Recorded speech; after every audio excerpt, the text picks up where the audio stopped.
minutes. Yeah, I can't talk for that long. 15 minutes. So far.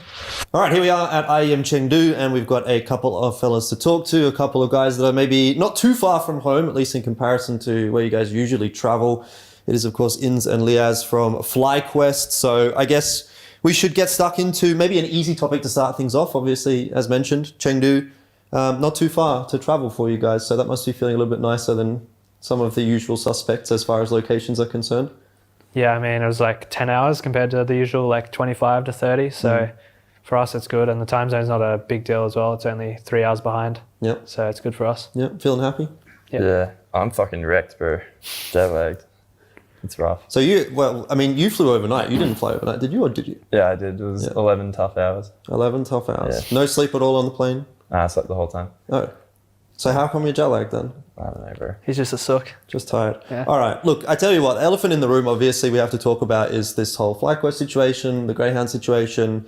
I guess we should get stuck into that because most people are probably wondering, like, how did FlyQuest come about? First of all, how did Greyhound sort of come about and how did that all sort of fall apart, I guess? So we'll go from maybe back at the Asia RMR. Obviously, we can talk about that in a little bit more depth. But just as far as focusing on Greyhound is concerned, we, from the outside, I guess, understand that Greyhound more or less closed its doors as a result of the fact that you guys were unable to qualify for the major. Is that the case? Was it a conversation that happened? Did you guys know prior to the fact that, that you were going into that RMR, that if you didn't make it to the major, that maybe the Greyhound organization was going to sort of fall apart a bit? I think it was that among a lot of other things that probably can't go into detail about. But I think it was definitely on the back of some of our minds. But I don't think it played a part in the results at the Asian RMR. It's just not like financially sustainable for an Australian, like especially when it's just Will just running it all with no sponsors or anything. So I mean, it was tough, but we've found a good place at FlyQuest, so that's a good thing. How did you guys get told that it was all happening? How was there a conversation around, like, after the RMR, okay, Greyhound is no more? How did that conversation go? I actually can't remember. Do you remember? I think we just got in like a call or something. He just told us. Will was always like super upfront with everything. He didn't really want to hide shit from us. So he just let us know like as soon as he was like sure it was happening. What was like your initial sort of reaction to that? Was it kind of like, oh shit, we're not going to have an org? Or were you sort of fairly comfortable, still sort of in the knowledge that you were going to be okay? I was okay. Like I didn't think it was a big deal, especially with like because we kind of knew that Mongols had a good chance of making the next stage at the major, so it was like a good thing for us, to be honest. And we knew we would have a few options. Okay. As far as then finding a new org was concerned, I remember initially when Greyhound made that initial tweet that said, okay, we're not going to continue anymore. I think there was either a tweet from Will or from the Greyhound account that said basically if anyone's interested in the players and the team, reach out to Will, send him an email, and he can sort of facilitate. But very quickly after that, maybe a couple of weeks or a month after that, then it shifted over to reach out to Dexter. So what was that sort of timeline like? Did you guys eventually sort of have to go out on your own, and was there like a lot of initial offers, a lot of initial interest in you guys, or did it sort of take a little bit longer to get to that point? I think like once Chris put out the tweet, there was a bit more interest than when Greyhound first tweeted. Right. And then after that point, we just kind of started talking to a couple organizations and just kind of tossing turning between a couple of them. Yeah. I know obviously, one of the rumors that was around was obviously Talon, and we've heard the conversations around that, but you ultimately ended up opting to go with FlyQuest. Was there like a particular reason why FlyQuest was the one that you guys wanted to go with? Because obviously, when we look at FlyQuest as an organization, we know obviously Bibi's there, she's an Australian player, so maybe there's that tie.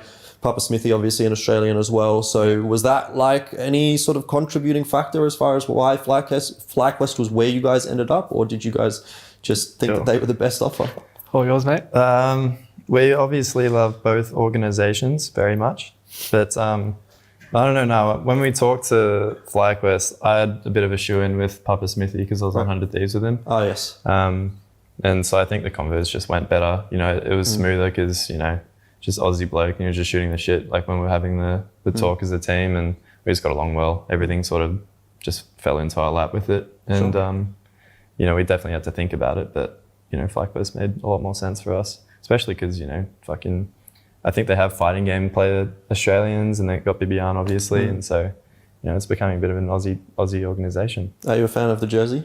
I actually like it, yeah. Like the colour? I think it's clean. Clean.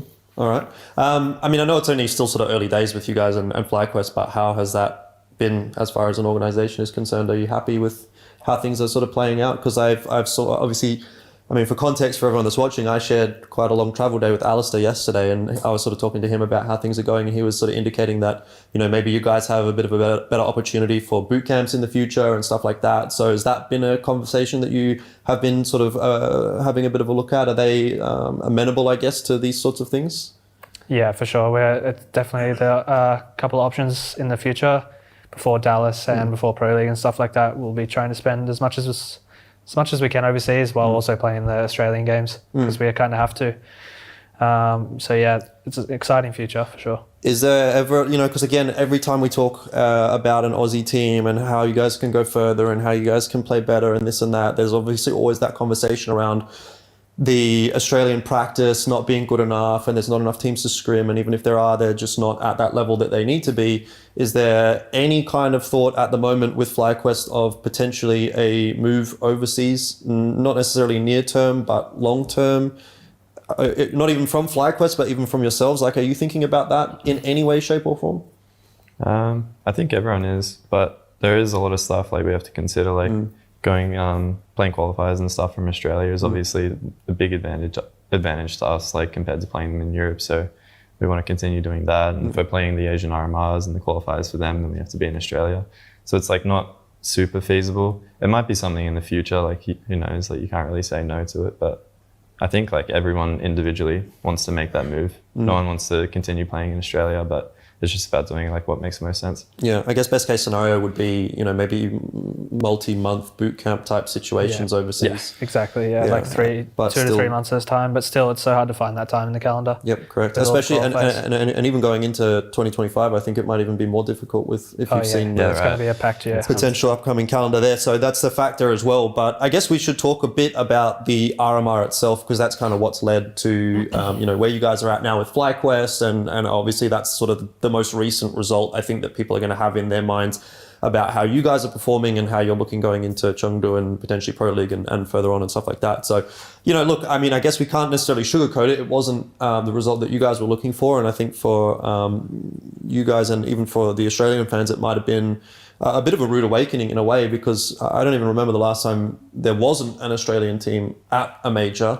And obviously Mongols, we all expected to do very, very well. They were very much a favourite going into that event, but between yourselves and Lynn Vision, at least for me personally, I actually felt like you guys had the upper hand in that matchup, which didn't end up being the case. But talk me through, that experience and sort of what that has meant for the team. Has there been any kind of like fallout for that, or is it really just okay, we maybe did take a little bit too much of a backseat, and now we kind of need to kick things into gear. How is the team feeling about that result, and how has it sort of affected you guys going forward? I mean, it was pretty hard, obviously, because the major's such a big thing. But like, we were all very upset after. But kind of like looking back at it, it was still early days from when we picked up Dexter.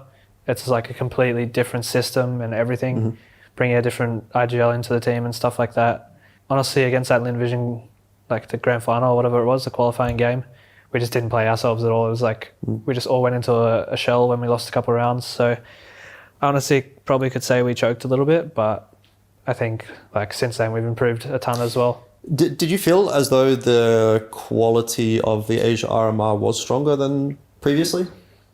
I'd say so, yeah. I think just in general, Mongols looked incredible. Like, and they showed that at the major as well. Like, they've been grinding very hard, so I think it definitely improved in the top, like the sense of the top 4 teams at the Asian RMR, but maybe the bottom 4 is kind of similar. I mean, even ATOX, right? Like, they were a bit of a threat in a sense, because you guys even had, I think it was the lower bracket final, obviously, against Lynn Vision, and then there was the lower bracket, whatever game before that, the game against ATOX. But you guys played a very, I guess, long map in that game against ATOX. Was that even a factor in the, like, was the day even in itself just like a really long day? Did that have any implications as to how that Lynn Vision game played out, do you think, having that longer series against ATOX prior? Oh, maybe. I don't know. You can't really say. I think what Josh said before, like, we just didn't really have enough time to prepare. Like, we can throw any excuse into the ring, but I think that's a big one. Yeah, I think there's no point making excuses like that. Like, everyone would have had to play, anyone in our shoes would have had to play that same BO3 before as well. So, yeah, I think we just, like, put too much pressure on ourselves as well. Yep. It's like, obviously, there's a lot of pressure at RMRs compared to other events, so we just didn't play well under it. I mean, I guess obviously the good news is Mongols did pretty well at the major, so now there's a bit of a better chance of making it through at Shanghai, which is obviously good for you guys as well. And I can imagine that might have been potentially a bit of a motivating factor as to why some orgs would have looked to pick you guys up, because there is that extra opportunity. But you know, moving forward, obviously, you talked about how Dexter's come into this roster, and I guess even to an extent like how Urkas came in. I think that was sort of in the works around IEM Sydney last year, so that's been maybe a little bit of a longer term thing. But how have the additions of Urkas and Dexter shaped the team? You talked about, you know, new roles, new system, whatever. Has it really been a major shake-up? And I would actually be interested to hear from, I think Yuli has never played with Dexter prior. Had you? Yeah, I played with him in 2017 in Tainted Minds. Oh yeah, okay. So, but Inns, you were under Dexter in Greyhound, in Greyhound, before but everyone else I don't think had maybe played with Dexter. Yeah, that's correct. Because like you look at it and you think, oh, Dexter back to Greyhound, that makes so much sense. They've all played together before, but actually when you really think about it, it's not necessarily the case. It's completely different as well. Like, it's a completely different era as well. And Chris had spent so long in Europe, so it's like a changing our play style completely to suit the team better, I guess. It's also like getting to know each other as well as people. Yeah. There's a lot of different factors. What about Urkast and how he's kind of come into the roster? Like, what is he actually doing? Because I haven't actually been able to speak to Urkast at all about it. You know, is he actually coaching you in the sense of, okay, he's making strats or deciding what you should be doing, or is he working individually with players, or is he like an analyst more so? Like, what is actually his role within the team? It's a bit of everything, mostly. Definitely coaching the team. I think he's very good for us, like, during games as well, and taking like tactical pauses, which is something we probably didn't do in the past before Chris and Urk. But I think he's just really good mentally, and even in preparation for games, he's always having a joke and like getting people in the mood to play and like be happy. I think there's a lot of things that he brings to the team. Yeah, good. All right. Well, it'll be interesting to see what, you know, you guys are going to be able to do here in Chengdu, and I guess we should sort of get into that as far as your first game, I believe, is Cloud9. What are the expectations around that? How are you sort of feeling about Cloud9? There's a big storyline about how they don't necessarily have a primary AWPer. I was talking to Ali yesterday about that, and he said he's feeling pretty good about it. You know, it's not something that he necessarily has to kind of concern himself with as much. But you know, how are we feeling about that first matchup? BO1, you know, again, winnable? Question mark. How's the confidence levels in the camp? Yeah, BO1, CS2, anything can happen. I think we feel pretty solid. We've had some good practice coming into this event, but I mean, you can't really underplay like how good Cloud9 is as a team. Like, even if they don't have an AWP, they made quarterfinals of the last major, they still perform very well. It's just like not like top 2 in the world, which is what people have expected of them, right? So yeah, I don't know. I think we feel pretty good, but it is it's CS2 day one. It's like literally anything can happen. I think this is like the most upsets you're going to see for a while in CS. Yeah. Win both pistols, you're cheering. Yeah. What's the, I guess, expectation level for you guys at this event? I mean, what's something that you would be happy with as far as a result is concerned? Because, again, no one's necessarily expecting FlyQuest to go and win Chengdu, but, you know, when we're talking about from the Australian fans' perspective, and I'm sure from yourselves as well, you don't want to just be that team that comes, plays 2 series, and then goes home. So where's the level that we're kind of looking for you guys as a team at the moment? Is it just to, I guess at this point, make it maybe out of groups into playoffs? Is that kind of the goal? Yeah, I think playoffs is always a good goal to set for yourself, especially at the start of a tournament. I'd say, playoffs, and anything more than that is a bonus. All right, sweet. I guess we might wrap it up there. Thank you very much, Liaz and Ins, for the chat, and hopefully you guys do well. Cheers, thank you. Cheers. Like after the major, if I would need to change the map tool, I would remove Anubis and put Train. Train is my favorite, so I would really like to see it back in CS2. I think I would remove Inferno from the map pool. We don't play it, so it would be nice with another map instead of that. Maybe that fits us a little more. And when we tried to play it in CS2, it was just so complicated, and you had to put so much time into it. And for us, it was at least a mess. So we haven't really played it. I actually think Couple would be pretty fun to have back. I liked it at least in the old map. And Dragon Ball Drops as well. Yes, exactly. I still have the same thoughts as I had before, that MR15 suited better CS, in my opinion. Also, I think you lose the pistol, you lose the first Byron, and it can be 5-0. You played almost 50% of your half already, and you just lost one gun round. You know, it can be really tough and challenging to come back. But obviously, on the other side, if you play good, then it's really beneficial, obviously. It's a hard opinion for me on the MR12. I think the biggest thing wrong with it is the economy and the momentum you can like switch with the economy. The economy has so much to say now, and you really have to think about it. You have to maximize your buys much more, and of course you also had to do that earlier, but now it just has a bigger consequence if you actually died as one person too much. If I would need to change one thing in CS2 at the moment, I would change the grenades back, that it doesn't bloom the smoke. It's not like I don't like it. I think it's a great future in CS2, but I feel like Counter-Strike was without this for like 20 years or 18 years. Changing this was a big thing in CS2 in my opinion, and I would like to see how CS2 plays out with just the same concept. When people have MP9 or Mac-10 and stuff, and they like strafe and just keep running and shooting, it's impossible to get that kill. I feel it's way too hard, and like it's when you completely strafe and just run. I don't know how to make that better, but that's at least way tougher than in CSGO.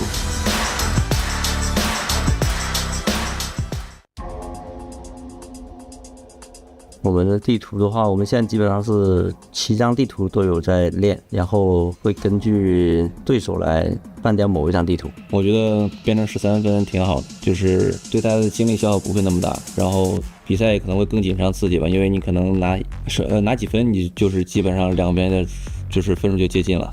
就是感觉需要适应嘛，其实一开始会感觉非常的不好，因为容错率太低了，就是对于首枪局包括第一个长枪局对于整个比赛的结果走向影响太大了，是这么感觉。就是很有可能如果是 BO1 的话，你可能就是没有什么感觉，有可能就会打完一场比赛。我觉得在 Major 这是我们第一次参加 Major 吧，然后我们从中获得了很多经验，包括对比赛中的那种抗压的能力吧，然后还有很多我们自身游戏上的不足。打 Major 最大挑战其实还是我们自己吧，因为我们每个人都是第一次上这么大的舞台，要克服的心理压力我觉得还挺大的。You know, you can use that later to get 2 more players. I just napped for 30 minutes for mindfulness. Here we have Heroic in your fresh new jerseys. Can we get a little bit of Tess's, huh? Take it off? Yeah, man. Take the jersey off, take everything off. These look slick, man. You happy with them? Better than the old one. Better than the old one. Yeah, better material, not as sweaty. I think it's quite comfortable. Yeah. All right. Where's Nikodos? He's coming soon. maybe he's a little bit late. Oh, a little bit delayed. Okay, we had a couple of teams had to deal with that. All right, so how are you feeling coming into China? When was the last time you were here? Were you ever in China? I've never been in China, so very excited to travel here and try a lot of new stuff and see how it is here. I think that's pretty exciting for me at least. So, but yeah, of course, we're here for the tournament first and all, so focusing on that. Well, you don't look nearly as excited as this guy over here. Hey, nerds. Hello, hello. How you doing? Good, how are you? I'm doing amazing. Intel Extreme Masters Chengdu is brought to you in part by Intel, Acer Predator, DHL, Qiddiya, Monster Energy, the United States Air Force, 1xBet, and White Market.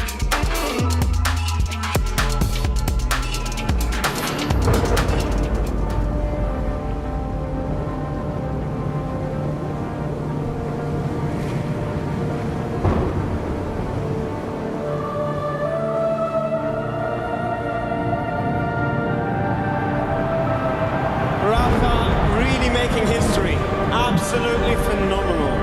And Ace is the champion of the Intel Extreme Masters World Finals. Storm's still not quite done. MC is going to take this fight, though. 3 seconds left. Last 2 rounds of match, it's got to start it well for ESC. And this is a massive move for Zez, but he's not content with just a Nexus kill. He wants to win. And it's all done.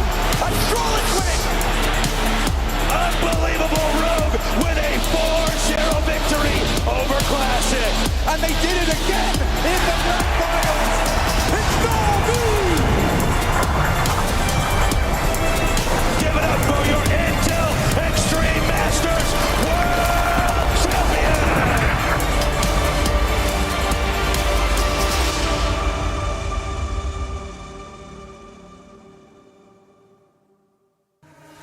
Only day 2 of the Intel Extreme Masters Chengdu, and already plenty of surprises going down. A positive surprise, Liquid making it through to the playoffs alongside Mouse, the latter of which causing Furia to fall down into that lower bracket to take on Heroic later on today.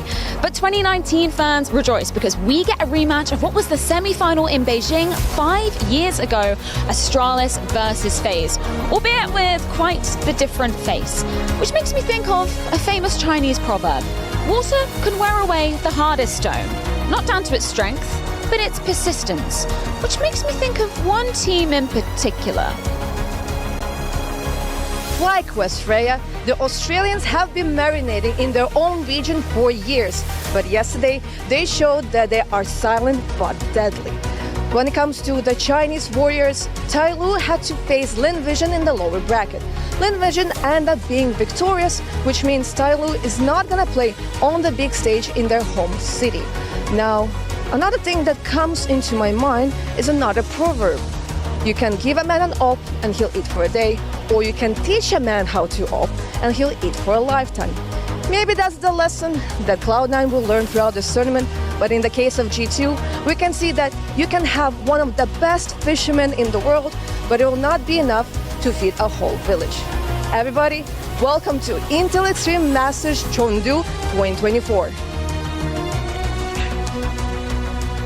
Yeah, fishing rod and AWP, I'm going to be honest, Cloud9 having either probably wouldn't have made a difference to the result yesterday. That was quite the way to be opening Intel Extreme Masters Chengdu for Cloud9. But yeah, Janko, you want to say something? Yeah, give Perfecto an op and no one's eating. Yeah. We're all starving. It's all over, right? So hopefully nothing anymore of that for Cloud9. Maybe they've just taught him to fish. I think Perfecto actually likes fishing, weirdly. I think that's one of his favourite hobby. Yeah. Let's just move on from that topic. Elfish, welcome. I haven't never worked with you on a desk before, so this is starting to be great. It's kind of weird, isn't it? You wouldn't necessarily expect that to be the case in China, of all places, but sometimes I'm sitting on a plane and I'm wondering, how did I get here in my life? What am I doing with my life? I'm nearly 30 years old, you know, and yet here I am flying to China to talk about video games. But hey, I mean, you can't complain, can you? Another question I got, how did we get here? And what does that mean for today's schedule? Yanko, you're going to be very happy because best of one's gone. Just best of threes from here on out. And we got some great ones coming up on the stream. Yeah, absolutely. We have VP taking on FlyQuest, right? The surprise package so far, taking down Cloud9. That's for a playoff spot, by the way.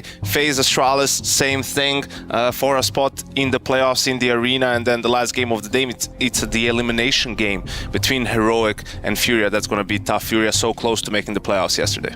B-Stream games as well, going to be going down simultaneously. Elfish, you got any takes on any of these matters going on? Do Lynn Vision take anything off of G2? I don't know about that one, to be quite honest with you. Look, I love Lynn Vision, I love Chinese CS, I love Asian CS just in general. Everyone knows that's, you know, kind of my forte, but have to say, I don't know that I have a huge amount of faith that Lynn Vision's going to be able to take too much off of G2. I think Monacy maybe just going to be a little bit too strong there. So we'll see. I'll cross my fingers, but I'm not holding out hope. You love Asian CS? Yeah, I do. So you're just condemned to. I feel like it's like a bit of Stockholm syndrome a little bit, you know, like it's the Counter-Strike that I can watch on my time zone, so it's really the only Counter-Strike that I do get to watch on a consistent basis. So, and to be fair, someone in the English broadcast in China has to say they love Asian CS, and I think that's my job. So you've hit the bingo card for today. Well done, Elfish. We had a lot of action going down yesterday, so I think we should split it up into the good, the bad, and the ugly. The good, we start off with Mouse and Liquid, nonetheless, making it through to the playoffs. I love to see that from Liquid. Yeah, I mean, definitely. I think Mouse was definitely very much the expectation. I don't know that they got through there quite as cleanly as we thought, but Team Liquid, we didn't really know what we were going to get from them, and you could really tell that they came into IEM Chengdu with something to prove. That opening best of one that they played, they looked solid there, and then we sort of went into that next game with the expectation, I guess, that we've seen them do it once, we know that they can do it, but can they do it again? And then they did it again, but it was on the same map, and then we still had our questions, we still had those conversations, and then they did it again on another map, and now they're really starting to kind of convince us a little bit, so I think that's great to see. Obviously, you can see what it means to them, but it is only the first step on a very long road for this Liquid roster. I mean, it's a start, but if it's going to be just a start, that's where, again, we're going to have to start having some question marks. I think it was really important for Liquid, right? Like to show some promise. You know, even if things are going good in the camp and the atmosphere is fine and everyone still believes in the project, you know, if the losses just start racking up at some point, you're like, hey, I mean, doesn't matter how we feel about this thing, we're not getting it done. So great for them to be in the playoffs. We've seen some glimpses of what they can be capable of, and it's going to be exciting to see them in the arena. Yeah, and of course they're going to be going up against Maus to see who's going to be going through straight to the semi-final on Saturday here in Chengdu. Let's move on to the bad, because I kind of highlighted Heroic and Cloud9 as being not the best starts on day one, particularly Cloud9, because guess who managed to sneak up and get a W? You're smiling from ear to ear. I don't know if that's necessarily something that I would put in the bad category as an Australian, so maybe there's something else going on there. But yeah, look, as far as Cloud9 was concerned, I think you can see it on their faces what on earth really happened yesterday for them. Bit of a surprising result. Obviously, they can bounce back today. I don't think we saw the best of C9 at all. And yeah, I mean, I don't really know what there is to say. It is a best of one, you know, so you can't really dive too deep into it, but definitely need to be seeing them step up. Same old Cloud9, reliably unreliable, right? I mean, they managed to lose 12 rounds in a row to FlyQuest. So they were up 6-1, it ended 13-6. So I think it's just having to figure things out, how to find some consistency. Heroic wasn't as bad because they at least managed to beat 9Z, you know, in their second game of the day, which wasn't easy, right? It was a long day for them, and they stay alive in the tournament and still have a chance in that lower bracket. I was kind of umming and ahhing about putting Heroic in that bad category because I don't know whether I just expected the level of Liquid to be so much lower than them. Who slighted you on that team, Freya? Who slighted you? Let's Tell not us talk now. about that. Let's not talk about personal grievances up here. But yeah, I think maybe I was expecting a little bit more just because of what we saw at the major, right, Elfish? Like the opening stage was really great from Heroic, and then they were basically silenced in that I mean, I think stage. really it's the context of the fact that they went up against Liquid, and that was where that whole sort of conversation came from. So I don't know that it was necessarily an awful day as far as Heroic is concerned, but we had more questions about Liquid, and Heroic wasn't able to sort of answer any of those on their behalf, and that's where things started to sort of fall apart a little bit. Of course, an opportunity for Heroic to be turning the tides moving on forward. I've got to talk about the ugly, and this is in the context of we are in China, the first Chinese IEM in 5 years, and the hometown heroes aren't able to really do anything. Yeah, look, I don't think it's necessarily too much of a surprise. I guess if we talk about Lynn Vision, they were, in my opinion at least, the one hope for the Asian teams. I guess if you're including FlyQuest in there, maybe they're another part of that discussion. But certainly as far as China's concerned, Lynn Vision really, for me, was the only hope when it came to a Chinese team, not even necessarily making it to the playoffs, but potentially even just winning a game. I thought maybe there was a chance in that BO1 against Furia based on what we saw at the major, but I don't think Lynn Vision looked at their best yesterday. Didn't expect anything at all, to be honest, out of Tyloo or out of Steel Helmet, which again, people probably weren't even expecting to see Steel Helmet here.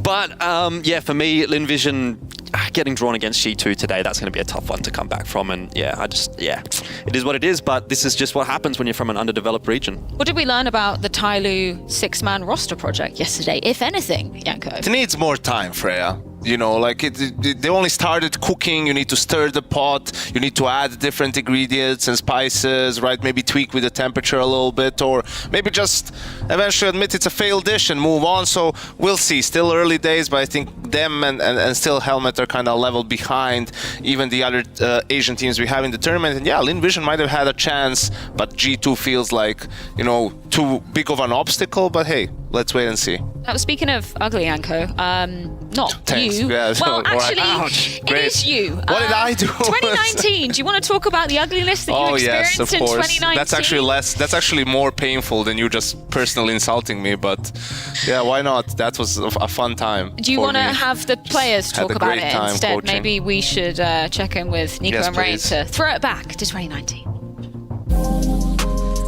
That was a fun roster. I think it is with Coldzera, Brookie, Olof, and Nico, right? Different mood and different environment that we have now for sure. But it was a fun roster. Right? We had a lot of skill in the team. Always wanted to play with Coldzera, and it was in the start of him joining the team, I think. We came in pretty hyped for the tournament, and we lost 16-0 and 16-1, I think, to Australis. So pretty rough. My first tournament in China was actually IEM Beijing. I think it was in 2019, if I remember correctly. Yeah. It was in November or something like that, right before COVID. Yeah, it was a good event. I think we won one map, 16-0. I mean, it's not weird to think about it. I've been on failure, just weird to think about it. I got destroyed. We had no chance, literally. I think it was not 16-1, I think it was 16-2. So that's double the round, okay? The Australis was just insane, that event. Like Glay was playing insane. He was MVP as well. I don't even remember like what happened and how it was. Everything happened too fast. I was the in-game leader. That's why we lost 16-0. I think it was the first time Olof and Coldzera got 16-0 in their career. They were just laughing, and we didn't know really what to do. We just got outplayed and out-aimed and everything, so we couldn't really do anything. And I think that was, we kind of forget about that loss pretty quickly because it was just so fast. I can't even remember who we played in the final, but I think the final was against Renegades. Yeah, 100 Thieves, yeah, exactly. Yeah, it was a good tournament. We went to see the Great Wall of China, and Glay was the MVP. It was one of the first events. I remember him like playing a lot of deathmatch, and then he won the MVP. First time I came to China, I think it has to be Shanghai. I think I went to Starlighter Shanghai before that tournament, and that was my first time in China. Peking duck is actually one of my favorite foods, so with the pancakes and everything like that. So I had that when we were in Beijing last time. I'm quite a big fan of Asian food and overall. Well, I like spicy, but yeah, everyone's just saying that you cannot keep up with the spices here. So yeah, we heard some recommendations, obviously the hot pots, but everyone says just don't take spicy hot pot because it's already spicy. So we'll see how it goes. We already went to the world's biggest building, I think, or something like that. Yeah, it's a big mall. It was crazy. We didn't even see 10%, I think. So other than that, there's the Panda Reserve, where all of the pandas in the world are apparently from. Even the pandas we have in the Copenhagen Zoo are from that reserve. So yeah, I want to go there. I think it would be really funny. I think we have maybe talked about going to like some dumpling restaurant, which is supposedly really famous here. We have our performance manager, Yen. He played badminton professionally, and they played a lot in China, so he knows a lot about the place. The fans there have gotten way crazier over the years. Now it's like you get swarmed when you go outside the hotel. So it's a fun experience, but sometimes it gets a little bit overwhelming. It was still huge back then in 2019 when the last time I played, but I felt like they were not as big as they are now and as passionate. I even on the way from Beijing to Chengdu took a picture with like pilot and the cabin crew as well. That was also super cool experience. Like when you see and when you feel how they feel about you, it makes you happy. So I really hope that we're gonna go to the playoffs and we will show some good Counter-Strike for them. I think the crowd was pretty wild, if I remember correctly. Having been to China now for some tournaments, I think that the fan base is like, they're really devoted and they even like camp outside the hotel. I think I've changed a lot. I think back in the day I was more of a heavy entry fragger and kind of just always first in. I think with the iterations of FaZe we have now, I have a little bit more freedom, a little bit more supportive roles. I think Nico's overall is still the same player. I think he has gone for entry role now compared to he was before. He's definitely become more aggressive over the years, for sure. I think even back then, I knew he was gonna stay in FaZe like forever. Like he's just very stable player, very consistent. I think he has even improved throughout some of the last years. He's just a guy that like any team could wish to have. So I'm not surprised that he's still on the other team and that he will stay for even longer. I'm happy for him and his success as well. We are still pretty close. So yeah, I hope he will continue grinding still.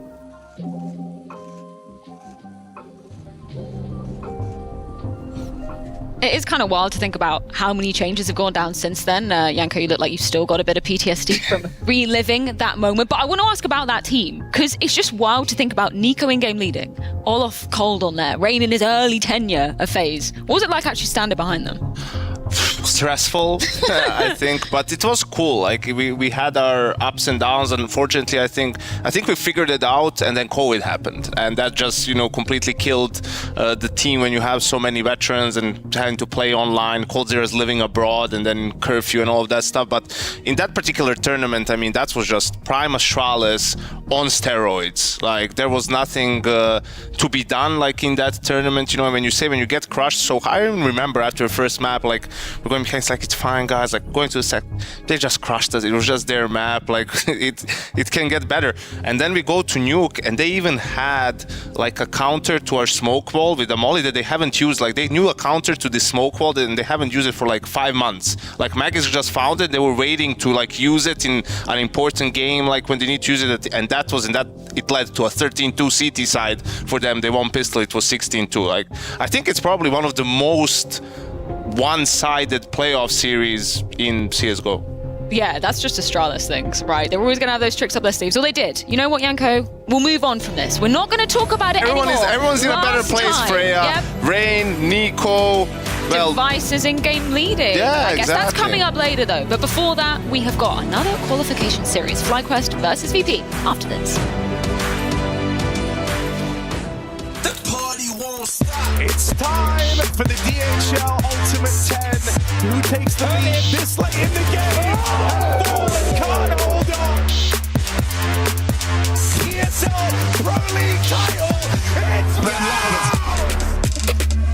Get right now. And Fallen finishes the job. Party won't stop. Smokes. You see a double smokes in the same place there. Simple just jumping casually into the side. Wait. What was that? Never miss a play again. Simple. That's not allowed. This is not FPL. This is a major. Finally. With Faceit Watch, you're in control. Switch between player POVs live and see the game through the eyes of any pro. Never miss a moment with replays. Relive each highlight on demand from all angles. Watch it, control it, face it.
everyone, and welcome back to the IEM Chengdu B stream. My name is Lucy, that is B-Dog.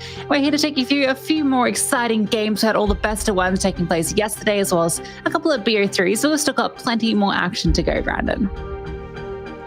Yeah, look, absolutely. And there's going to be some obviously eliminations here on the B stream today. Stream A is walking you through all of the sort of progression games as well, bar Lynn Vision G2. So there's an awful lot going on here. And unfortunately, it does mean we have to say goodbye to a few teams.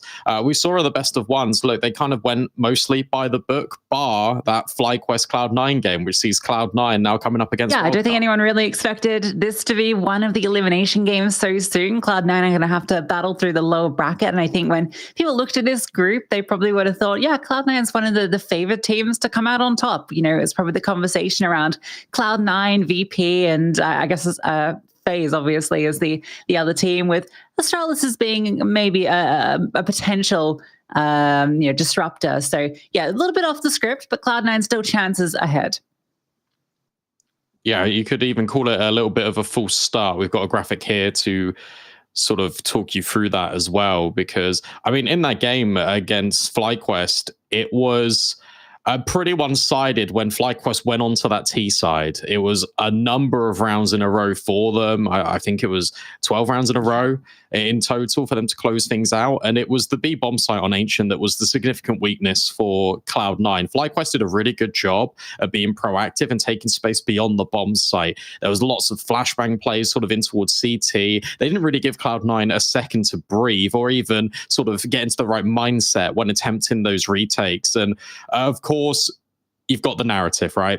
Cloud9 and their AWPer, who's going to really kind of take the mantle? It has been Boomich previously, but it looked like Perfecto was taking it quite a lot on Ancient. I remember an interview with Hobbit when this roster sort of first came together, and apart from him saying that they were cooking, he also said it could depend quite a lot on positioning and maps, and we saw Perfecto wield that, but it's clear that when you take a look at this roster, it should be Boomich, I think, definitely. But, you know, more on that, probably from the man himself. We've got Heku with Hobbit. So, Hobbit, I think the broadcast, myself, all of us are wondering what exactly happened yesterday against FlyQuest. Can you maybe elaborate? I mean, they just played really well as a team. As a team, they were better yesterday. And they just punished us for every mistake. And they played with a huge spirit, and I felt it. So of course, if we're gonna talk about us, we need to step up. We need to fix our communication mistakes, and we need to prove that we are a good team here, and we need to go through. Mm-hmm. Well, that happened yesterday, which means now you had a bit of time to prepare for the next series. Did you make a list of the mistakes that were made in the previous one to make sure they don't happen in this one? I mean, now we have best of 3, and we had like some time to adapt, to talk, and yeah, I mean, of course, I'm not gonna say that we're gonna win everything, everyone, but we're trying our best. That's the main thing. We are trying to do job and to fix our mistakes. That's, I think, the main thing. And also, as you mentioned, like right now it's going to be a best of 3, and win a best of 1, obviously it's easier for an underdog to win. Right now, you are still like the favorites, but you feel like in a best of 3 you're going to show the power. I mean, of course, in best of 3 you have less pressure. You have like mindset like it's okay, I can do some mistakes, not mistakes, like aggressive and risky moves, which our team needed, and we need to understand that we need to forget about every pressure and every word who is talking about us, and we need just to play our game. Just focus on the game. Yeah. Right then, I'll not delay any longer. Thank you very much. I think that's a really interesting point about kind of being able to take more risks when you're in the best of 3s, right? Where you've kind of got a bit more flex with the map pool, and it's not kind of just 13 rounds and it's over. So yeah, really interesting insight from Hobbit in the interview. Yeah, I think so as well. I feel like the fact that he's taking accountability for it as well and just said, look, we were not making enough aggressive moves. We weren't really feeling as confident to try and punish FlyQuest, but also kind of overstep and maybe make a riskier play because the pressure really is on in a best of one format, especially in an open stage game. But his body language, his composure, they all look pretty confident now. And to be honest with them, they're going up against a wildcard team, and you know the situation, 2 stand-ins, it can be a little bit difficult. But when you take a look at the map comparison for this team, obviously this graphic is going to be with a wildcard full roster kind of being at play, but it makes for good viewing. Domestically, wildcard have been going from strength to strength, and it's a shame they don't have all the pieces here at the moment, but its signs are on the right track. I think what's also interesting about this graphic is the kind of similarity between the map pools. Obviously, wildcard, they kind of play the full 7 maps, so they do flex their ban a little bit, which I think will give them a bit of leeway in this veto to take it in a certain direction, because you can see that pretty much any map that Cloud9 is going to be P into, say your Overpasses, your Anubises, even your Ancients, Wildcard have confidence on, and I think that's going to be at least something. Obviously, yeah, there is the question of you've got 2 stand-ins, so you're probably wanting to avoid some of the more technical maps and go for something more puggy, which is where Cloud9, I expect, will try and punish them. Yeah, I agree. And you kind of take a look at this and you actually kind of reflect on the veto. I feel like Wildcard will definitely try and stay away from Inferno, what happened yesterday as well, just kind of being penned in by the utility of Virtus Pro. Cloud9 follow kind of the same instincts when it comes to using their level of utility to really contain these players. So I think if you're Wildcard, you definitely go for something along that route. I completely agree with you. Maybe like a Mirage, for example, would be a good pick for them, because you make it scrappy, you try and disrupt the default as much as you can, and then suddenly you're offsetting Cloud9. I think what's interesting in that interview as well that Hobbits just mentioned is he said the communication wasn't really on point. If Wildcard are getting up in their face, if they are catching Cloud9 off guard, then that communication can sometimes slip again, and that's what they really need. Yeah, I felt that with the way Wildcard approached their game yesterday against VP, it was very much, the way that Stan wants to call. It was, pretty methodical at times, and I kind of feel that when you're got such a situation where you're running with 2 stand-ins, it's not your regular squad, you're the heavy underdog. That's why you do need to just be a little bit more crazy, a little bit more avant-garde, throw it out the window, go for some crazy rushes and strange plays that are going to catch them off guard. And we'll see that veto come through. And yeah, I expect the Anubis ban makes sense given that Cloud9 are very strong on it. Wildcard are strong, as we saw in that graphic, but I think they prefer to go somewhere, like Mirage, right? It's a bit more of a standard puggy map, not to mention, I feel like Cloud9 have had a little bit of struggles on it lately. So yeah, I don't mind that at all.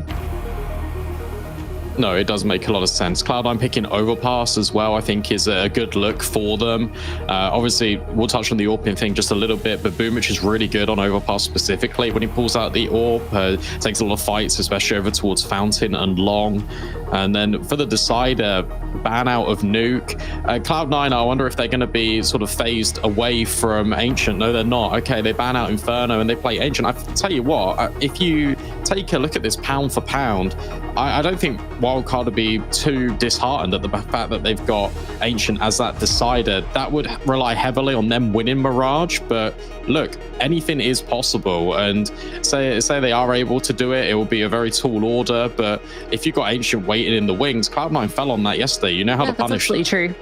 But I understand the Inferno ban as well from Cloud9. Despite Wildcard getting run over yesterday by VP, it is still probably their strongest map, or at least the one that they have got some of the best reps on internationally. We saw it at the RMR as well, them playing a fair bit of Inferno. So I like the decision to go to Ancient, even though you kind of got rattled yesterday, because as we saw in the interview, they're going to have learned from the mistakes there. They know that the confidence wasn't there, but today when you're such a heavy favorite, I mean, obviously they were heavy favorite yesterday, but when you're in elimination games, and I feel like that's when you get that wake up call, right? The slap in the face. Cloud9, they're ready to step up. Yeah, no, for sure they are, and they've got a really good opportunity to do it right here, right now. And Mirage, it could be either a good settling point for Cloud9. They could come out the gate and they could play pretty disrespectful CS and they could feel like they're in control the entire time, or they could play a more measured game, and that's when it will be up to Wildcard to try and overwhelm them with some of their aggressive tendencies. Let's see it then. Boomich starting in the window. Stanislaw's got a little bit of utility. He's going to set that up towards top connector, and then it looks like Wildcard about to try and burst mid. Just ready for the fight. Nice kill to open things up. Axel from Cat gonna at least have a little bit of a look, but he's gonna fall back to support B. They suspect the split is in play. Boomage, what a shot, but Stan, the drive-by, just as deadly with it, but now they're stuck. In short, Axel looking for more, and oh, what a shot. One by one, the headshots come through, and it is beautiful from Cloud9. Yeah, that's a little bit unfortunate for Wildcard because you had the right idea of what they wanted to do, right? Smoke top connector, go towards mid and go for a short split. The player in B apartments actually was able to get out just in time. That was Sonic. But the issue you've got is for all the utility they bought, Wildcard didn't really expend any of their flashbangs. They didn't really try and make the Execute 2 telegraph. They wanted to try and catch Cloud9 off guard, and it just didn't happen. Good to see Boomich and Perfecto getting involved in the action early alongside Axel. That CT side against FlyQuest, he was rarely involved. He didn't have any kills on that CT side, but he was so far away from the action whenever it was going down.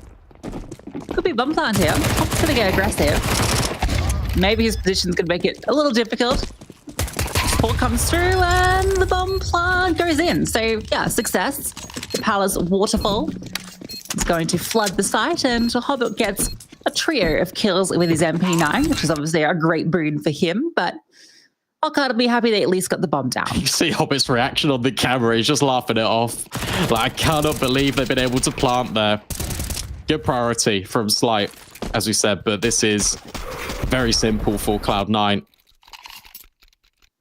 But that extra little bit of money will be able to help them get out the AWP, for example, on Slight. Bolster up the tool belts when it comes to the utility for Wildcard. This will be them going up against the bonus. Obviously, a couple of MP9s still in play for Cloud9, but mostly future-proofed. It's Electronic this time in the window. Slight boosting, looking for connector, but no one's home. Getting aggressive early on in the apartments. Autumn's going to miss that timing as he goes into the underpass. That's going to allow Perfecto to hold aggressive. Axel can take first contact, and then it's unlikely you're expecting... Okay, never mind. Axel's just going to fall off. Perfecto has a cheeky little off angle. How quick is Stan going to be on the trade? That's the key thing. Oh, actually, the flash forward. Perfecto has to bail. So good protocols to get the control of apartments. Not going to deter Perfecto's defense, though. He's going to throw that smoke up. Block off the passageway. It's going to keep some bodies rooted for Cloud9 and B. What's good is, whilst this is going on, you can see Boomich and Hobbit, again, a little bit more aggressive towards ramp. They haven't extended into it, but they're playing close to the smoke, just in case Wildcard were starting to reveal themselves. And a good molly from Electronic. At the very least, keeps Motum contained. Hobbit now playing around this smoke. Electronics also reposition. 3 players lean strongly on A, and that flashbang, whilst it was good, it actually results in a team kill. Oh, now you're going to force past this smoke. Hobbit is behind, and it's a perfect distraction from Boomage. Hobbit gets 2, even picking up that AWP, which was prioritized so early for Wildcard. HE, very good. There's a chance here, but Hobbit with that collected AWP, too hard to get past, and there's the backstab from Perfecto ready to go as well. Decent attempt from Wildcard. They draw the rotations to B. And they actually find the space through. A little unfortunate about the lineup. Yeah, a little bit, but they are doing things correctly. It was a pretty decent A split, but Cloud9, where they're already ahead and playing quite far advanced into that bomb site, it makes it so difficult for Wildcard to expect that, especially when they've shown presence on the other extremity immediately. Just armed with Tech 9s now, a couple of pieces of utility to maybe get Wildcard into the bomb site. They're able to do it with a waterfall through Palace, so maybe add a couple of smokes into the mix, and it could go a little bit better. Boom's AWP's here, and it's loud. Opening kill. And it's just these pistols, so the M4 of Hobbit in a powerful position, but dunked by the decoy of Sonic. Effecto are going to step in from the stairway. He's able to alleviate the pressure. Just Stan at Tetris. looking like it's all falling into place for Cloud9 as they just lose Hobbit. Yeah, and this is the dangers again of MR12 and the CT economy. Just the economy in general. Like you lose the pistol, you use the first gun round, immediately you find yourself so many rounds down, and it can take you a while to try and get back into the swing of things. Fortunately enough for Wildcard, they will have another investment. I want to see them fight a little bit more proactively towards mid, because it looks like initially Cloud9 aren't going for the initial fights, or at least leading with utility. Electronic will drop his incendiary, jiggle. Now's a slight variation, a blow open of the smoke, just trying to make Wildcard doubt and think that Cloud9 are fighting, and this time they are. 3 T-smokes in towards middle early on, like the first, 25 seconds? Yeah. Slight's not even in a position to use his, so it's going to make an execute later on a little trickier. Slight has a nice angle if anyone does come back through jungle. As you say, the attention for Cloud9 is currently towards middle, because the Wildcard are waiting for the right moment to strike. See if there's any aggressive plays. They might reset to retake space now. Double up in ladder. That's not the most common setup. Certainly one that will catch Wildcard for surprise if they decide to go along catwalk. The issue is now that's another smoke that's just been used towards window. There's 1 smoke left for this T side when it comes to the execute. A flash out middle as Wildcard look to scale, and this is where the double ladder will really come into effect, unless Wildcard completely avoid it and go into con, but then going right into the waiting arms of Boomich. He'll find the first. Hobbit yet again, advanced position on ramp. It's a complete cleanup for Cloud9. Sonic left completely to his own devices, has to walk through the murder hole. And between Electronic and Perfecto, they've shown why it's called exactly that. Nice shot, at least. Yeah, that was a bit unfortunate in terms of just the timing of it and the positioning. They didn't really have any information on where Cloud9 was set up. Boomich has no pressure, so he can just sit on top of Ticket because of this late smoke that came in towards the ramp. So there's nothing to kind of draw him away from it. Hobbit knows that if he covers off this position, then Boomich can just rain down through the connector. The only smoke was on Slight, who was in towards the palace, so it just couldn't be used. So there's no way to kind of like throw a smoke towards CT or even towards jungle for space.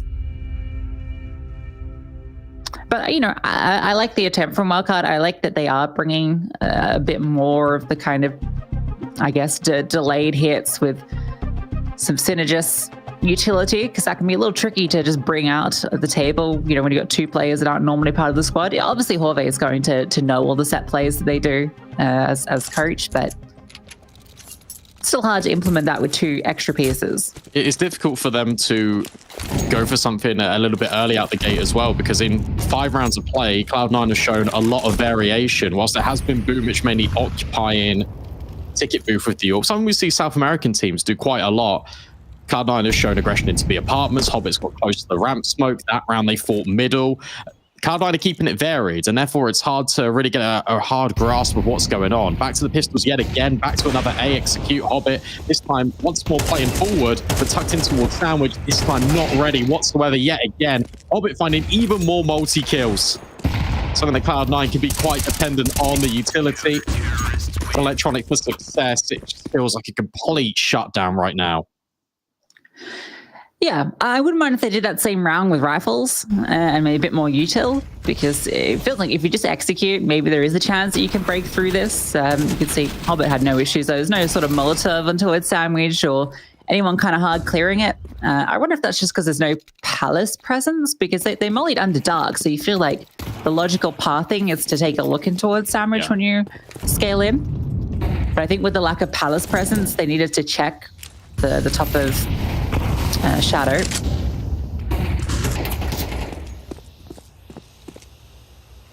This one's got a bit of punch to it. Yeah, they've got double up and towards underpass. Slight's all being prioritized again. Although we're not seeing him take particularly active lines. He took a peek into apartments that round. We saw him sit in Palace when he had it previously.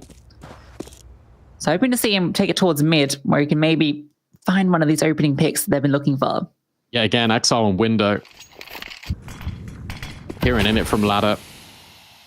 Will get smoked off, but again, another bait and switch being employed by Cloud9. Perfecto could take the contact, and Boomich wanted to get a blow on that smoke, but not finding anything. Here is that Perfecto contact. He can now slide back in towards short, and that baits in Axel perfectly. Just kidding.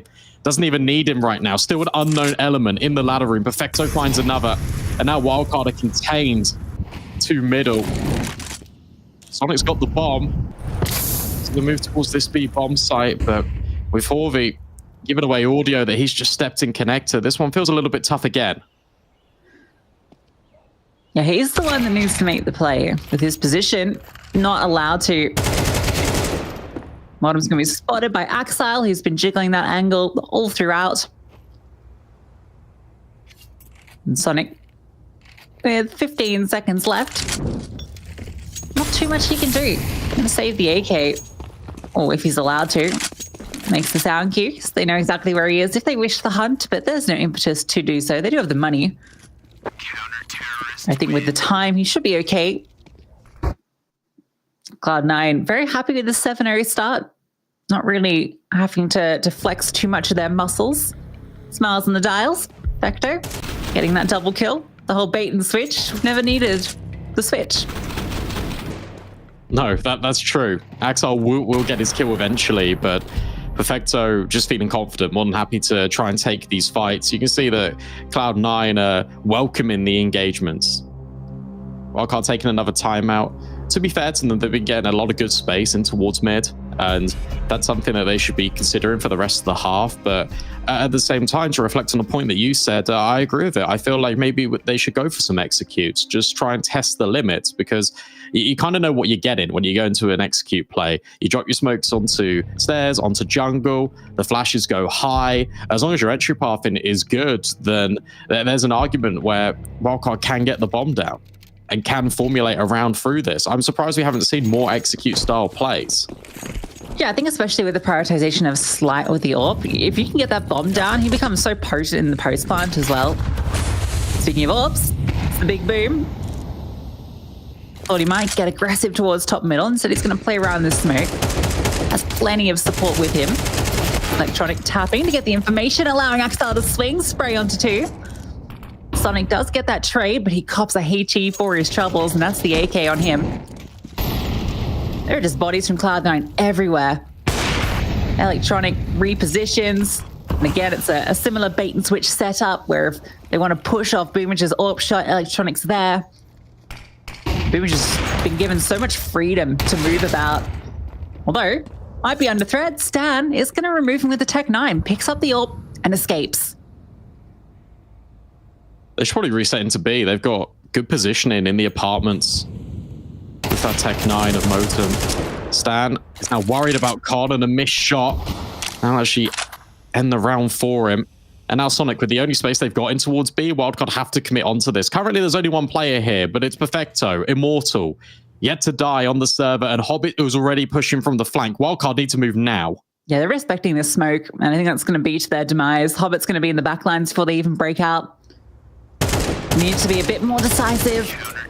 Now in the backlines comes Hobbit. Perfecto also getting involved. That's the closest it's looked in terms of the early engagements, almost favoring them, right? Boomich falls, you pick up the AWP, you've got really good space in towards short. Stan's not an AWPer, but if you'd been able to hit that shot, I mean, that's essentially a pathway into whichever bomb site they wish to go, just group as a unit.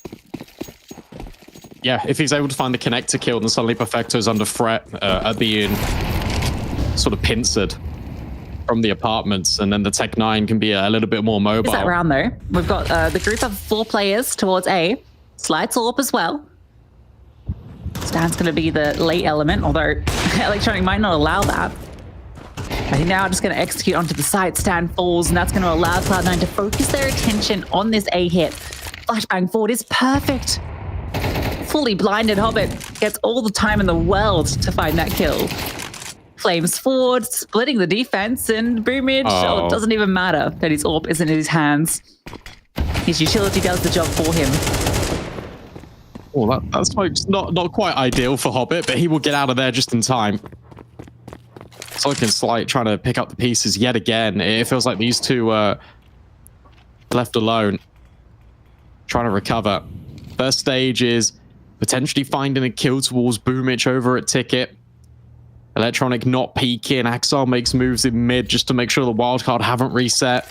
And this entire time, Hobbit, who has been a persistent nuisance in top Palace, has just reset down to the bottom half of it. And now wildcard is so worried, paranoid that Cloud9 have pushed middle. They've got to make up their mind. 30 seconds. Do you go for this? No. Or do you hold on to the AWP and the AK and bring it into the next? Because currently they're just in limbo. With the lack of bomb plants, it's always been Tech 9s followed by a full buy. Makes the logical sense just to save. And this is exactly what you want out of Cloud9. Just especially in a game like this, it is obviously being assertive on the server, but doing it with the most sort of calculated methods. And what I mean by that is just making sure you've always got a double up. That's why the wildcard round previously got a little bit scary, because Cloud9 were fighting individually. There was that isolation on Boomich on the AWP. You had the swing from Axal as well that came out short. There was a number of moving pieces from Cloud9 that were just fighting solo. But that's the only criticism you could really give in one round out of 9. I feel like Cloud9 would be more than happy with how it's going. At least with full stage loss bonus, saving over the AWP and AK, you've still got Galils around them, so it still feels like a reasonable buy. The buys aren't the problems, it's rounds. That's what Wildcard are looking for. Boomage brings the AWP into apartments. Stan's been solo a few times in these early rounds. He's going to grab some support. And Slight on the other side. Stan to bait out the shot. Slight to slip in, and it almost works. Both AWPers missing their mark.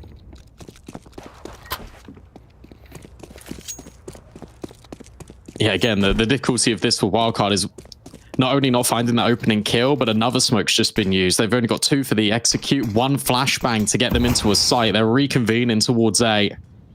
Electronic this time is over here with Hobbit.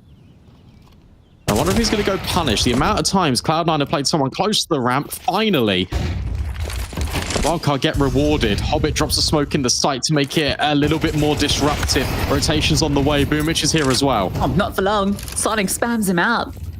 This is looking good for Wildcard. Bombs be planted. No reason for Cloud9 not to give this a look in. They've won every round, so plenty of cash. Hobbit's not given any fight. That's good discipline from Wildcard. You've got the 2-player advantage. Grouping up 3 in jungle. It's a whole gaggle of Wildcard players. With nothing presented. Cloud9 now just going to slip away. The AKs, they figure, worth holding on to. Keep this CT side as strong as it has been. Well, there's one out of there. Oh, maybe they'll lose another. Oh, Slight gets away. He might get stuck and Hobbit would strike. Still can. Never mind. Stan's holding. Yeah, really good round out of Wildcard. Learning from the tendencies of Cloud9 in the last previous rounds, Hobbit has always been playing close ramp or up towards the top of Shadow. So this time around when Electronic steps in, he gets punished immediately. Good space being taken as well on the road in towards this A-bomb Sick site. kill from Sonic. He baits out the shot and then just flees to breeze through the edge of the box.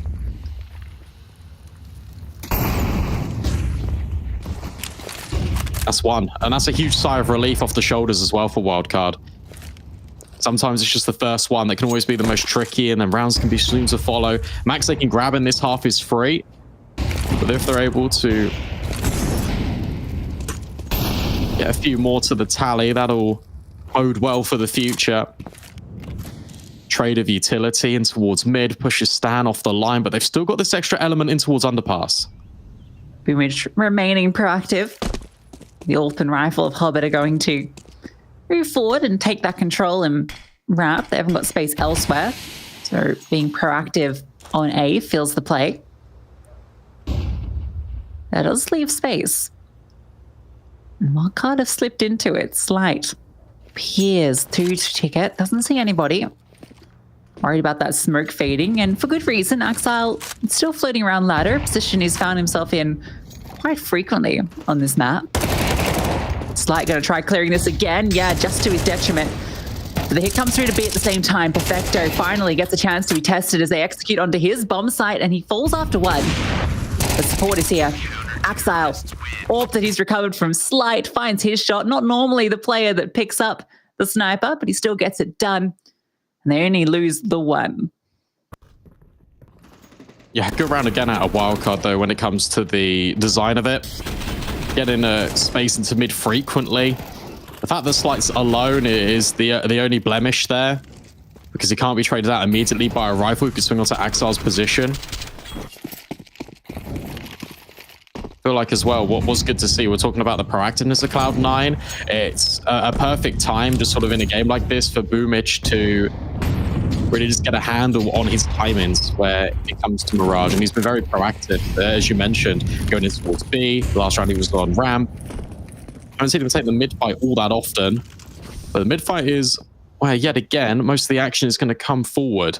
Stan stepping very close to connector. Another flashbang blinds 3 of these players on mid, and they are really wary about the possibility of an AWP being on the other side. Stan legged immediately. Axel waiting patiently. Could be forced back by the utility, but Electronic can still step in. Boomich not afraid, and there's Electronic doing exactly as you say. Boomich back up onto the ticket. Going to finish the job he started on Stan, who got slipped into ladder. Taking on Axel's role. Electronic looking for the swing, suspecting someone's in towards the window, and he finds that out for sure. So I'll kind of a bit of interesting space. Oh, okay, Hove deletes Axile. The Boomage gets the trade back immediately. A long-range duel, one out by Hobbit. All these individual gunfights not favoring wildcard. Save the one. Stan gives Electronic a chance, but can't quite get it done. 11-1, absolute dominance from Cloud9.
Hey Future Pros, let's look at a helpful connector smoke you can throw on Mirage.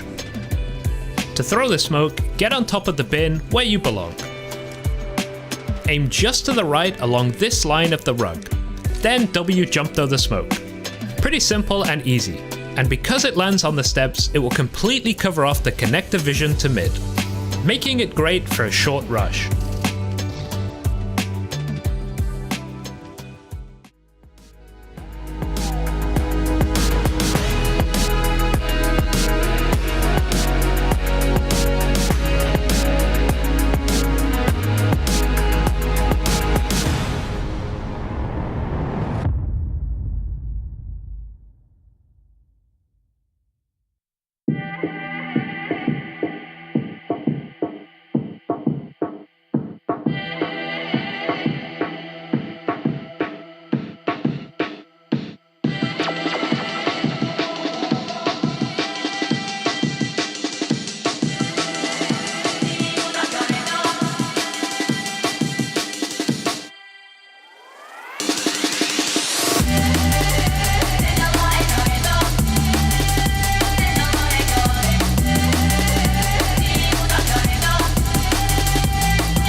Well, a dominant display in that first half from Cloud9. Wildcard showed good spacing in towards the middle of those rounds, but found it a little bit difficult to get the bomb down. They leave themselves with 1 round. That's all they collected in that first half, which means it's going to be a difficult road to recovery, especially when all the stars of Cloud9 are popping off. Yeah, it felt like everyone was kind of having their moments, which is great to see if you're a Cloud9 fan. We definitely saw some elements of what we hope to see from Wildcard in terms of some of the spacings they were taking, executes, but really it's the firepower that's a little bit lacking against this cohesive Cloud9. And it looks like we're going to get a biff in towards B. Not him getting aggressive. We were just holding for this play. Flashbang goes forward, but he was ahead of it. And Hobbit not slowing down. Axar with the follow-up. The Glocks looking to overwhelm B. Defensive smoke deployed. The entire CT squad has arrived, and there's 2 kills to come through. A chance, but Horve gush low. Means that Slide has to do a lot of the work, and he also cops a Glock bullet. A single shot onto any of these bodies will drop them. And they're being swarmed left, right, and center. Horve. Oh, he's behind the smoke. Can't go anywhere. That's going to be the pistol for Cloud9. Yeah, that's a really difficult one. 3 players start B. Motum gets boosted up as well, and the flash play seems really decent, but you're just not ready for the sheer volume of players that Cloud9 are throwing at you there. Complete all-in towards that B bomb site. Horvey and Slide do really well to make this one look competitive, and the use of the defensive smoke is good because it funnels Cloud9 away towards the edges of the bomb sites. They could be picked apart by the USPs. It's a little bit unfortunate they'd already lost players in the process. Yeah, you know what? A lot of chances to close. I respect the the Nova in the false play. Yeah. Sonic jumps out of window and goes straight into underpass with it, where actually it's quite a strong angle. The unfortunate thing is they're going to A. And Axel, well, capital A in his name, as he opens up the bomb site. You've got to retake. And one of the weapons you got to retake with is that Nova. Slide's just looking for something, and he finds Hobbit's bullet. Hobbit continues his reign of terror, and we get to see Sonic's POV as he sets up for the 1v5. Nova in hand, no kit, but just maybe has a little bit of magic. The shotgun strikes for one, an upgrade to the AK. The time. He just got his knife out. Yeah, not in his hands. They know they've won this. Sonic looking for anything he can find, but Perfecto ends it early for him. Cloud9 having no issues on Mirage. Yeah, that was a very quick dismissal, wasn't it? What a map from Cloud9.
At some point in every gamer's life, there's a question to be asked. Do your clothes match your hobby in any situation? Or do they just represent what you dream of? No matter what situation, there's always the right wear and the wrong. The only real question is, which are you going to choose? Decide for yourself. Hello to our viewers out there. Mike Loader here from the Ticker Studio, today with your weather across the country. Brizzy is looking warm at 31 degrees with a chance of afternoon showers, so keep those brollies on hand. Turning our attention to Melbourne now, where it is looking cloudy with a chance of Counter-Strike? Up the sense to try and win it in a 1v5. Chris 3 flick. Oh, they're making 1 by 1 sense. No way. He wants to. Oh my God, does it?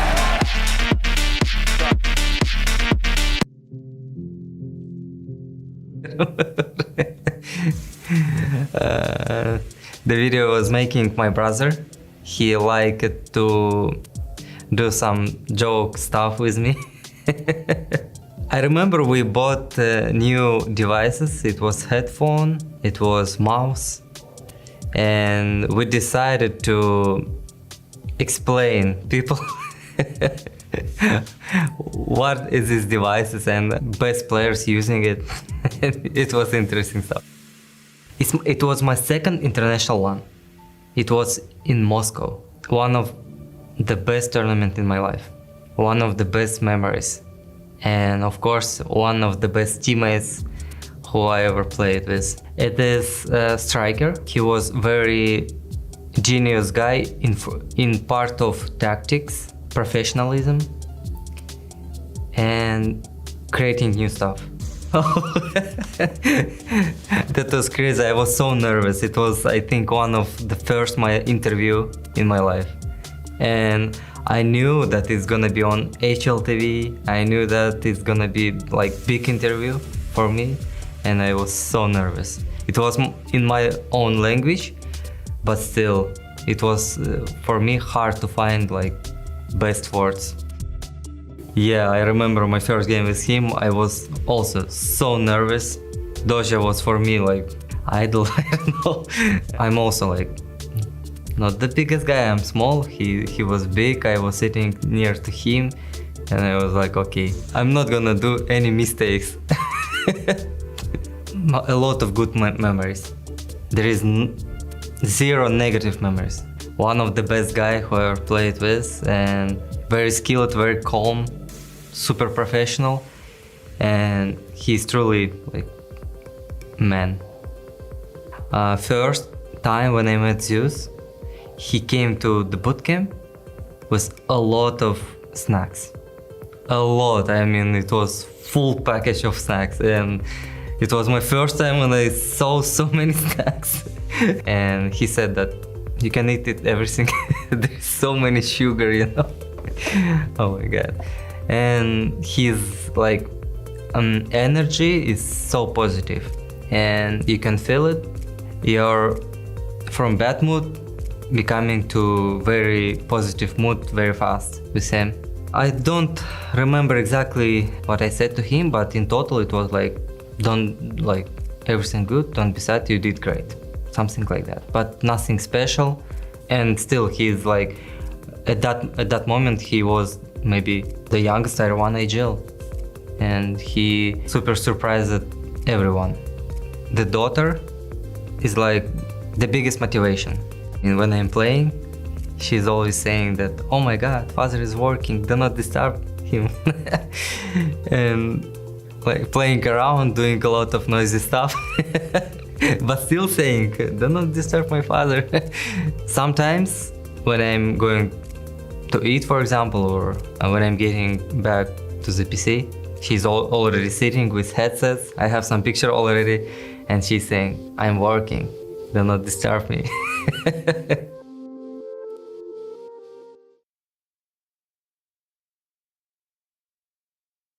He's had plenty of time losing these rounds, so I'm sure he's got some ideas as to how to approach it. What's your kind of IGL philosophy on these rounds? Well, first you need to kind of probe out where this stack is, right? You need to apply pressure across the map to force out the util, because on a map like Inferno, there is always going to be smoke spot up by the CTs to corral you, try and force you into one of the two sites of preference. Now, there's a bit of smoke and mirrors that goes on. Are they using the smokes and stacking that site? Are they using the smokes to send you to the other? And, well, this is that control we were talking about. Team Flash doesn't make it easy for Vexite, but him and Dexter have been able to grab this control. If they're executing towards A up short, Alex, I don't like their chances against this stack. Yeah, it's a brutal stack. MP9s, 5.7s, Dexter. Oh, he's already spotted two. I think he's got enough of a whiff. That was suspicious. Already, knowing there was one towards long side, now he's seen Norbert and Mir. They are, however, sticking around. Inns needs to find them a way out, right? So he's working up Banana now. There is more utility for that of Flit to deny. 30 seconds, real trouble. This gets awkward now. They can still pivot back to B, but they're going long side. Yeah, with Mir taking down Liaz, finding a Galil, this really spells trouble. It has to be the B-Rap. They have to find Flit. Backside dead, immediate deletion. He nearly found Alistair. He could have won the round right there. Yeah, now, however, it gets interesting for FlyQuest. Have they gotten away with murder here? Another... Like is fast, boys. Oh, he's just about round the corner. Dexter needs a multi-kill here. With a couple of seconds. Jumping peak, only the one. It's all onto Alistair. He's got the bomb down, but loses his head. And that is why those rounds are so... terrifying. Norbert's got some choice words for the Aussies. And yeah, that's a fumble. That's a FlyQuest fumble. These second rounds can be brutal. And they did kind of walk into the lion's den. Was it just the fact that there was 30 seconds when they started to realize it's a stack? Was that the... Enough pressure early enough in the round, right? They started taking the top mid control at, what, about a minute? Yeah. And then by the time they veered up short, it probably 50 to 40 seconds. And they had no other options. They didn't have banana control. So there was never going to be a pivot back available that wasn't blind. Right. But the fact that they did plant the bomb, I will say that's a positive for FlyQuest to try and have this tug of war, this arm wrestle of the finances. It gives them...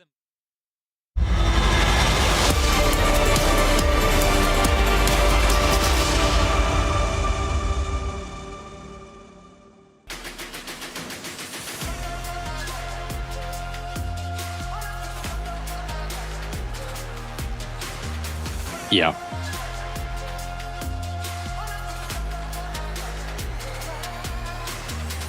My bad, but good. We're all good. Everything's okay. Sorry about that, guys. Just saying, it was a bit of a one-sided affair. Cloud9 felt like they had full control of that map. There was a few rounds where Wildcard had some spacing. It felt like maybe in the mid-round when there's like 3v3, for instance, that there was something to work with. We saw the ideas. Unfortunately, the execution was where some of the issues were. Yeah, absolutely. I think that's the telling sign of it, and that's always going to be difficult when you're playing with your coach, you're playing with a stand-in anyway.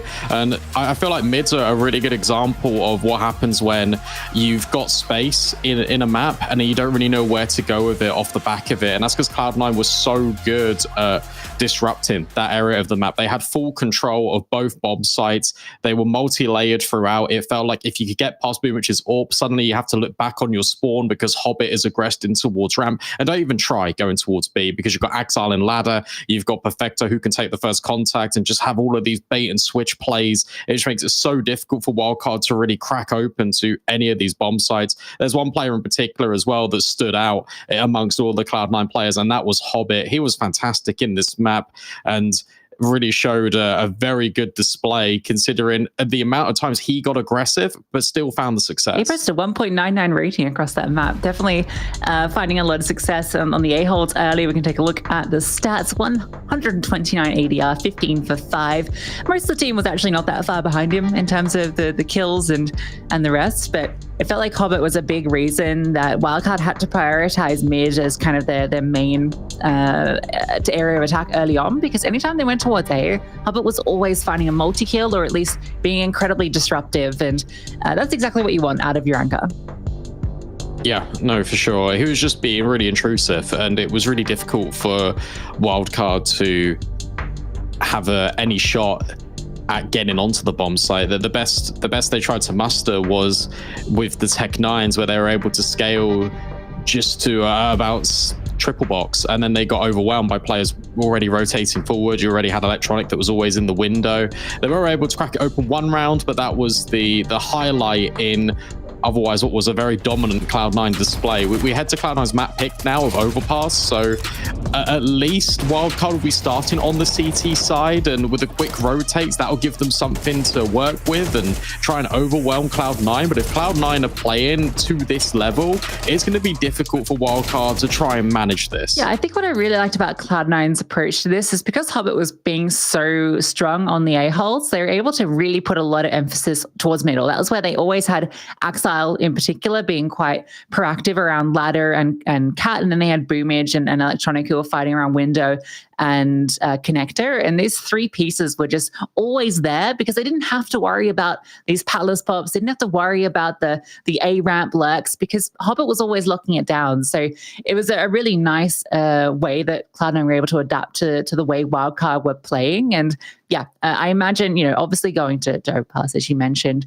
at least it's on the CT side. My only concern is that this is a much more tactical map. And we talked about, during the veto, just that, if you're a team like Wildcard where you are playing with two stand-ins, that's the storyline we keep touching on because it's so important. You go to a map where it's so critical to have the right rotations, the right reads on where to stack. Stan's going to be relying so much on the information of his teammates, what they're able to gather. And, if they're not comfortable in the map or, if they're playing positions they're not used to or all the rest, it gets a little bit scary.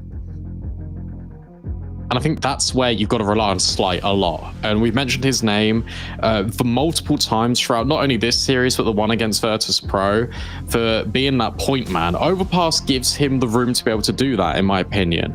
With the AWP, he'll have options to peek connector, go over towards Fountain, start out long. There's all these different variations that Slight can do, but he needs to give that assertiveness on the map so Stan can be able to call these mid rounds in the first place. Because what you've noticed with Slight's playstyle, he's been playing a little bit further back. It's been a lot more passive. I expected him to kind of be dictating off his spawn in a number of these rounds where he wants to go, where he feels like he can be best pressed to try and be set up to find a kill. And that really needs to happen now. Wildcard, there's not many chances left. The run in Chengdu is running out. So you've got to really play with full confidence. You've got to take some risks. Yeah, it's interesting. Like Sonic was actually the one that was going for a lot of the opening duels, or at least was, having some success in those early engagements. Whereas, as you mentioned, Slight was playing a lot more passive, which we definitely need to see that change up. I'm curious to see who's going to be paired up with him. I think the conversation we had around Wildcard, we mentioned that yes, they got substitutions, but the big issue is who's being substituted, because they're missing JBA and he is their star rifler. He's their best player in terms of performance this year. And that's going to be really impactful in map like Overpass, where normally, as you mentioned, Slight, we're looking at it as being kind of aggressive on that CT side, taking control. But normally that AWPer is paired up with that star rifler, right? With your strongest player. You have your best two players on the A-bomb site. So that's my big concern. If Sight's not feeling the confidence and he doesn't have that, backup of someone who's always reliable, that's where I get scared for them. I'd even pair Sonic with Slight. I think it's a really good point you made about Sonic kind of taking the initiative, and that probably goes hand in hand with his experience he's got on LAN, right, as well. He won't have the nerves to kind of go for plays like this. Has played at the top level for a number of years in his career, knows what it's like to play against top European competition, and that's to be brave in the face of danger. So maybe pairing Sonic with Slight could be quite a good idea, and he could be on the angle. Sonic could be either there for the trade, or he could set him up with a flashbang. There's multiple ways to kind of approach this if you're Wildcard and if you're Stan, and it's all about just kind of believing in what got you here, and the fact that you're able to be at your IEM event in the first place. And we've seen from the RMRs that Overpass is a map that Wildcard do like to play quite a lot. That the test is, after being blown out not only by Virtus Pro but now again by Cloud9 on Mirage, and only having a couple of rounds collected to your name so far in 2 maps, how does that wane on the confidence? And I feel like in an environment like this, it should be easier to reset given the context. Yeah, and I guess on the other side of the coin for Cloud9, they feel very good about Overpass. Their most recent 2 games, a 13-2 win over Na'Vi, a 13-3 win over Ecstatic. Now, granted, both those maps were starting on the CT side, so obviously there's the inherent advantage to that, but they obviously have a very strong Overpass that they're very keen to bring out. So the T side, that remains the question. We haven't really got to see much of their T side at all, but I don't expect it to be any weaker than their CT. There we go. Getting the mental going early. Fist bumps, high fives all round. Potentially the last map of play for Wildcard. They need to win Overpass to stay alive in this series against Cloud9 to continue their journey here in Chengdu. Let's see if they can amount it. CT side of Overpass, we mentioned it should be a good fit for them. They got the smoke, they got the flash. There's no kit, but there are dual Berettas on Sonic.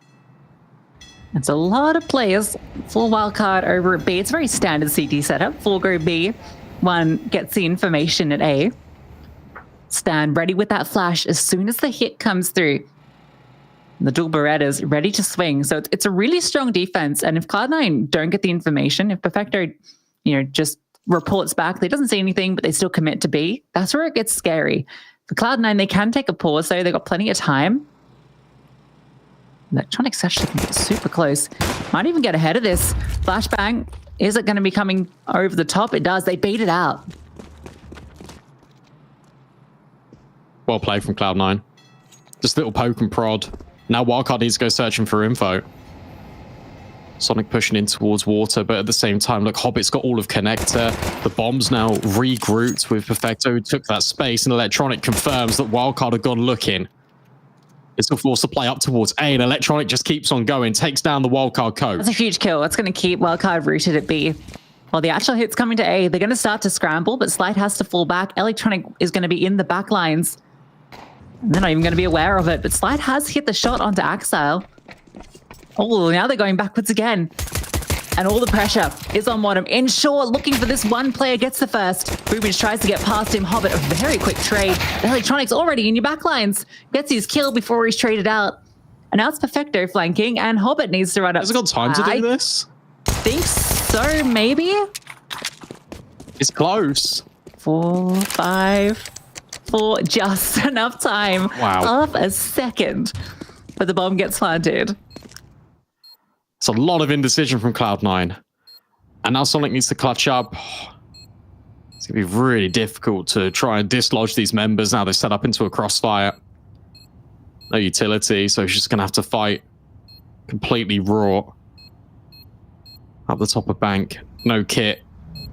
Needs to move quite quickly, but Hobbit can take the contact towards truck, and that allows Perfecto to swing from default. Sonic not being given an inch, and Cloud9 take a mile. And in fact, probably run a couple of them, just rotating back and forth along those bomb sites. Eventually get it over the line, but that had a lot of tripwires thrown in by Wildcard, and Cloud9 nearly fall over all of them. Yeah, that was very troublesome for Cloud9, especially when the bomb goes down here. Hobbit gets a really, really nice trade kill. Then, yeah, 19 seconds, you pick up the bomb as soon as Electronic falls. Oh, flanks on flanks. A very... Oh. Hello. Zeus is out. Moving it up and down in his hands. A double Zeus. Sonic looking to be lightning fast. But maybe Axile will just spray them all down. When we see any Zeus action. Maybe. Over the top? No. Denied. Now it's all on to Slight. And I don't think he'll get a chance to use his either. Cloud9, no issues. I respect the fact that Sonic went back to it anyway. He was full blind. He pulls out the Zeus. Tries to grab the freebie on the Mac 10, but it just doesn't happen. But that's your eco. You're not worried about that if you're Wildcard. Now you've kind of got everything at your disposal. You've got utility as well to support these rifles. Only a single Mac 10. Yet again, Cloud9 future-proofing their investment. So the buy is not much far behind all the trinkets that Wildcard have brought forward in round 3. It doesn't quite connect, and yet again, it's a change of pace for Cloud9. Very fast in towards short. Boost over the top. Sonic looking, but he will not find Electronic. I wonder if Electronic will find him. No, Electronic's maybe going to spot one here. All the way around the corner. Is that boost going to get him? No, it's disassembled. HE doesn't do exactly what he wanted, but I'm happy with the opening. Meanwhile, the rest of the squad is taking space on A. Long control established. Stan tucked in the corner. Boomage tries to clear. Stan gets the kill, a re-smoke on Divider to bail him out. This entire time, Electronic's been left and short. So Cloud9 has still got that option if they want to reset. It all depends on what Electronic can hear.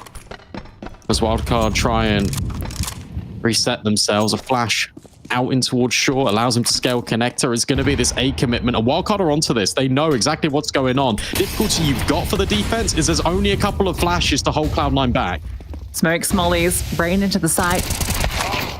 Slight still has sight lines, but can't connect onto Hobbit. Sonic tries to slip through, but Perfecto overwhelms, and Stan, frustrated, he can't get involved. Utility making it difficult for Wildcard to find comfortable places to fight, and they are overwhelmed just by the sheer pressure.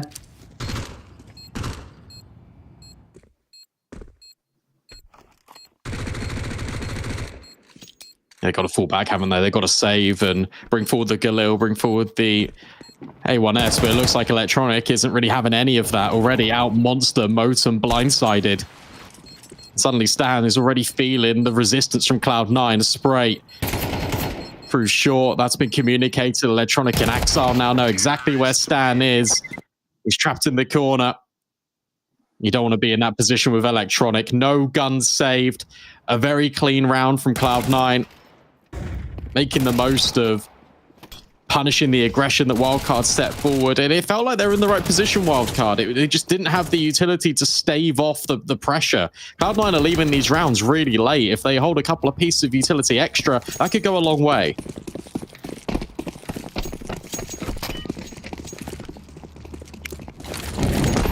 Having started as a T side. With the half by an Axile, he's fast. Oh, nice little run boost. Unfortunately, no one in short. But I like the attempt. Cloud9 love a little perk out monster. Axile had a look in, falls back immediately, seeing if he can bait out any sort of response.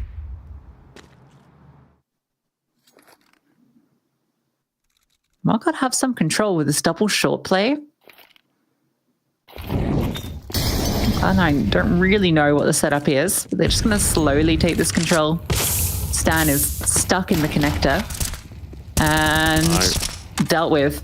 The double flames, too much to handle. That's brutal. You get mollied from the bottom of Con, and then Boomich steps in and throws one down on top of you. You're restricted. You can't do anything. And Cloud9 know that they've not set a foot in towards short, so they're concerned that players could be here. Perfecto does his due diligence. Spray is a little bit laboured, and in fact, Horvy's able to drop the bomb. The issue you've got is players have fallen all the way around him. Hobbit just opens Con, finds the trade, and now Sonic, who did find a kill earlier in the round to Electronic, now needs to find more. Just the Deagle though, no armor, didn't pick up that weapon from the kill. Oh, nice shot. Oh my god, Sonic. He's made this doable. 2 quick digs, giving him the chance of the one-on-one. Hobbit has everything to work with. An opportunity appears for Sonic ahead. Hobbit eludes. 5 HP. But just one target, a single shot from Sonic would get it done, but he is denied by Hobbit. Heroic attempt, but only the 2. What a fantastic collection of shots, though, from Sonic. Makes that one really winnable. And he's given opportunities as well. As Hobbit more than keen to fight him. Really nice shots from Sonic all the way through. It's just not enough, and that's the closest that Wildcard have come so far in this map. A second one onto Boomich. It's just absurd. And that should give them confidence. That should give Sonic a little bit of belief. Orps out for Slight. Not only for Slight, Sonic's grabbed one too. All right. Often a secondary AWPer. Run boosted over Monster. Feeling emboldened after his digs to continue clicking. Might get the opportunity. Electronic is ready for it, but oh, it's just the tag through the edge. Modem's at least there to swing through for the response, and you're not ready for that second AWP in play. Great opening kills for Wildcard. Now it's about holding on.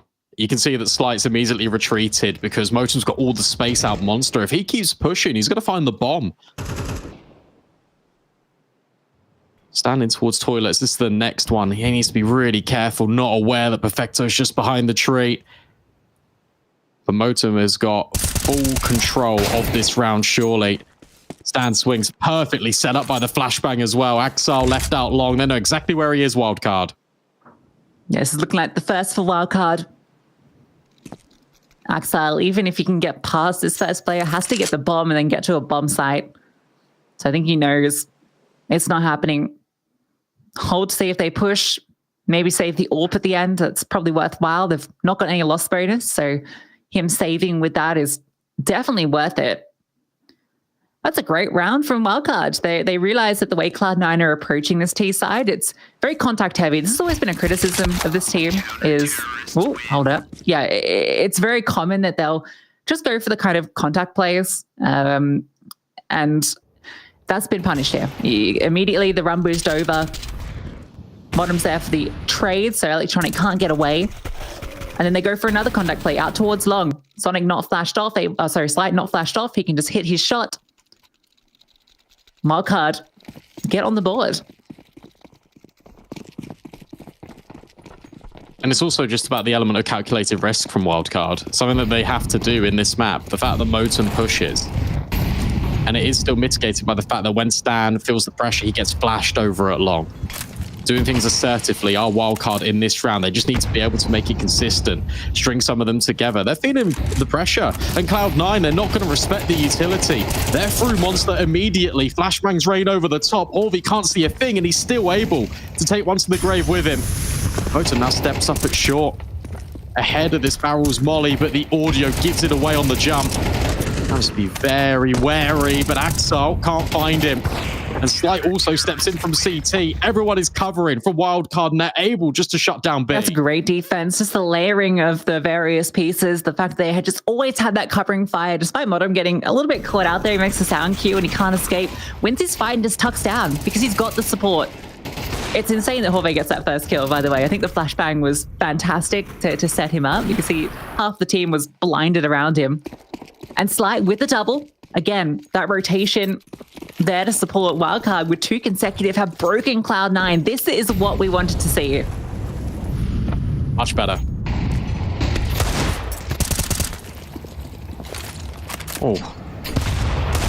Probably just didn't see anything there. It was just blind fire. Instead, gets met with resistance from the M4. Motum will finish the job. And if you're Cloud9, I feel like you almost just want to take the sting out of what's happening so far. You can use rounds like this to sort of assess, kind of get quite loud on the mic and just talk about what's happening. You've gone for an execute play and it's been shut down, but you've noticed a lot of players from Wildcard rotated almost immediately.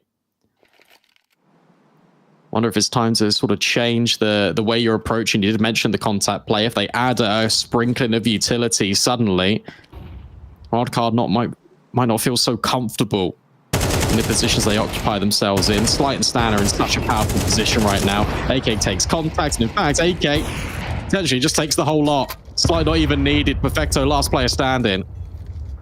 Not much to be done. Stan with a 3-piece. Confidence building for him as well. As it does look like he is going to be pairing up with Slight on A. At least he started there quite a few times. So you want him to be fired up and feeling confident. So nice few UK frags.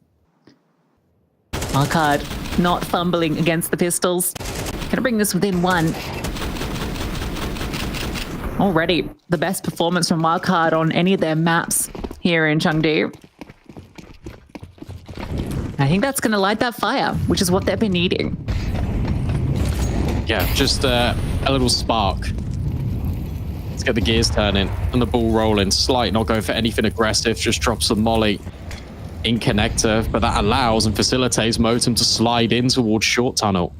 With the smoking monster as well, Electronic obviously has been poking and prodding. Is it going to be looking over at that area of the map, and they're hoping that he would peek over towards the short side. Nothing doing so far. Electronic stays concealed until Motum gives it a swing, and that's the first kill. I was worried about that position from Electronic. Slides orb, ready. Sonic has slipped in. They have 2 supporting rifles around this orb. How do you challenge it? How do you get it off the line? Sonic goes forward, he drops the bomb. And you've still got this AWP in play. You've still got Stan on the other side of the smoke. And Stan activates. Wildcard is suffocating Cloud9. A shocking turn of events. Axar looking to make a hero play, walking through smokes. Electronic still very low from the early engagement. Axar's not done. He might be very shortly though. Stan with another. Top of the board for Stan. Electronics not getting involved at all. That's a really good round from Wildcard. It's the fact you've got that layering in towards the toilets, but off the back of that, it's as soon as Slight takes the contact, Sonic moves forward, trying to upset Cloud9 and trying to get ahead of the fact that they're now going to double peek onto that orb. Able to deny them at the first instance, and then Stan, he swings from Divider and is able to catch another player. And they have to make plays like this. They have to fight forward because they lost Motum early over towards short. They can't allow Cloud9 to rotate away because they've got limited information on B. This is a really good hold. And as soon as that bomb is dropped, Wildcard just pounce. It's therefore just irrecoverable for Cloud9 to stake a claim back into that round. 4 rounds each. Yet again, economy's broken. Cloud9's not been able to plant for a number of rounds now. Yeah, I think what I really liked for Wildcard is they didn't get panicked when they lost the player in short. Yeah. They kept their composure and kept their setup on A. Would have been very easy for them to, lose that player in B short and feel like they have to rotate extra elements down, and that would have given Cloud9 the space. And Cloud9 thought that's what was going to happen. They thought that was going to be the response. This time they have been granted control of bathrooms.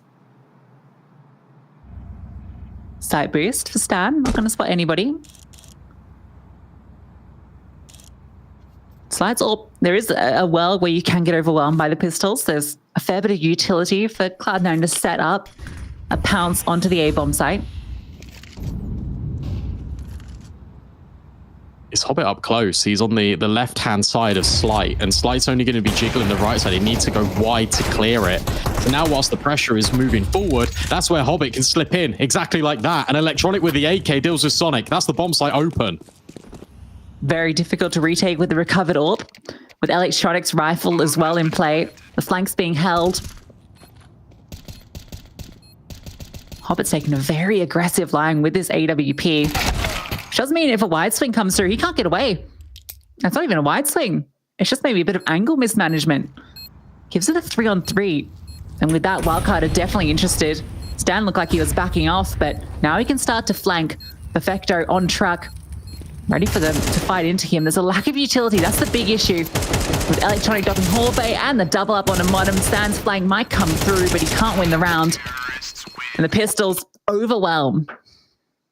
Yeah, good setup there from Cloud9. The fact that Slight did give Long a look in, but not ready because Hobbit hit the timing, whereas playing to the close wall was everything.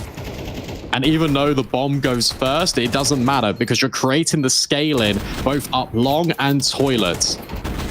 And from there, because Cloud9 are fanning out their players wide, it's so difficult to try and contain them in such close proximity with that sniper and with Sonic. With the rifle, he gets domed instantly, and from there, Slight is completely alone. That's a sucker punch for Wildcard as they were starting to build momentum. But they can't let that upset them, and look at this, a triple push in towards the fountain. They're grabbing control really early. Yes, it's become a common maneuver on Overpass, but one that Wildcard have been yet to pull out. They're getting very aggressive. They've walked past Boomage. He's not aware. Almost gets one, but they were ready for that fade. Perfecto has to fall back, and he does get the kill. HE over the top finds a follow-up. And the aggressive maneuver, it looked good for a moment, but maybe they overstepped their mark. The good thing about this is this will probably force Cloud9 into a B play, and you've got Horvey and Stan that are now taking a little bit of liberty. One towards barrels, one by the pillar. In fact, Stan goes close. But Cloud9 are aware. They've got a lot of experience here, and you can see that this utility set is designed just to keep Wildcard over on this side of the map, while space was already being taken back by Hobbit through Fountain. And Sonic needs to hold on completely alone. This is a very good angle to try and catch Cloud9 off guard, but he hasn't really got the health to work with.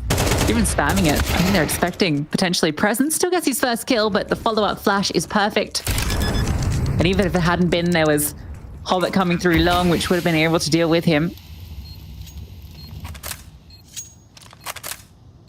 I think in a 2-on-3, with the money where it is, They want to hold on to these rifles to give it another shot into the follow-up round.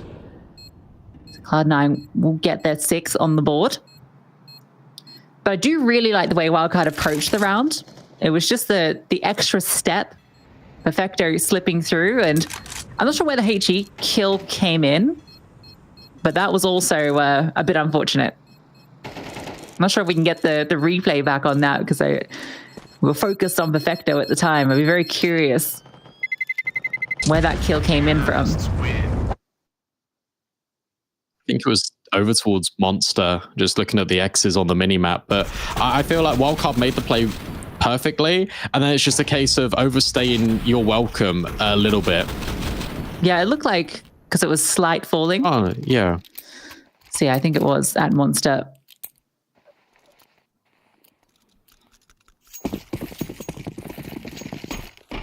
I like this though. This is exactly what we asked for out of Wildcard, and this is exactly what we're getting.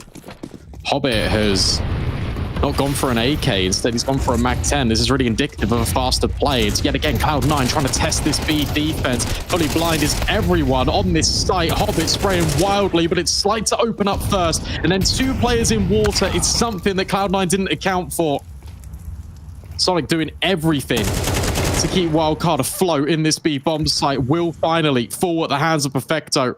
And with a minute and a half to work with, it's getting a little bit cheeky with it. Edges the smoke. Knows that players were out towards short. I think you should have to read the both of there because they know Slight got a kill and he knows Stan's a B player. That's surely being commed over. He's pausing to see if he can catch a rotation. Oh, he's going to get it. He might get more than he bargained for. Both will slip through, but Perfecto jiggling between the 2 angles. Misses the opportunity. Slight scopes on the angle, and Wildcard, they hold down B.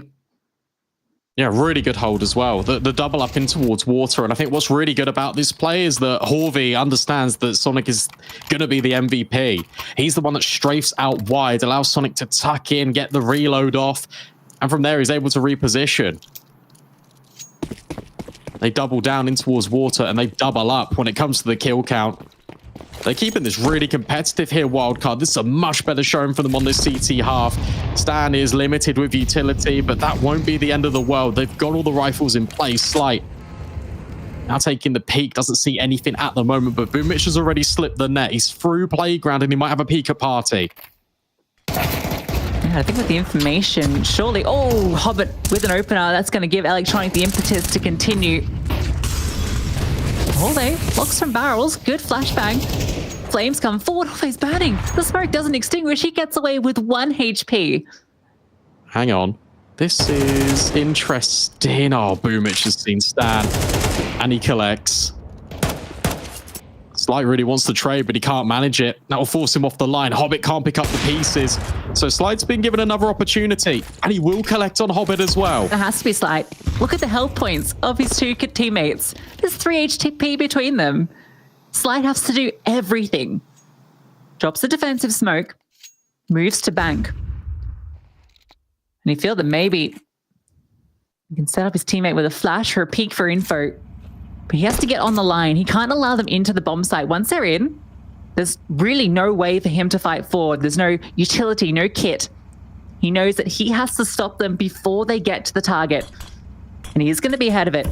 Behind Dice. Ready for this entry in long. Flashbangs on over. And it forces the bait out shot from him. And he's stuck behind. Perfecto lines them up. Slight couldn't get away. Had the right idea. With 1 HP on Horvey. This is a 7th for Cloud9. All the most spectacular clutch you've ever seen from a coach stand-in. I fear it's most likely the former. Okay. Hang on. That's 1. Equal to his health.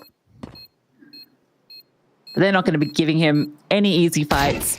There'll be a quick swing if needed, and it's Electronic who puts the nail in the coffin. 7-5 for Cloud9 on the T side of Overpass.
Future Pros, offense can be the best defense. So let's look at an offensive CT side incendiary for short. To throw this incendiary, stand back at the wall here on the right. Aim above the second window and throw the incendiary while running. This will incendiary off the pipe leading to short water. You can use this to delay or take the space. That choice is yours.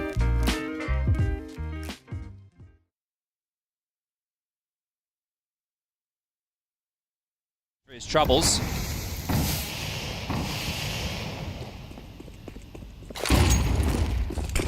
Here they go. Flash. Forced away. This was some of the problems that FlyQuest encountered in the regulation at the start. Was this pressure from Flit on to be early? Dexter throws out the smoke, plays in the off angle so as to not go down to any preemptive spray. 5 on 5 with 50 seconds. They're staring at the smokes. Inza's come over and donated some util. He's been told to get on it. Oh, spotted. I don't think Vexite caught the whiff the other way. Forced to respect the util. He's got a nade as well. 30 seconds. They're going to finish B. This is going to be on Vexite. He's playing anti. Good nade damage. Flit's really the walking wounded at 29. Here comes the util. Here comes the exec. Flustered is Jane dropping his nades and a bit more than that. Spam. Empty-handed Dexter, but there's something from Vexite. It needed to be more. Inz, what have you got for us? Nothing on his smoke spam. Alistair and Liaz a country mile away. A redeploy of a smoke available make it to Mir and Fame. Both with walls to erect. Oh, you're just smoked out. Alistair could land some good utility, but still, you're going to have to wait quite a while.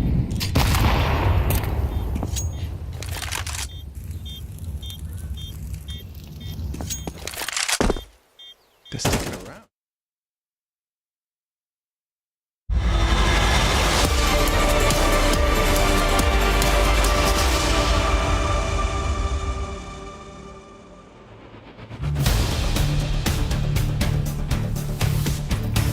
Wildcard got to be feeling pretty good. This is the best map they've performed in so far. 7-5, only slightly trailing Cloud9, but it's Cloud9 that now stand on the defense, a half that they are very comfortable in, and this is where the real challenge begins for Wildcard. They've still got a shot.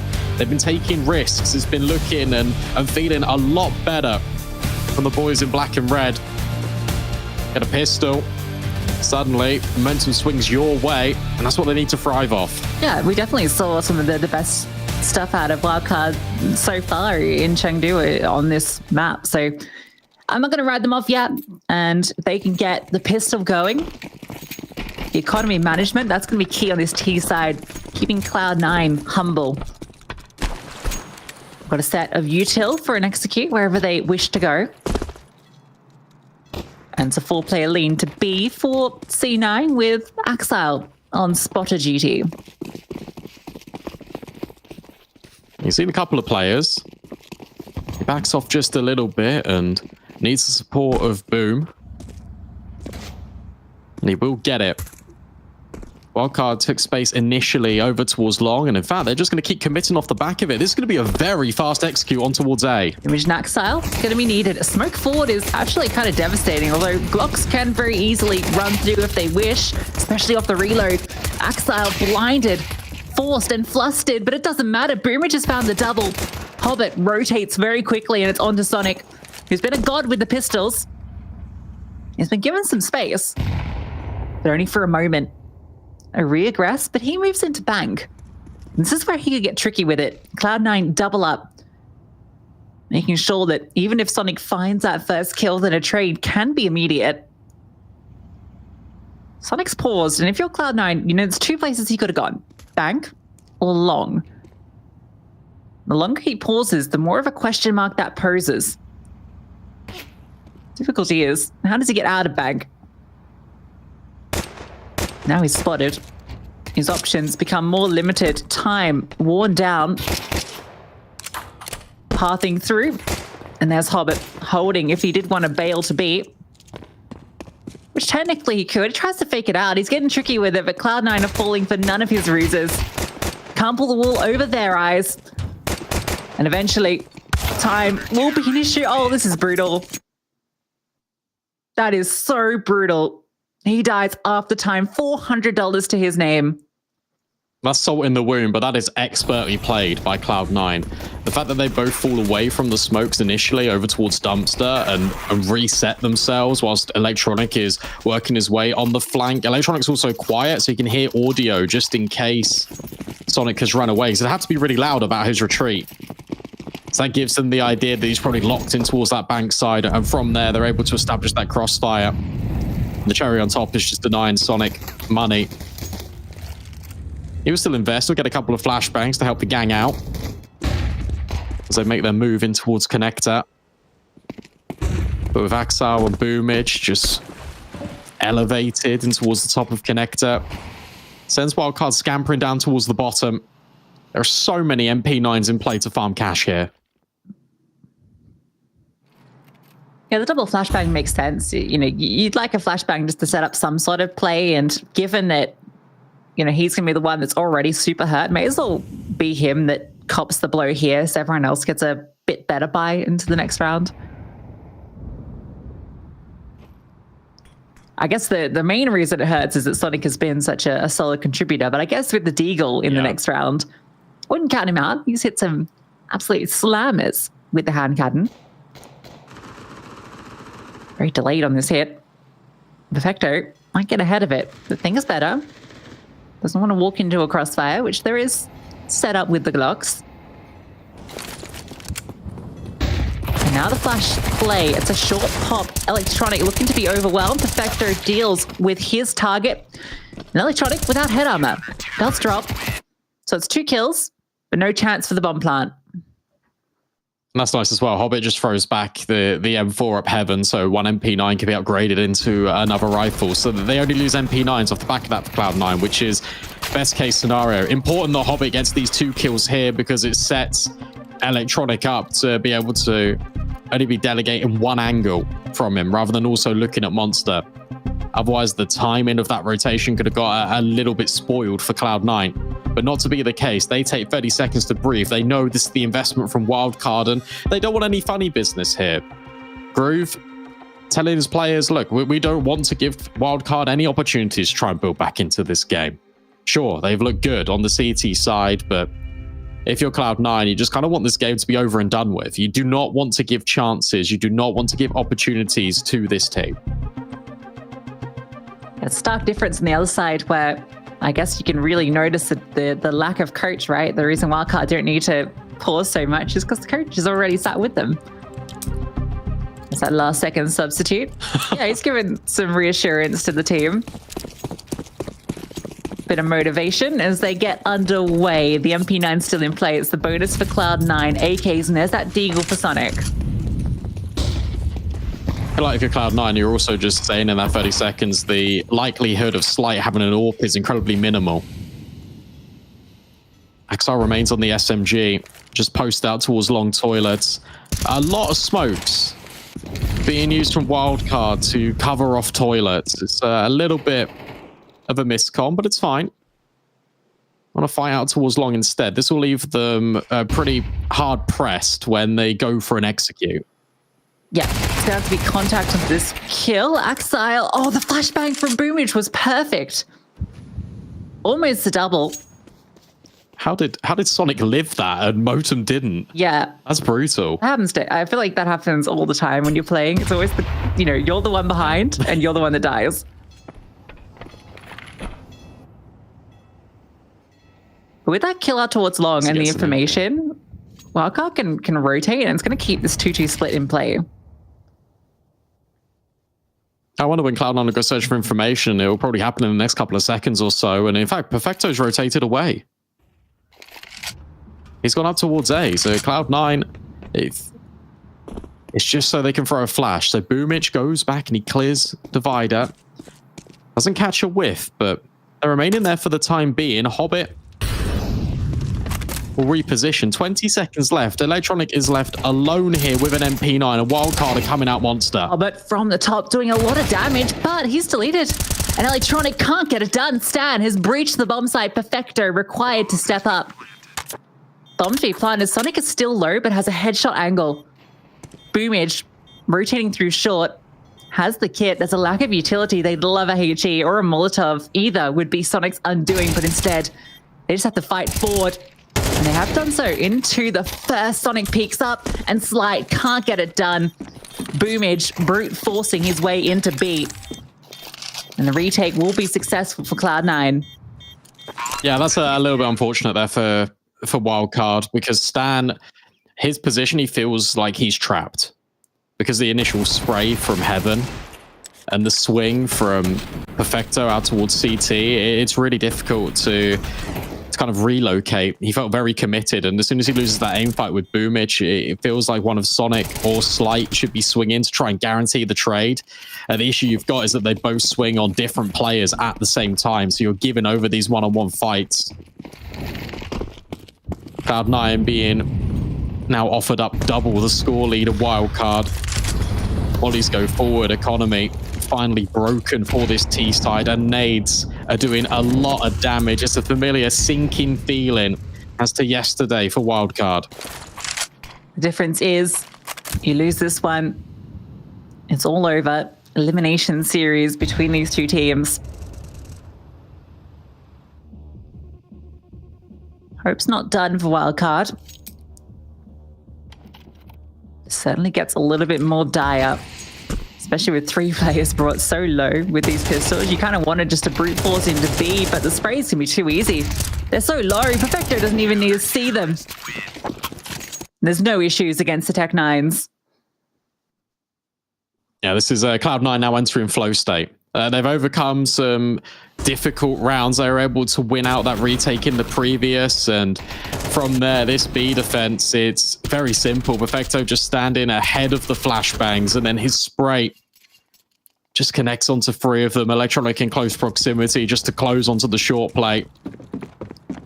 B denied, bounces. Perfecto and Electronic make it so. Now Axel even going a little bit aggressive by himself, just peeking in towards Fountain, aided by the utility. But no one's there really for Wildcard. Slight had the AWP and brings it over towards Monster. They want to test Perfecto and Electronic once more. An additional resmoke, and you've got 2 players. Anti-flash for Perfecto, but he's the one that falls first. They've managed to brute force their way in again. Hobbit, required to step up, slips into water. They're pushing on him. That smoke actually gives him a bit of coverage. Axel also rotates. Bomb to be planted. Hobbit is still alive, still fighting, and still winning these duels. It's unreasonable, it feels. Sonic is getting flashed behind Hobbit on an absolute tear. How has he stayed alive that long? And it's given the space for the rotations. That is map and series point for Cloud9. That's a disaster, and that's really unfortunate for Wildcard. As you mentioned, that smoke trickled down and gave him cover. Allowed him just to position himself to the point where they had to go wide to clear him out. And that serves 2 purposes. As you can see that, look, Motum got 2 kills for free because both Perfecto and Electronic were anti-flash. But the fact that Hobbit burrows himself into the corner, it means that Wildcard have to go down in towards the depths to clear him out. They have to go wide in order just to see him. And that means that Cloud9 can rotate through Connector. It means they can also set up utility to support him. The fact he gets away with another kill there is unreasonable. But he's been lights out all series long. Boomage nearly with a collateral. The nade should finish the job. It doesn't. The second AWP bullet will. It feels like the journey is running out for Wildcard here in Chengdu. 5-on-3. At least they have short control. At least they've got the bomb. But with a molly and a smoke to work with and no flashes, they need to brute force their way into this round. Needs to be something magic from one of these remaining players. Stan and Sonic definitely the 2 that I'd be looking at to do it at the moment. Says the world. And as Boomage gets aggressive. Is he going to be ready for this angle? No. Boomage caught off. A lurk smoke moves forward onto the site. But Axel is still a disruptive force. Wildcard are incredibly spread. Will be looking for a head. The coach's shoulders. Maybe that'll be the way back in for Wildcard. A follow-up. He's found 2. Puts it into even steading. Axel still a threat. They seem aware of the possibility but I'm not sure they're going to be ready for him to be right here. Stan can't smoke off the cross, and he needs to. Needs to be a plant for Bank. He will get over the bomb to be planted. This is good. Stan actually going to go on top of default. He wants to try and remove Axile. Can he see him over the top of the Wisps? It's so close. Might be given a second opportunity. Silent drop now looks to long. Horvey still patrolling Bank, and he's finding even more damage. Electronic finally ends his killing reign. But where on earth has Stan got to? Needs to be cleared, and Axile will find him. A really great attempt all off the back of the coach, but it's not to be. It's Cloud9 closing out the series in quick fashion. They were the favorites coming into it, and they looked exactly that on the opening map. But you got to give props to Wildcard for the performance they showed on Overpass, where they were certainly not favored. It was a really difficult map for them to be coming into with the double stand-in situation. That is the massive asterisk next to Wildcard's performance. But at least for Cloud9, they can breathe a sigh of relief that they didn't let it get too close. You know, there was the 7-5 half, and it felt like maybe Wildcard could make something happen of it. The Cloud9 stuck to their guns, closed comfortably, and they continue on in IEM Chengdu. Yeah, absolutely. Look, if you're Wildcard, you're sitting here laughing, thinking, we just played Cloud9 with 2 stand-ins and we did better than the major champions, right? It was 13-2, as you said, before we went live. So they've got to be feeling pretty comfortable with that. They did show us just a showcase of what Wildcard can look to bring, and it's when they are playing with confidence, when they are feeling a little bit emboldened to go for some of these risks, that's where it was paying off. The B bomb site in particular, they were getting in there for free when they had the rifles and the flashes to set themselves up. There is definitely signs of strength here for this wildcard roster, and hopefully this is just the beginning for them. Hopefully they can qualify through and have their full roster and show us what they're capable of. Yeah, last minute addition to the event, and with 2 stand-ins, honestly, it was always going to be an incredibly difficult run for them. But, you know, it's all experience for this team. And I think even though, you know, obviously Stan's had all that experience at the top level before, I think for some of his other pieces, it's nice for them to get the opportunity to play. I think particularly Slight, you know, we got to see a couple of moments from him, and, you know, obviously they were missing their star rifler. It was always going to be difficult for them, but we saw at Overpass what this team's capable of. Just couldn't make it happen with what they, you know, brought to the table. Yeah, and that's the thing. If you're Cloud9, I think just reflecting on this best of 3, I mean, it's one that you always go into and you expect you're going to win, and it just feels like a tick in the box sort of procedure for them. But the fact that they're able to overcome this best of 3 without too many concerns, they played the same way they normally would against any competition as well. They're just kind of drilling things and they're rehearsing it. There was no real banana peel slip-ups. There were no sort of eco wins like we saw a Namiga put up against FaZe yesterday.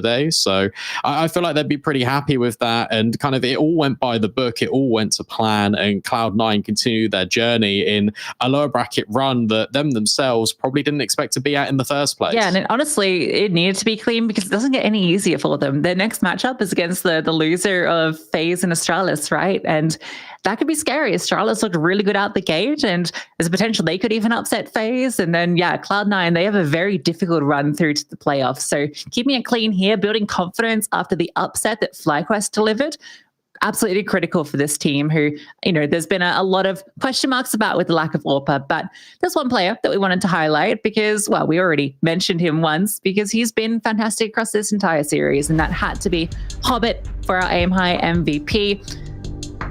106 ADR across the series, 1.74 rating, and almost a 2.0 KD.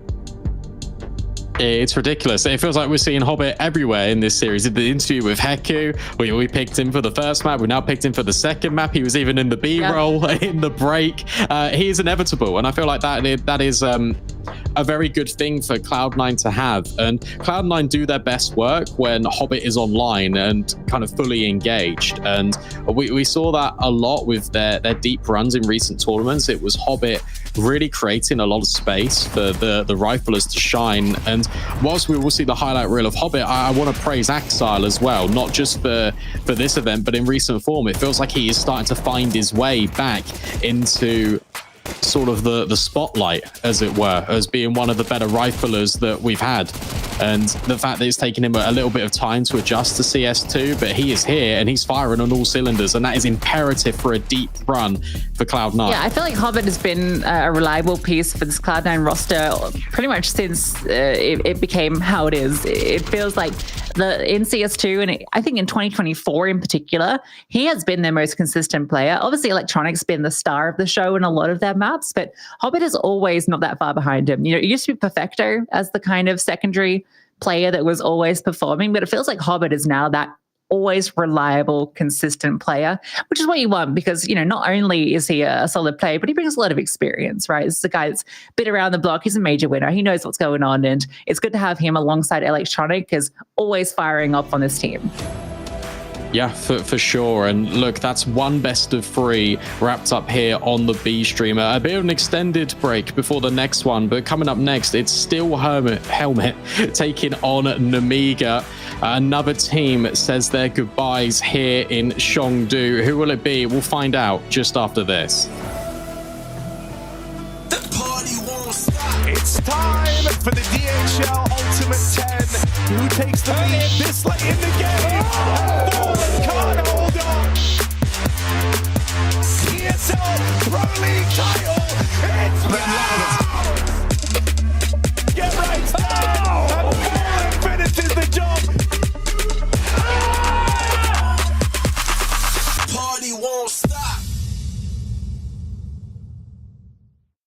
Smokes. You see double smokes in the same place there. Simple just jumping casually into the side. Wait. What was that? Never miss a play again. Simple. It's not allowed. This is not FPL. This is a major. Finally. With Face It Watch, you're in control. Switch between player POVs live and see the game through the eyes of any pro. Never miss a moment with replays. Relive each highlight on demand from all angles. Watch it, control it, face it. 1 round left. 7 straight for FaZe. Guys, listen to me. Smokes B fake and Expo A, okay? They're gonna play Pro A. Kerrigan over at the B bomb site says, we've stopped you here. You have to go back towards A. Rups is in a huge amount of trouble. He's gonna try and take matters into his own hands. He drops in. Oh, talk about a Gastoni. Oh, talk about a superstar. Talk about the elite. Rups is on a rope.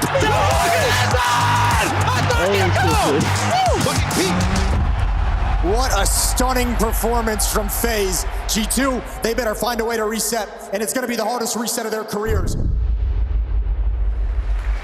Guys, it's the best of 5. You only lose 1 map. Imagine how it's gonna look on the fucking match page. These guys won the first map 1915, and then all the other maps are like 16-5, 16-6, 16-7. Come on guys, okay? Let's fucking fight. Forget about the first map, let's go. Well, there's no more time now to talk things over, and I can't imagine the talk that G2 would have had between maps. How do you overcome this? How do you recover? All the issues are fixed, except for the one of G2 dropping an 8-round lead on Inferno. They've got to forget about that. Map 1 is done. It's over.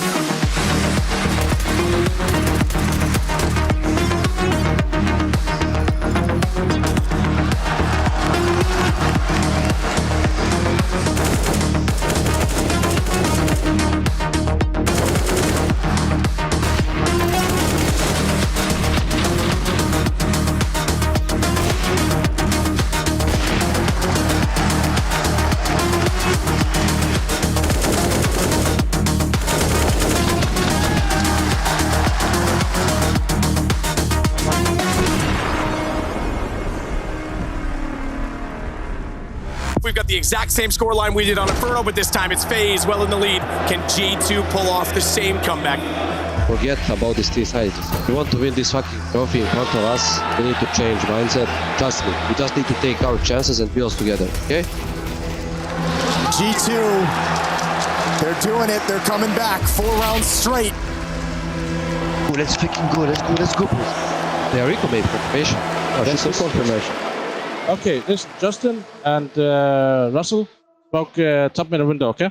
And then you walk on the ground, be fake PE, and you try to boost window.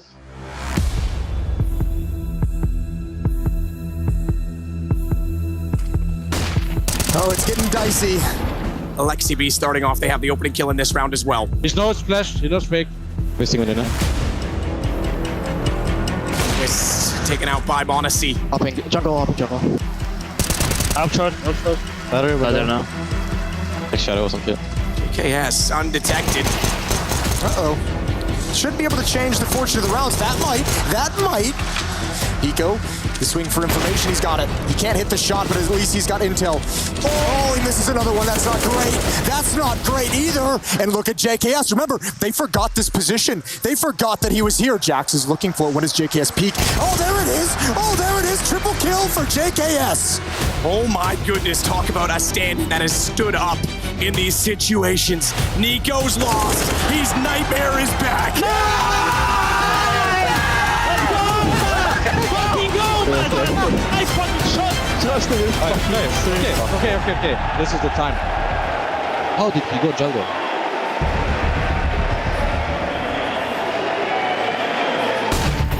Hey, rush. Finish the edit. Jackie, I flash Tetris, no? One more, Tetris, lâche Tetris. Un HP, guys. Abs. I smoke. I dive. Nice! Allez.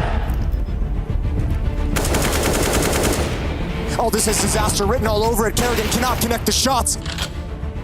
10 seconds to get this ball planted. More utility being spent. Nico's gonna swing wide. He's gonna spam it down. That's the round done. JKS is gonna bug out and go home. Nice! Let's go, boys.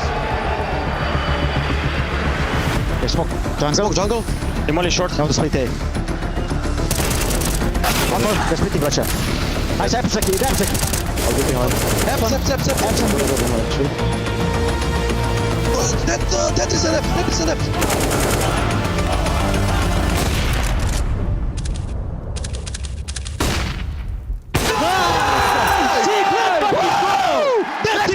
Let's go, boys! Arena! Listen to me. Destroy them now, and they're gonna have full tilts, okay? Destroy their fucking comeback right now, boys. We win this fucking. This fucking our overcome, boys. Good fucking composure, okay? Play fucking good. Just keep going. They're pressure. They're gonna start playing slow, okay? This is their fucking shit game. I know what's gonna happen now. They're gonna do round from the start with smokes, with fakes and shit like that. Let's have good communication. We haven't got B one single round, so I really want to like fake it and then you explode B and go up short with all. Okay, I think they put off at B last round because they thought we were gonna go B. Keep doing the same then. Let's fucking do this shit. Power fucking cocks, man. This is people confident. Take the peaks out. Yeah, first one, not the previous. No, they're not doing anything. Pressure. G2, they've completed the comeback, but now they have to overcome everything that they failed at previously in the previous map. They have to actually win this game. Two. Ace it. They're up one, Jackie. Be fast, yeah? He settled again. Massive problem for them getting inside of the A site before Hunter back through the smoke, but Kerrigan over the top will deny him getting any momentum in the round.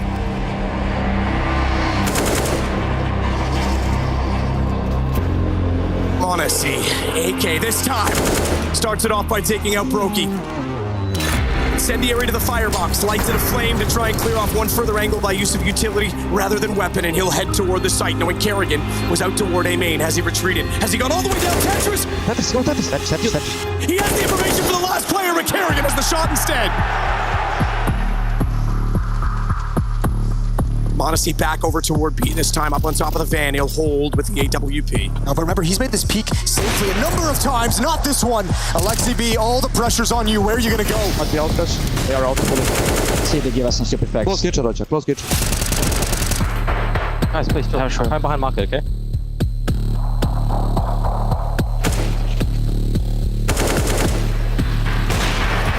Monacy gets just baited, lured into that peak because he was able to grab the angle so many times previously without spotting anyone. He never had to encounter Brokey. 2 more chances for FaZe. They had 5 in regulation.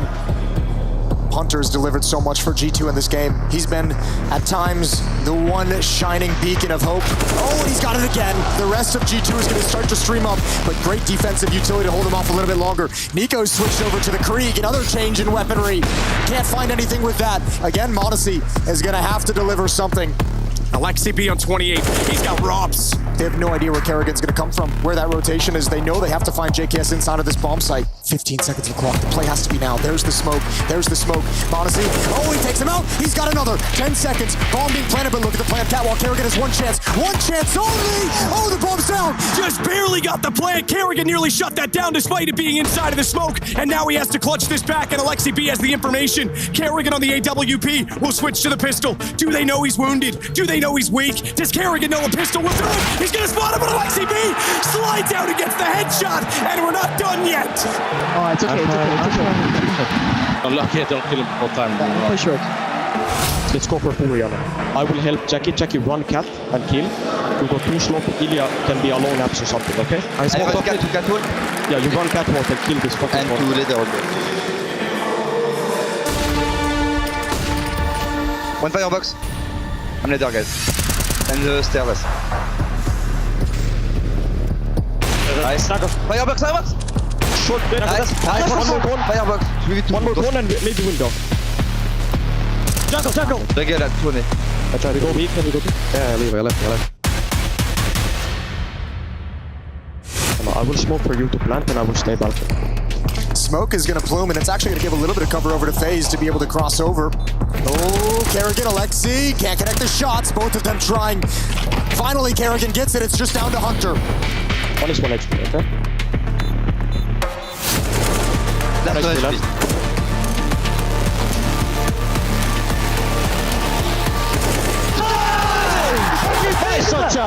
It's okay. That's so good. This is chill out. Take a break. Yeah. Nice. Everybody go B, okay? Somebody do opening flash for me and do Gambit B, guys, okay? I fuck the smoke. They smoke window. They miss it. Oh, the kind of box is one. Guys, I think he's alone. They missed window smoke. Watch out B then. Smoke for short. Smoke short. There's one short. I thought B. 2B. One more. High vehicles. Watch a short. Yeah. I'm running to smoke. This car.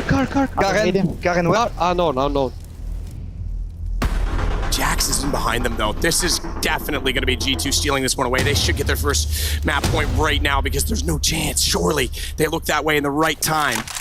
You just double pick one from the... Ready? Robert done. Ready? Edward. They still don't know where Jax is. Twist so low, and he's left in a 1-on-1. 5 HP against an M4A1S. Jax needs to consider every single angle.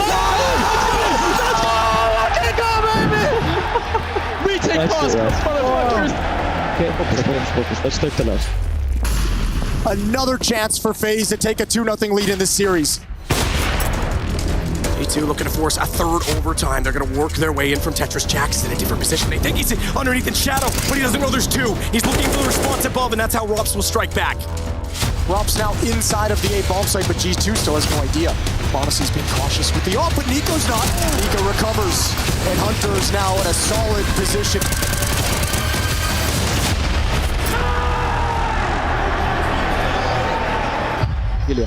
Just never peek the deep angle. Just hold from right side balcony down like this. The whole round we can play for him. Need to be careful that we don't die to like a full-on rush.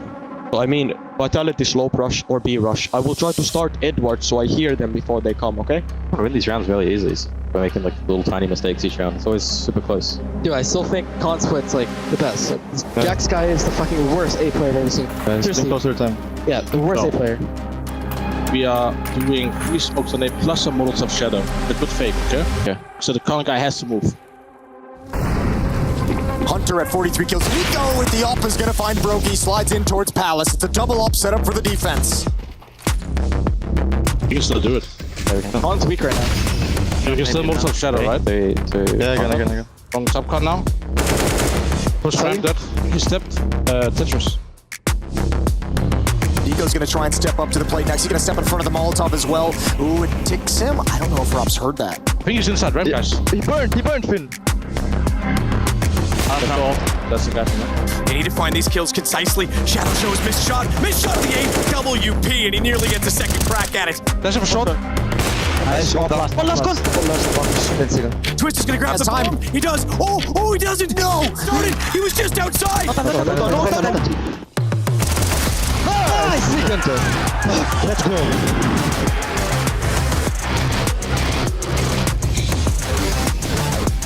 Smoke more than go, guys. I'm rushing inside.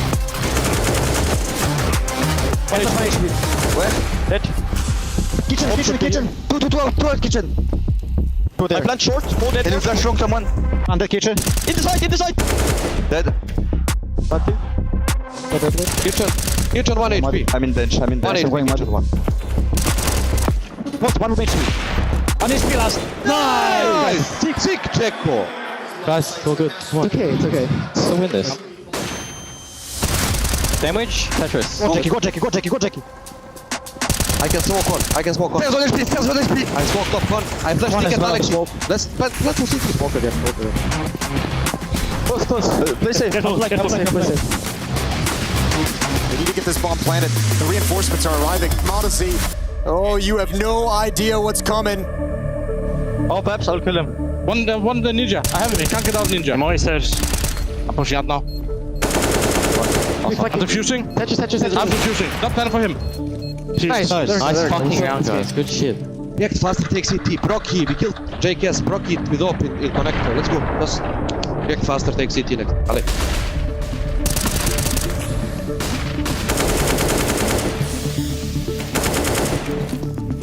Leave. Guys, they will push A. There's so many. Yeah, Okay, just can we fight. go all A slow? Yeah. Maybe sneaking on taps is best. Rops is investigating Palace. He had that phenomenal flank in the previous round. They get full mid. Let's go back to mid. Let's go back to B. He's gonna peek it. No, he doesn't. He doesn't like to do so. He would have spotted all 3 players. Take my right. Sneak short all the way. I peek short deeper. I'm gonna walk up short soon. I'll walk up short. One more shot. 2 guys short. Both short. Safe call. Nico needs to get the ball in 25 seconds. He can play this out. He can bait it. AK-47 knows he's likely in a one-on-one situation. Chance that Rops is all the way back over toward this site. Unlikely, but Brokey repositions and Nico can't find him. Guess what, Jason? We got another. Oh, baby. 4 overtimes required on this. Just map 2. 5 in the series already. Absolutely incredible. Okay. One apps. They don't play Rops there. Let's see again. Nice one apps, Nico. Holding ups. Keep holding ups. They will not go me.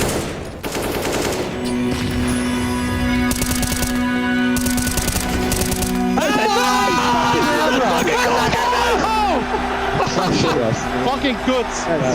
I'm doing the same. I made this so much. Where's the second shot though? He smoked already. Listen, that man smoked top gun. Oh, I was waiting for you. Sorry, I thought you had it.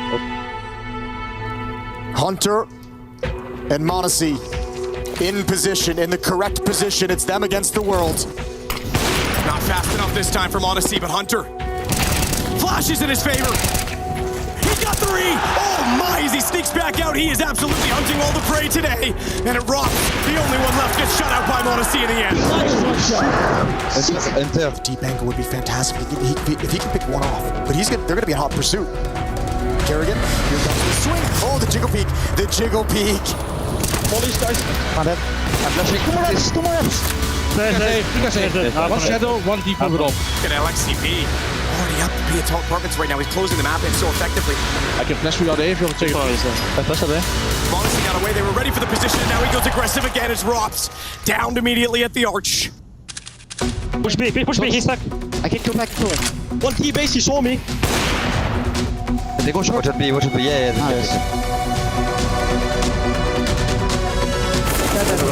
Wait, Flashing out soon.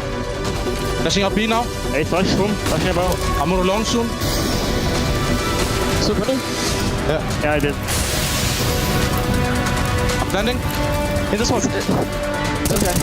Left side. Can't. Yep, swap. Yes, and Modi. Goes right. Yeah. Follow me. Then. Let's speak. Out. Oh, I got him, man!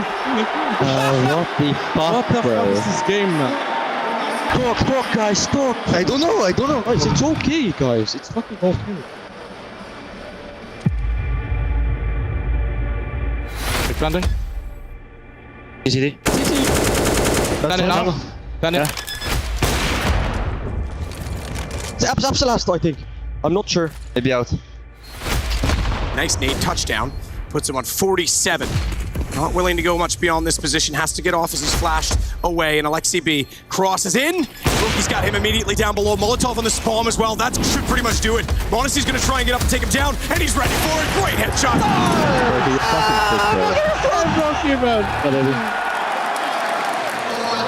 Focus, please. Smoke.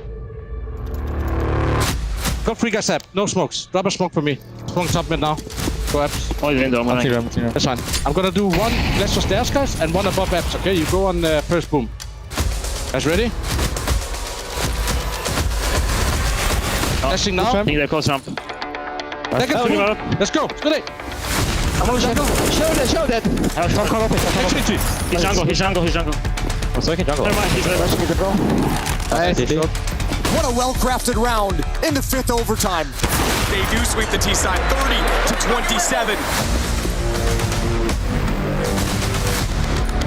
Rep. Outmid. He's behind boxes. I can flash. Flashing over window. Pull back maybe. On B. Did I get him? Oh, no. Slow top mid, man. Gonna go short. Yeah. Yes. He jump cut. No, he's close maybe. Pushing now, we need to run. Let's go, guys. Short. Moment default. Watch out here, the water smoke. Nice. JKS. Could the stand-in win map 2 for them? Sneaking in behind. Monacy, he's got back in the corner. He's spotted out. And this is absolutely doable now.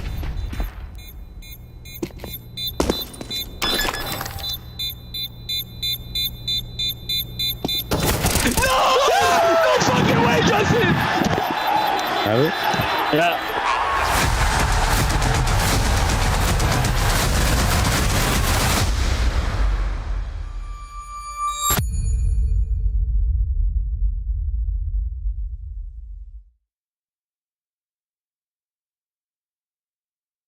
There's a clear gap in this T side from VP, and it's being punished by different teams.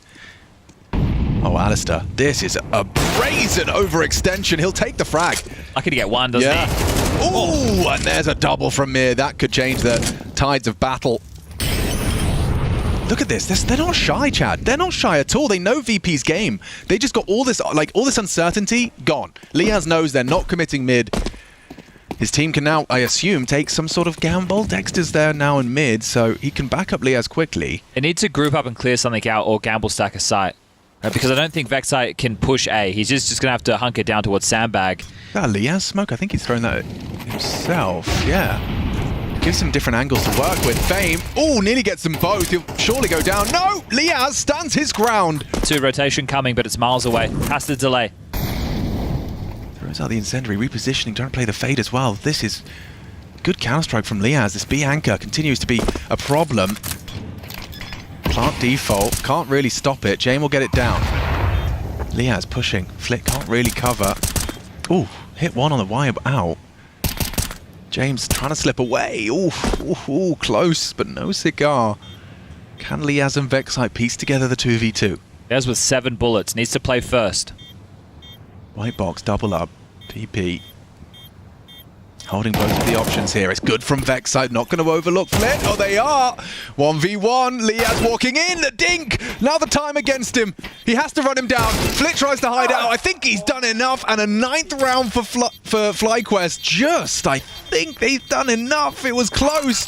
You could see Flit was just trying to rot the clock for a second longer. But Liaz has done enough. A triple kill. High impact B anchor work. Did Liaz get a reload in there? I don't think he did. I think that was just a full... Didn't I say it's 7 bullets? Yeah. Let's see that one again. I don't... I mean, I didn't process it, but we weren't always on his POV. Oh, that maybe he reloaded after that. Then he was spamming it. He only had he had 3 bullets left to find that kill. Gangster. He only had 3 bullets he left didn't because get flustered. Yeah. Whoa. By hitting that first dink, it made it a little more accessible, but still very impressive. That's insane. Very impressive. I want a triple boost. Oh, yeah. Still do it. Still do it. Still do it. I hate to see it. Oh.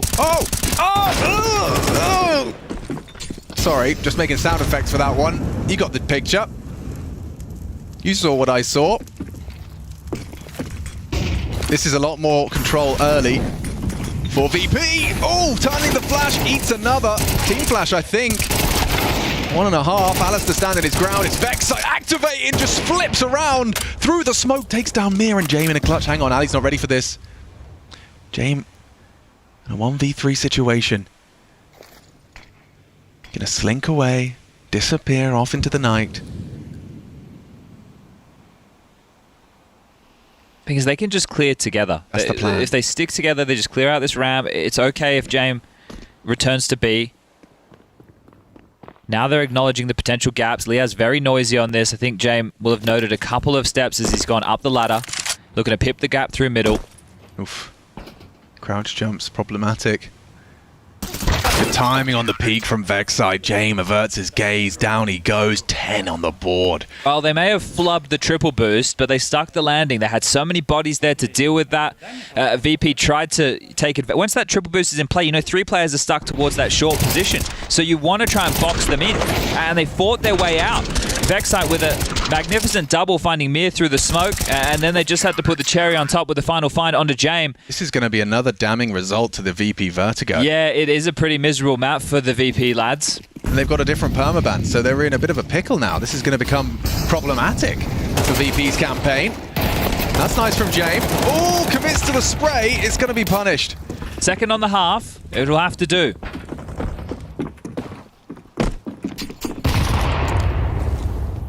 Gonna be hard to recover. Alistair has to make a play. He knows that.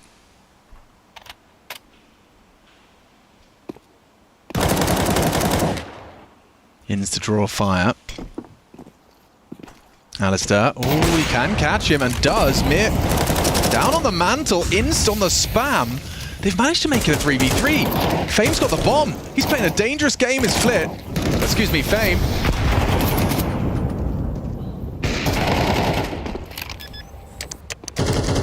Got to get that bomb down. Does so. Could still be a recovered round. I mean, this has to be VP's. You got the double entry. Inswarner walks straight into Fame, sticking around. Good snap on just his 5th frag. Liaz, however, with the late trade. No smoke, but a big headshot. They've done it. That's madness. How have they gotten away with that? A 3v5 flip of the script.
into our second half, and a third map feels imminent. It could have been a 2-0. Bit of a fumble on some of the last Inferno rounds, but here we find ourselves slicing the odds in half, if not more so.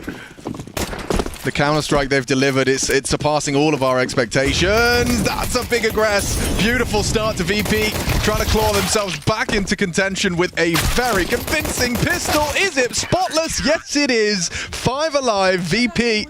They're here ready to jive. Okay, well, they opted for some confidence of their own right there, meeting FlyQuest head-on with that A-rush, and that was one of the key words, I think, for FlyQuest in the first half. They had a clear game plan. They were taking a lot of fights. They were setting the tone. And now it appears VP want to do the same ahead of Dexter's util. And have a tough half ahead of them.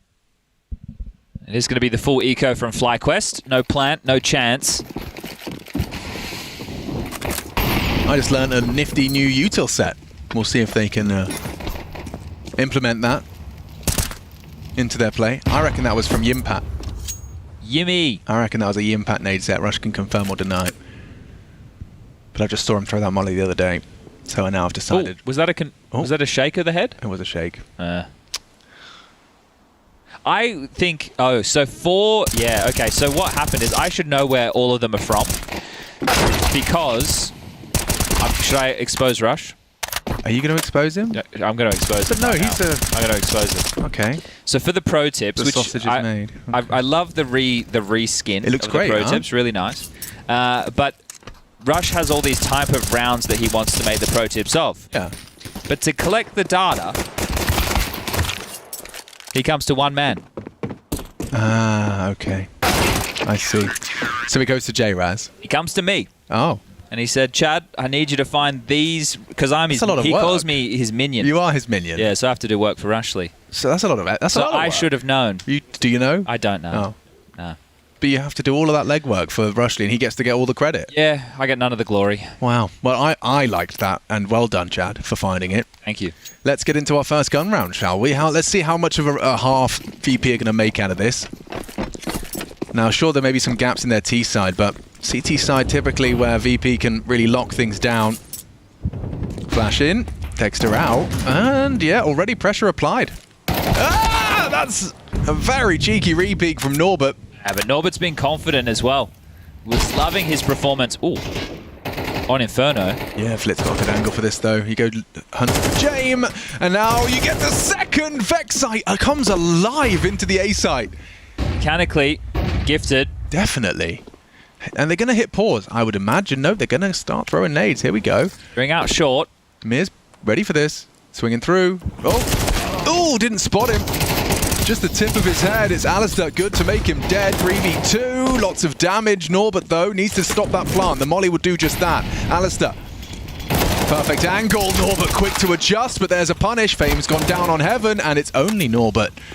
He's done an awful lot so far, and he's going for a quick cheeky reposition towards Heaven. Good for the molly. He just swings through, picks up an incendiary as well. Liaz in the clutch, and Norbert, a ridiculous round, stone-faced as he takes the quad.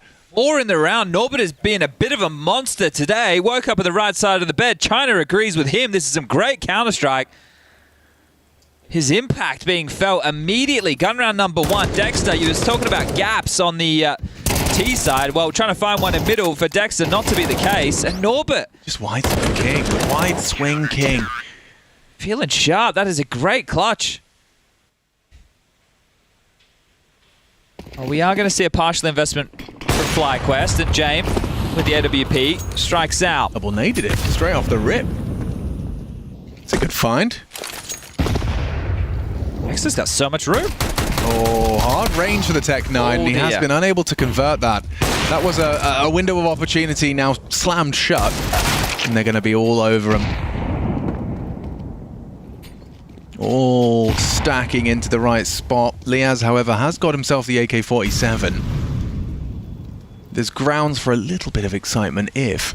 A kill or two would be great. Yeah. Considering it was a 1v1 in the last, you're going to look for damage for sure. Nice. Find. Norbert's going to swing out, and Norbert's going to do what Norbert does best. Find another headshot. Double kill from him up to 13. James started that round. Norbert finishes it. Right, well, that was a partial investment from FlyQuest. The guns will come back into their hands. See what we got. What are we going for? What's the Dexter call to try and post your 12th before things get a little too sticky icky? It's going to get sweaty quickly. Yeah. It's MR12, baby. These gaps can close rapidly. This time B seems to be the preference. Smoke to negate the molly from the CTs and also to help buy you a bit of space at the back of a flash. Speaking of it, there it is. So out and about, going to give the AWP a shout is Alistair, a young Merv Hughes. Yeah, he's going to try and test his luck here. They've already started 2B though. Norbert's already here, ready to support, and with the AWP showing up on B, it's, yeah, their suspicions are right, rewarded. Such a privilege to allow two players to hold B, right? Being able to cover off the stairs slash the rail boost, as well as have somebody watch wood. You remove the annoyance of the T's once they have that lobby control. So well handled from Fame and Norbert. Dex is going to take this opportunity from the CT smoke to at least just be a little late component. Tuck in. It does give them seesaw potential, but without any ramp control. And look, with the X-ray, it's well highlighting exactly the setup Flit and James have. If they don't push them back, we can't even have that conversation about playing between the sites. Cheeky angle here. Time's a problem too. Alistair's in trouble if he peeks this. Hard clear. Oh, well. Oh, it's so good. So calculated from James. He can crouch the flash and have the peek. I want to save, boys. T-side saves. It's not in the Oceanic playbook. Or is it? This would show development. It would, but Dexter's going to put his fishing rod in the water on B. He's not going to clear quad.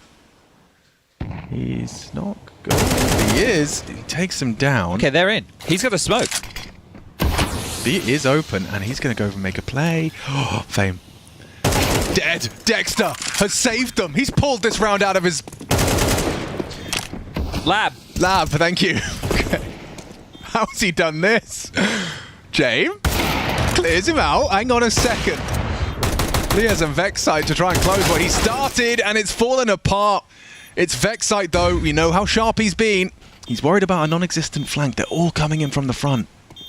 And he takes down the first, isolating these duels if he can find Flit. Oh, it would have been on. Just enough time with a 10-second defuse. James will take it.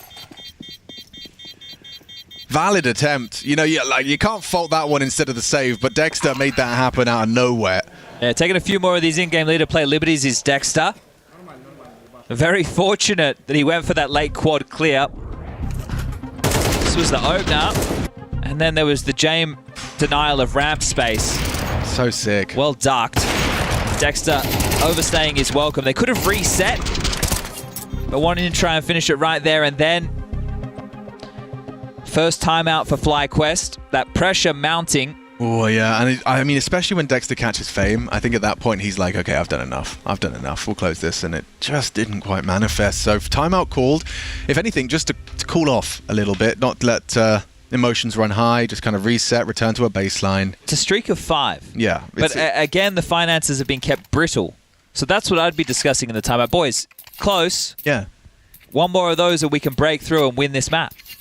Ancient up next. You remember how that went against Cloud9 yesterday? Let's just do that one more time because the playoffs are waiting. Playoffs. Wow, that would be huge for your debut under a new organization against big EU competition. It's Vexite with an opening.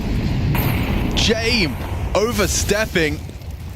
FlyQuest now set up for success. The CT's trying to find an equalizer. You can see they're giving it a look in. Mir on the reposition, very audibly rotating off. The ramp players will have heard that. Well, they're actually rotating back. What's going on here? Maybe they're expecting a heavier start towards A. So hearing that one individual dropping back, or maybe they didn't hear it at all. Because congregating now towards B lobby, they'll have to get past Fame and Norbert. This is another strong setup from these two. And Norbert's just been having a game. Oh dear. Well, the jig is up. They're pushing the molly. Oh dear. Inns and Dexter. A little bit of a shade of... Old, yeah.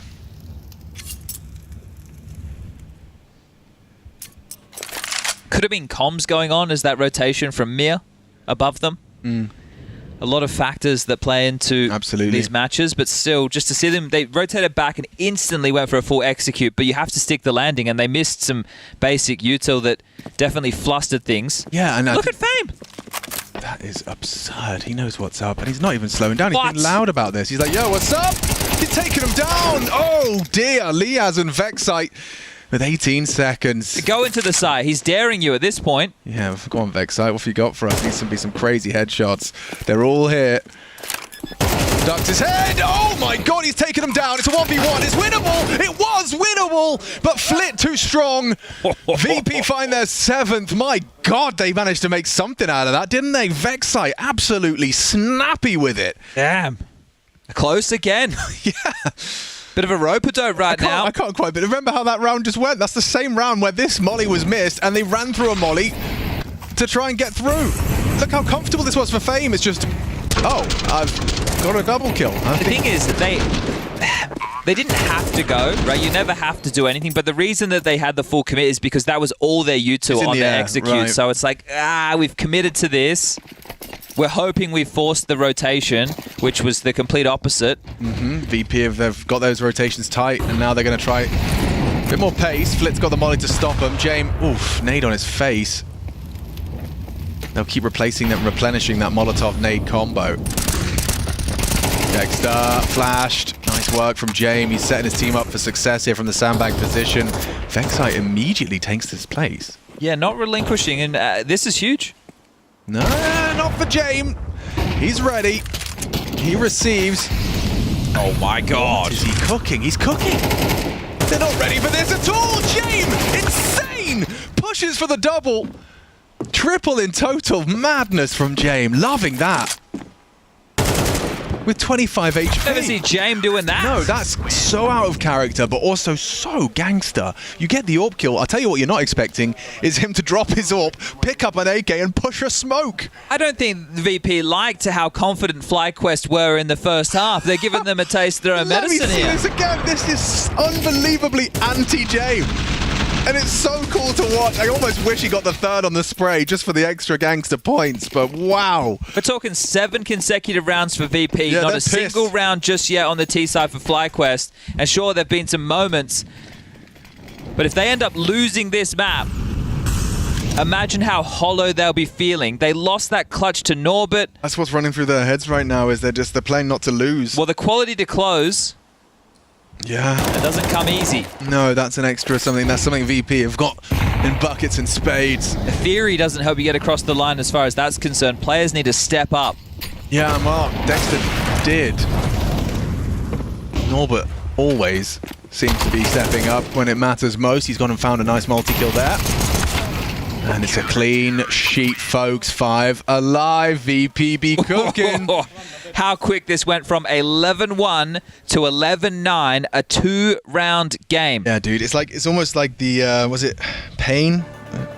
In the major where... Oh, yeah, the 12-0 on the Mirage. 12-0, and you just immediately saw them like, oh, God, we don't want to be the guys that lost at a 12-0. Well, how about losing an 11-1? Same kind of invasive thoughts now. And VP, going into FlyQuest map choice, decided to start on the T side. So I think they just wanted to get that out of the way initially. Now, Urcast is really still having his mettle tested as a coach, right? Former player, but new in the coaching role. Has an opportunity. Let's see if he's cooking up trouble. It's not even about a strategy at this point. It's just about kind of cooling their jets and not just playing this round as if it was the first round of the game. It's the finish that seems to be the problem, right? There's been a couple of times that they've given away the openers, but then they've been able to bounce back in. There's a few rounds where it's been level, but it's just getting across the line in the final moments. Yeah, I mean, Vexite's on one. If anything, I'd just want to facilitate him. Just say, can you go up ramp and get some kills? That would be cool. Like Wicardia at the moment, right? With the flash over the top from Spawn.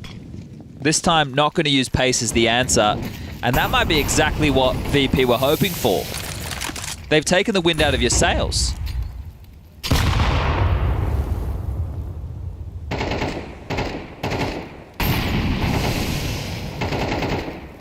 Flashing Alistair. They had confirmation of his presence there. And now James looking for him. Confirmation. AWP fires a shot. No connection. Inns with Dexter in tow are going to try and apply pressure towards this B side of the map.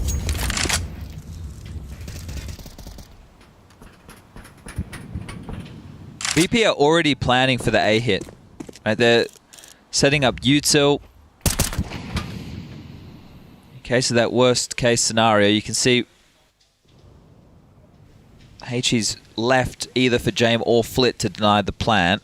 In terms of utility for the finish, it's more than enough. If they throw a HE towards headshot, they might be able to throw the nades away or blow them away.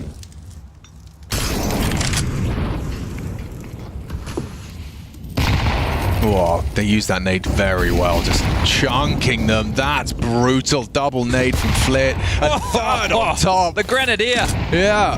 Bombardment. And then aggression. Flit jumps up. He's not done. He's running at you. He's got Liaz as well. Huge play from VP, just turning up the heat. So aggressive. Vexite going to give a plant a go. Molly at his toes, burning down. His fate is sealed. At least he gets it in. Azin's got anything for us here. No siree. VP are in this to win this, and they can even do it in regulation. A comeback or collapse. Doesn't matter which way you frame it. Both can be true. But their VP game plan as well, it's like it's so obviously disruptive. Weren't for the plan at all. Just to harass. So smoke lands and so do the nades. Bang, bang, bang. A rally of HEs. They even threw a flash in unison with the HE, so when the second came, you've probably just got your vision back. You haven't got any sound cues. Really naughty. Really nice. Okay, VP, you are gaming. There's no doubt about it. Your T side needs work. But this CT side is polished. You've got 4 AKs and an AWP. You've got the Royal Flush. Well, FlyQuest, you mentioned they got the bomb down. They can get a buy. This was the first gun round. This was literally the first gun round. And this time it's Jame waiting in mid. The AWP. Didn't have to re-swing like Norbert did. That time he just does it with his eyes closed. Well, we've been entertained. I think I'd definitely classify this as an entertaining game. But in terms of what form of entertainment, is this really going to be the FlyQuest tragedy? An 11-1 half on your map pick, fresh off of a hard-fought 16-14 on your opponents. Look, it doesn't feel like they're going to win this, does it? But maybe they can force an overtime. Here they are, gathering their thoughts and gathering their forces, all just hiding out on ramp, hoping for an overstep from the CTs. But with the man advantage already, the job is done. The setup is locked. Well, Dexter Dead is at the blind leading the blind right now. Obviously, the Puppet Master can call from the grave. But Jesus already has the wheel with the opener. Yeah, he's already here to support them.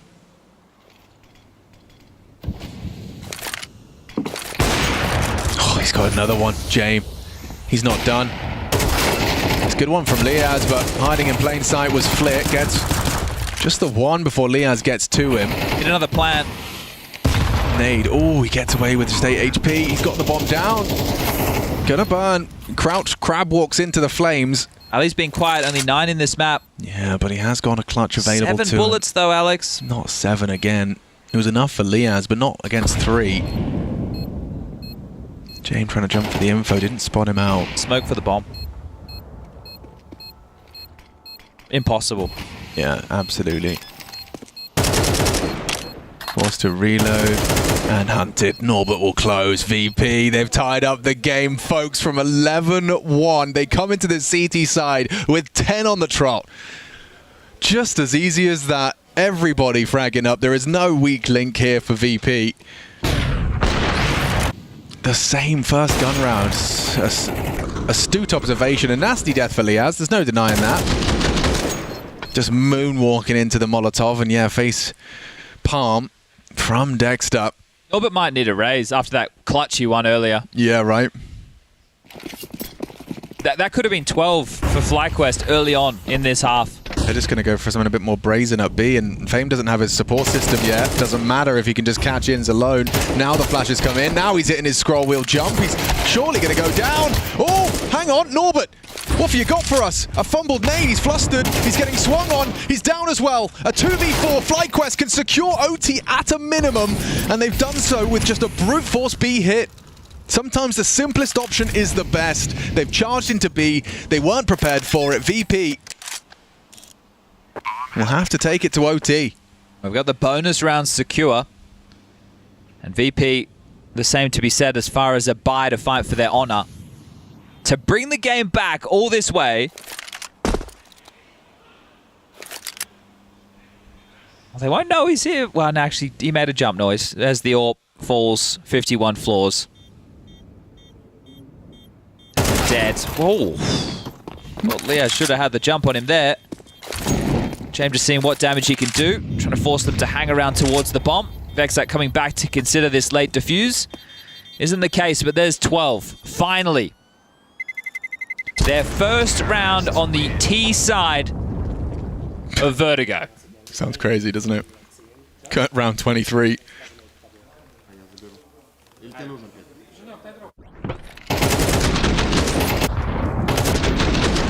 Nice headshot as well from Liaz. Didn't catch that initially. Woof. Dreamy. Little frustrating, I'm sure, for Norbert, not being there on B to support. But OT, VP, they just need to do what they've been doing for 10 rounds straight. And that's win. And their luck on B again. Yeah, that's cheeky. It's just fame here. Norbert and Mir immediately charging over because they can tell blood in the water. And drive-by dink. Dexter low. Problematic. Another HE square on the jaw of fame. Forced away. Calling cancel on B. Look at the type of rotation. There's a lurk smoke. Yeah, exactly. So they are going to start searching A ramp. It's only James here. Surely that barrage of util tells you something. Will they go and try and re-clear the stairs? That's kind of what they're waiting for here.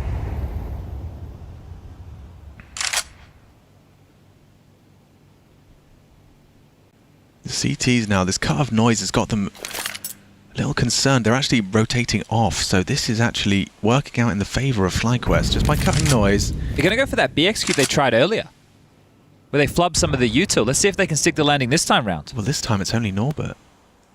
So here's the full exec. You boost up. Molly's sail. Norbert spotted out on the default. Big rotation coming. It's definitely coming. They need to be quick about this. More damage. Good Molotov as well. Limits his options. Good smoke. Norbert sows seeds of doubt. 30 seconds. Can the Aussies take us to map 3 now? It doesn't look good. 5v4. Mir and Jane. Good for it. Bomb on Ali. Jane is fragging. 2v3. Inns can do a lot with this. Power position, swings out, isolates the first. Flit spotted on towards Guardian. It's Fame that's the last one standing, but they're not ready for him. He gets the first. He's low HP from the double nade. Inns, what have you got? The world at his fingertips. He can do it alone. One man with his control of his own fate. They're holding the defuse. It's exposed, and they're up to map 3. FlyQuest hold their nerve. They'll finish in regulation. VP so resilient. But Ancient required to separate these two teams and to secure a spot in the playoffs. Stay tuned.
If I heard that you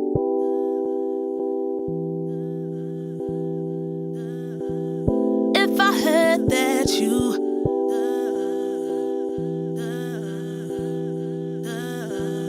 If I heard that you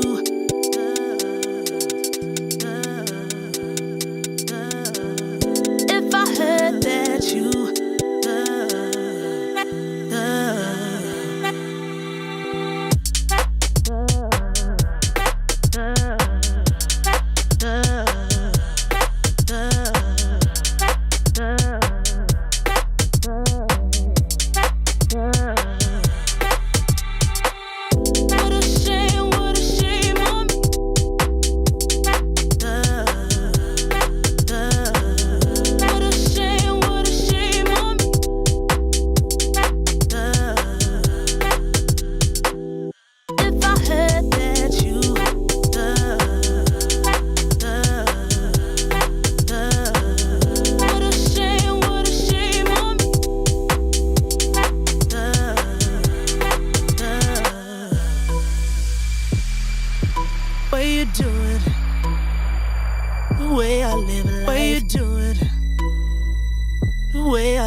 way I live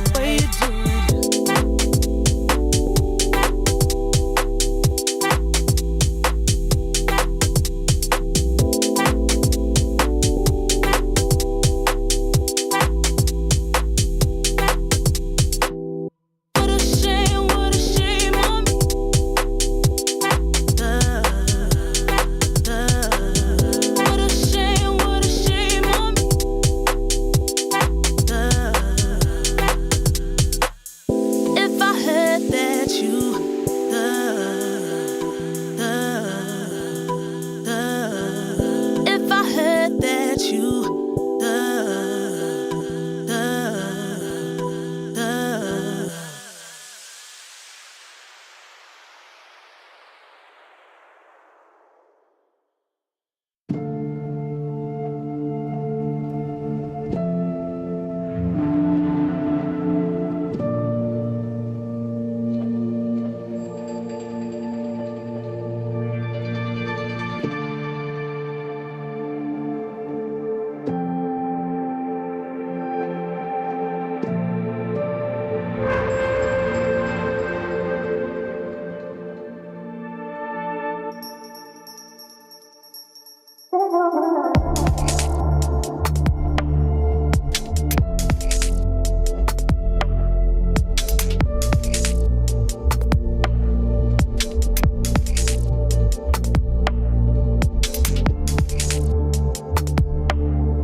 Don't know how it's come to this. I don't know how I could resist. I took a vow to never sin, but I saw the darkness from within. And if the sun can't break through, just let the thunder shake you. I know there's a hunger for the truth. Another moment of clarity. I see the one who breaks me.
what you read, not all words are the same. Not everything you see, you can't trust anyway. All the thieves dressed as sheep tell you they know the way. So bite the hand that feeds you to the wolves as prey. Get out my face, try to stab me with a saving grace. Fool me once, never twice, now I got the knife. You try to cut off my conscience, bake me a cake full of nonsense. You eat it too and I got deja vu when your words are up, you got you nauseous. Your shit belongs in the driveway, don't know but you wish, babe. Took out the trash like I used to have rest, but all that's in the past, now I upgrade.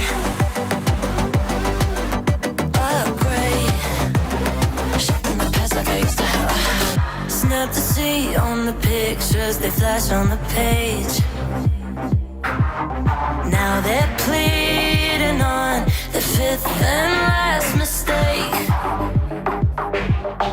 But I know that dirty secrets the gamekeepers hold the keys to the gate. Only open for the pawns who sell their souls just to play. I don't keep up with the fake. We are not the same, so go take your license. Plastic and products left in a box with nothing to promise. Get out my face, try to stab me with a saving grace. Fool me once, never twice, now I got the knife.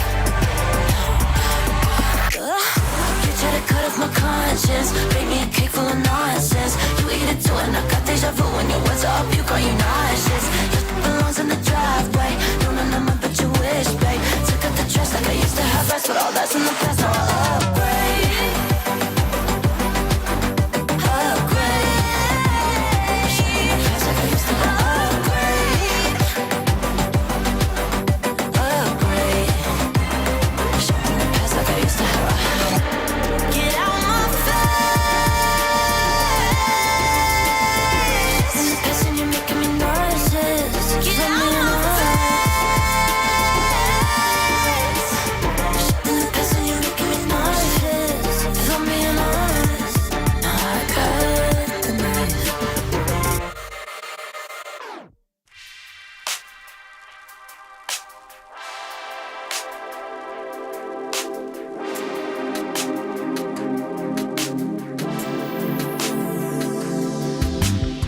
You've got some things going through mine. Why can't this be all the time? You at the top of your class, you changed the drip to a splash. The way that you left, I just hope that it lasts. I just hope that it lasts. You stay on my mental, you keep me sharp like a pencil. You can let your hair down, cause I'm playing gentle. You can let your hair down, cause I'm playing gentle. Girl, you stay on my mind, all the time, all the time, on my mind. Girl, you stay on my mind, all the time, on my mind, all the time.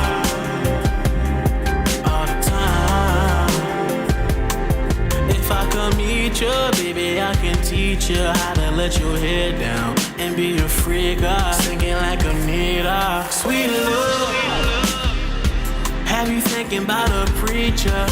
Also, how I need her. Girl, we can kick it. Have you ever had Chinese after 9 on a Friday? It is so different. Cuddled up tight, perfect like a fitted. Arm around me, then you pick your head up for me to kiss it. You stay on my mental, you keep me sharp like a pencil. You can let your hair down, cause I'm playing gentle. You can let your hair down, cause I'm playing gentle. Girl, you stay on my mind, all the time, all the time, on my mind. Girl, you stay on my mind, all the time, on my mind, all the time.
And welcome back, everybody, to the B stream. We'll be getting into our second best of 3 of the day. It's going to be Still Helmet taking on Namiga, Brandon.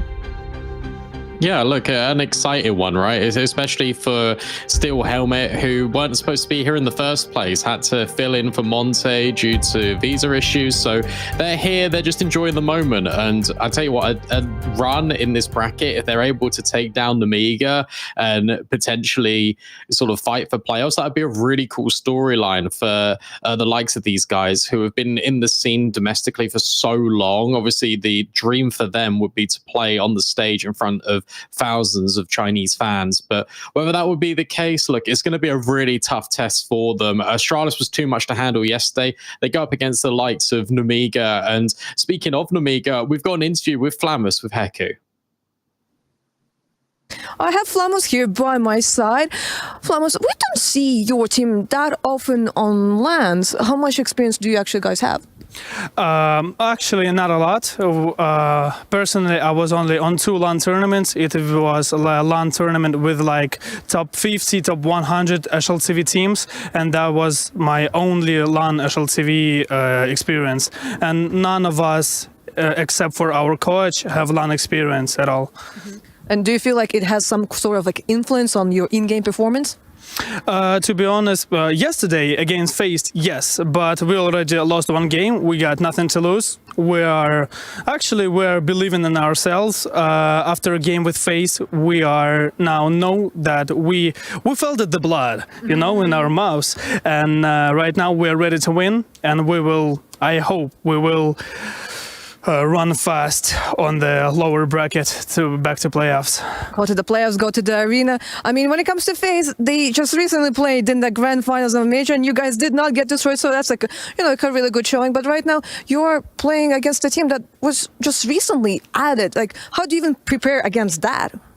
Our coach prepared for them. Yesterday we've been watching some demos. Today we've been training and we're preparing for them. They're very old team. Mm-hmm. They don't have a lot of games.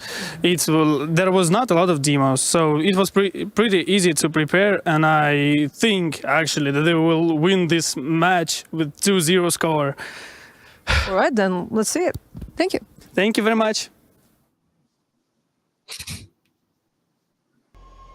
Blood in the mouse. I like that. That's a cool way of phrasing it, kind of combining 2 turns of phrase. And Flamus was definitely tasting the blood in the water and maybe a little bit on his mouse against FaZe, where he actually performed pretty decent. Yeah, he did. And in fact, over the last 3 months, he's been the standout player for this team. And I really like the fact that we kind of get an interview with some of the Namiga guys who have been floating around the scene for a while, but haven't really had the chance to kind of express themselves, right? It's always one thing seeing the players, it's another thing hearing from them. And the fact they've got some confidence, they said, look, we've looked at Steel Helmet. We think we're going to run fast through this lower bracket run. We think we're going to be really confident, and they should take good pride in what they achieved and showed in not only the European close qualifier, but in that game yesterday against FaZe, because they looked down and out. They had some eco round victories that kind of got them over the line to, I wouldn't even say stabilize in that first half. It was 9-3, and then coming off the back of the second half, they were putting together some really solid rounds, and I was very impressed with what we were getting out of them. Even the AWPer from Khan, like in a map like Inferno, it's difficult to kind of really expect too much from him, but he was performing well. I think we got a very good sort of showing out of Namiga yesterday, and I'm excited if they're feeling like this to kind of show what they can do. That's scary for Steel. I was really impressed by the T side of Inferno. I think this maps just in general, this matchup is going to be a bit of a brawl. I think one interesting point that was kind of touched on in the interview, and I think is very clear when you look at these 2 teams on paper, is that experience difference, because Namiga, one of the youngest squads we have here, we mentioned it yesterday, the average age is below 21. And on the other side, Steel Helmet, well, it's a complete opposite story. The average age, Brandon, guess what the average age is. It's got to be like 30 something, 31. Just above 31. It's insane. There's a 10-year average age difference between these 2 teams. Steel Helmet are kind of like the last dance of the China region in terms of the players that they pick up. Obviously, Captain Mo helming the squad. And so, yeah, it's a complete diametric opposition between these 2 teams. It is. And look, we're getting rid of the stigma that gaming isn't just about age. Like anyone could kind of jump in, and it's really cool to like see these players like Captain Mo, like DD, who have been around for such a long time, almost kind of winding back the years and competing at this LAN event. It's going to be such a fantastic experience for all of them, and they're going to be just relishing the moment. It's exciting. With that being said, look, we're going to take a look at some hard truths, and that was yesterday against Astralis. It was difficult for them, and that was to be expected, but we can take a look at the stats and how they got on yesterday, and it's a little bit unpleasant viewing, to be honest, and they're hoping that it changes slightly. Not a single player getting above double digits, but that's okay. It's a new day, it's a new opportunity. Yeah, 2 rounds converted for Steel Helmet in that match versus Astralis. To be fair, on Ancient, one of Astralis' best maps, and to be fair, a massive underdog story. But, you know, some of the individuals were hitting shots. You know, there was definitely some signs of what the capabilities are for this team, but outclassed at the first gate. But now, obviously an easier opponent in Namiga. It should be, at least on paper, just in terms of the rankings. So I'm expecting to see a little bit more from Steel Helmet here, but still heavily Namiga, you have to say, is the favorite, just purely for the amount of reps they get in Europe, the teams that they've taken down in recent times and recent officials, compared to, as we heard in the demo, there's not a lot of even recent tape on Steel Helmet. They're not playing a lot of officials outside of, you know, a few on ECL and within their local league. So there's less tape to go on, less reps that they get playing at the higher level, and that gives Namiga the advantage. It does, but look, you also got the unpredictable factor. They don't really know what Steel Helmet are going to show. I feel like if you're Namiga, you use this best of 3 to kind of take it as typical gaining LAN experience. You want to be doing things similar to the Cloud9 versus Wildcard. I'd set it up in the same light, where Namiga don't want to be making these costly mistakes that will kind of trickle forward, especially in an MR12 format. So for them, it's all about avoiding mistakes and just kind of making the most of the opportunity. For Steel Helmet, it's the same vein. It is, you have nothing to lose. Get out there and see what you can achieve potentially, because what a storyline it would be if these guys, especially Captain Mo, rallies the team forward, has been on this team for a number of years now. It's their debut back at an IEM, and they take down Namiga in competition in a best of 3 and then make a charge potentially to make playoffs. We're a long way from that, don't get me wrong, but imagine the storyline it would be if they were able to achieve. Yeah, it would be really something to see, especially because we've already lost one of the local teams. Tyloo eliminated just yesterday to Lynn Vision, who still remain. They've got G2 to contend with, though, so also a scary run for them. And these are the last 2 teams from the China region that can really be there to you know, be on the home crowd advantage in the stage and have the fans cheering them. We can see the veto coming through, and well, standard bans out the gate. I expect we'll see pretty regular picks from these teams. I'm expecting, you know, the Mirages, the Infernos, and all the like to come through.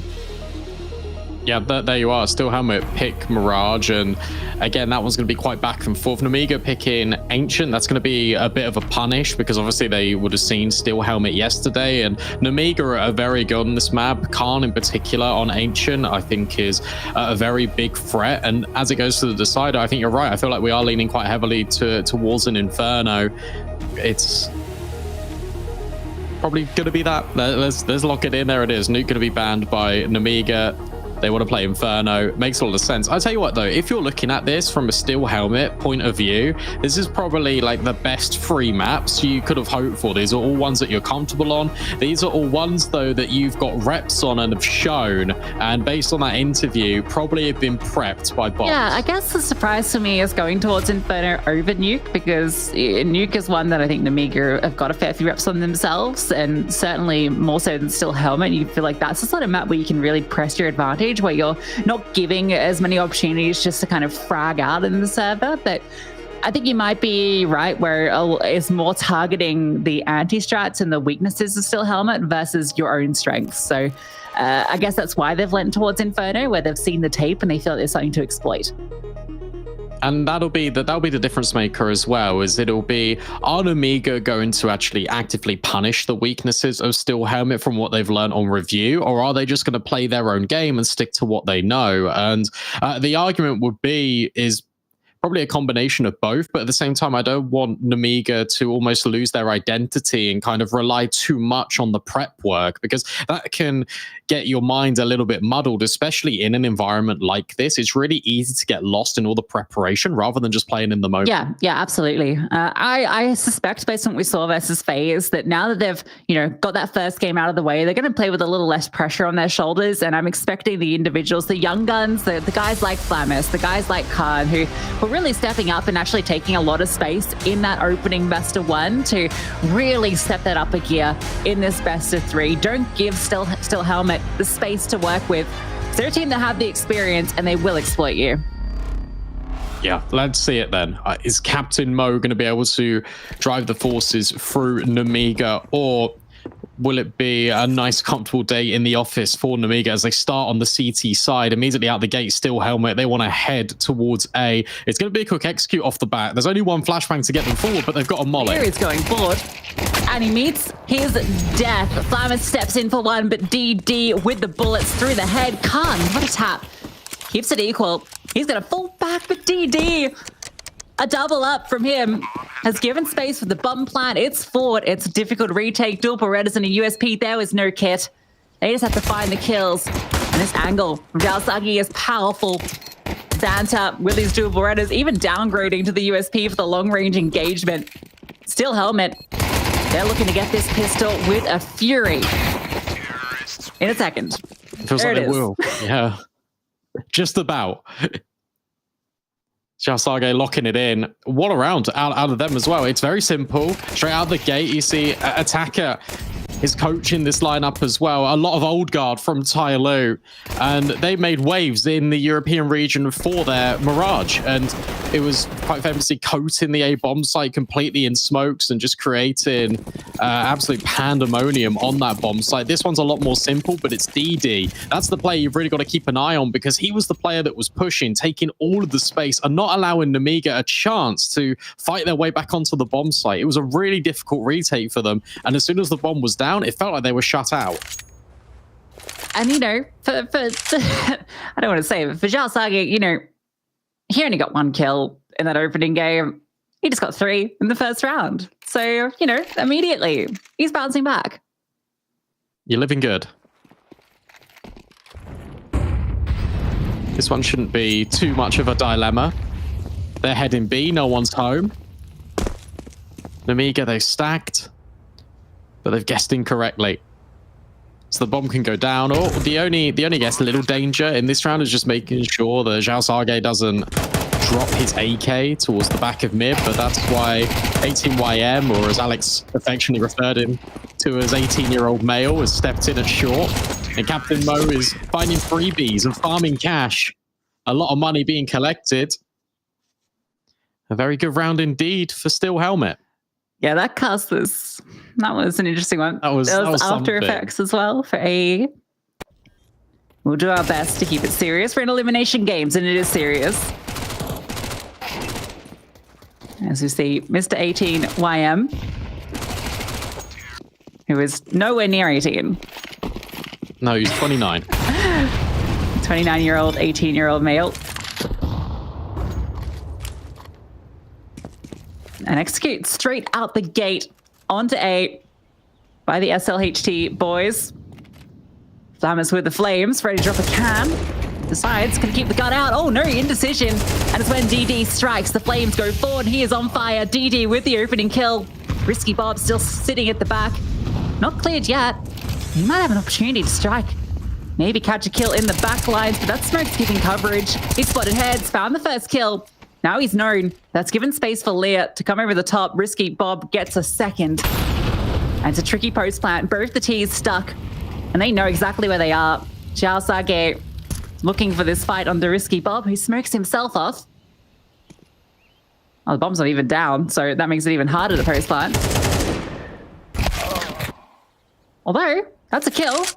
Second, not allowed. DD, who opened up the round, now has to close it. Yeah, has to walk through that smoke and can't. Very close. Again, like the idea from Still Helmet, very execute heavy. And it nearly worked. You see that Flamus is caught off guard with the pacing because Still Helmet go ahead of the utility, but Risky Bob completely overlooked, and the smoke drops actually really helped him out. And from there, they can just recycle them. Xiaosago feels under pressure, but more importantly, he's just trapped in the corner, can't get involved in the round, and from there, it's just all left up to DD. So Namiga find one back instantly. Of course, Still Helmet are going to reply with an investment. Limited utility, but they've got all the AKs in play at the very least. Captain Mo going to be helped out by 18YM, but he's been spotted. Lear really wanted to give it a go, and in fact, DD's helped him finish the job. There was no one else even there. That was just the flash and just the pre-fire spam, thinking that someone is peeking. But no one was even peeking. So that's a flashbang that gets a kill for free.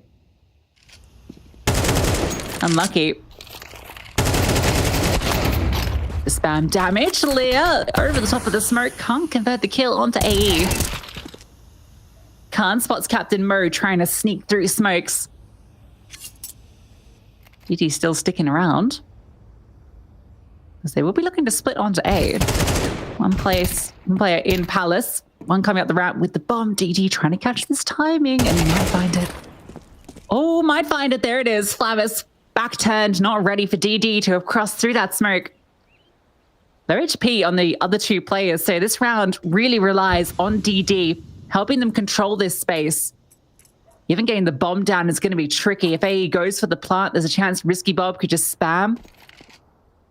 No crossfire available from heaven. And yeah, Risky Bob's just going to walk into the site. DD does get that trade. He's doing everything for them right now. Khan, a second player, out from the ticket. And DD, that was never going to be a plant. Yeah, well played there from Namiga. Just waited so patiently to get into a position where they could unsettle Still Helmet on that bomb site. Notice the timing of Risky Bob when he decides to push through CT. That's all because Khan's there and can back him up. They can go for these hero plays, and the delay on the timing makes Still Helmet doubt that there's another player there. Not ready for him whatsoever. I thought the Palace player was going to maybe lurk out a little bit more, especially with the timing that DD had found over towards Connector, but where it was a little bit static, it gave Namiga the room just to walk back forward. Tech9's in play.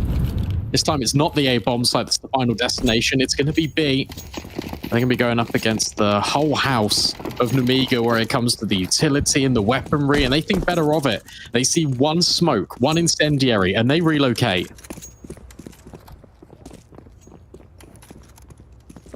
Yeah, I wouldn't mind them just hitting B bomb site, even though you see that initial util, just to kind of test the defense, right? Get a feel for how it's holding. See if you can break through. You're definitely going to be deterred now that Xanta is living in the apartments. He's evicted with a few shots. Into mid, Lear gets info on 2. That's going to call over some additional support. Captain Mo swinging with the bomb. Puts that straight into the firing line of Leah, who has Flamus by his side. And they're not really having too many issues against these upgraded pistols. Yeah, you can kind of see the ideas slotting into place for Still Helmet, but the execution's just slightly off. For example, there's 3 players in Connector that are ready to swing on the angle, but the timing is a little bit uncoordinated to the point where Captain Mo goes on his own with the bomb, and from there everyone can swing together. In fact, it's just needed Lear, but you've got players on short. You see Flamus gets the kill in the feed immediately. But from that kill in Connector, Still Helmet can still take it anywhere, especially with the B Apartments presence. They could have split up through short. There's a world of opportunity. Attacker takes time out. He wants 30 seconds to think about things because this started off really well for Still Helmet, but now Namiga are gathering momentum. They're able to get 3 rounds in a row, and the money is not in the best place for the likes of Xiaosage and Captain Mo.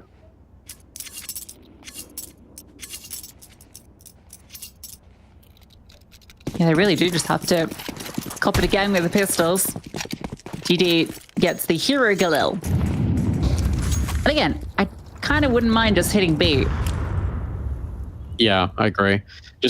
Or even just go for something execute-based, right? That's been the most success story so far for Still Helmet. It's the moment you're letting Namiga get into a mid-round, that's where things are falling apart.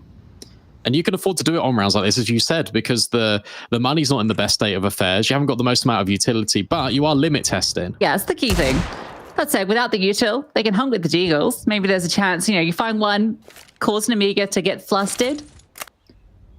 Set up this Galil for success, which is currently lurking in the apartments. Which feels like a place where he's not going to find too many opportunities. Maybe on smoke fade he will. Meanwhile, Flamus is going to go do his own little bit of a hunt. Oh, okay, hold up. Zhao Sage, he's found the double. Leah in jungle gets one back, but not ready. 18YM. No. Oh dear, that was a freebie. At least there's a recovery with the AK, and DD walks into B, so they can get that bomb over to that side of the map. But it gets a little dicier than it should have been. It's still on. Oh, Xanta. Oh, was aware. DD gets a dink, but not the kill from Xanta, so that's fine. Because now, Still Helmet can plant B. Khan will definitely give this a look in. He knows that DD is 1 HP. So if he's able to find the bomb planter, this retake is definitely possible. Waiting. Zhao Sage hasn't moved a muscle from his position on default. As DD scouts and looks for intel, they're both low. Khan senses the potential for a clutch, but it's not to be. And despite 18YM with a little bit of a blunder over towards the connector, it doesn't matter. Still Helmet is still able to recoup the round. Yeah, thank the lucky stars that Zhao Sage is able to get that kill. You see this double up with the Tech 9 just pushing the issue, and you think you're favored. You've already found that first kill. Zhao Sage's low, Flamus just cannot connect. And we'll see this back. Leah, the missed shot, 2 missed shots with the deagle. Oh, sometimes it's hard to hit a player in the back of the head, but normally that's when there's like distance between you. But listen, everyone whiffs one. Zhao Sage, though, not whiffing, 9 for 3. A huge recovery from yesterday. He's playing exceptionally. Here's why Namiga have been smoking Palace off nearly every single round, by the way. You can tell that prep work has been put to good effect, because this is the round that Steel Helmet wanted to potentially explode out Palace, and now they have to wait patiently. 18YM has got the whole gang with him, and Lear worried about the potential fact that that flashbang is good, but it still doesn't affect AE. He finds the opener, but Flamus under Palace does all of the damage, and that should be more than enough to lock in this round. DD left with a sliver, bombarded out of the bomb site. Namiga are just able to hold strong all of the back of Flamus. Yeah, great hold from Flamus. Gets that first kill, and even the second. The dink onto the third player is just salting the wound. There was a rotation fast. You can see he's going to get that second dink on DD as he falls, and that just allows the HE to come over to close the round. Looked decent for a second for Steel Helmet when they managed to get the first kill onto Leah. I think maybe one Molotov would have flustered Flamus and given some space. Instead, a flash from Flamus sets up Leah. An opening kill. DD, not known to be that close. But again, Amiga, always with the extra player ready to swing. The deagle does damage. A second flashbang to set up Flamus, but doesn't quite convert his second kill. 2 on 2. It is doable as AE picks up the AK. 1 HP on Zhao Sage. Definitely complicates matters. Issues the bomb. That's the first step for Steel Helmet. They also have to be aware that Namiga could have pushed anywhere. They could have walked through the B apartment, which is why AE is walking up under, just to make sure that that area is definitely clear. Zhao Sage's got no information about ramp as well, but they will collect the bomb, and where AE is taking this space, they can now reset. And by being very silent about this, Xanta has got no idea that these two players lie in wait. Yeah, and with his position, you feel that the bomb should go down unless Xanta starts to move. But instead, he has broken to middle. If he falls back and holds the apartment line, that's where it becomes difficult for Steel Helmet to break through into B. Zhao Sage on 1 HP. He's finished off. And it's all on to AE. Just committing the plant. No, decides to get off at the last second. Good call. The flames came forward, but he can't find that first kill. Notice that both players are. Time an issue. Even the reload. We're not quite sure where Jalasake has gotten to, and Khan held the line with the AWP. 5 for Namigo. Namiga are playing very confident, especially in the early stages of these rounds. See that Leo obviously goes for a flash play, which is set up by Flamus, then he just hangs around. Feels like he's got the support from Flamus, and then even here, another swing. Yes, supported by a flashbang.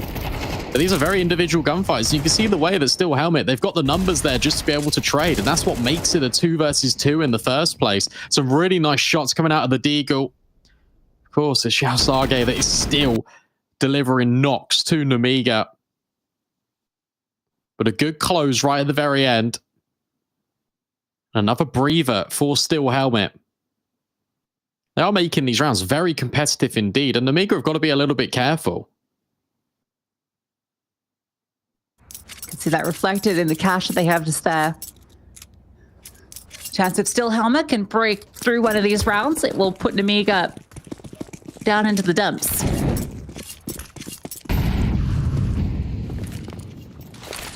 I mean, fight to take place. Khan is going to slink into the connector with his AWP. Peering over the top of the smoke. Flames go forward, but 18YM ready for it. Slight gaps that Khan hunts in. Looking for his moment to strike.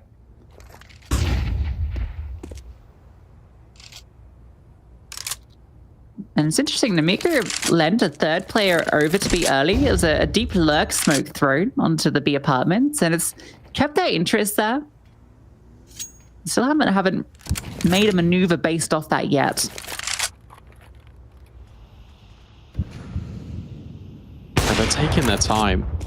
But Khan's not been offset at all. There's been no pressure in towards mid, so he's just been able to walk over the top of this smoke, have a little look in, reset back towards Palace at his own leisure. And that was the bomb dropped on the cross, but that's still not going to deter Steel Helmet. As they go for this B split, the next point of contact is going to be Risky Bob in ladder. They need to get past him to have success in the Cities round. know exactly what's going on. 2 players on the bomb site. Risky Bob looking for this time. He's going to find it. That's the bomb dropped. It goes forward to him as well. Re-clearing it, getting that bomb back is going to be almost impossible. DD trying to make something happen. If he can find this kill in the Xanta, there's maybe a world that they can break back into B. But the Flames forward, they can't get the bomb. Too many players are watching the angle. Another Molotov. The round is won. Maybe they can do some damage. That's the full objective at this stage. Khan has to be careful. He is going to fall. So, yeah, he is going to fall. 18YM, not going to whiff another opportunity like that.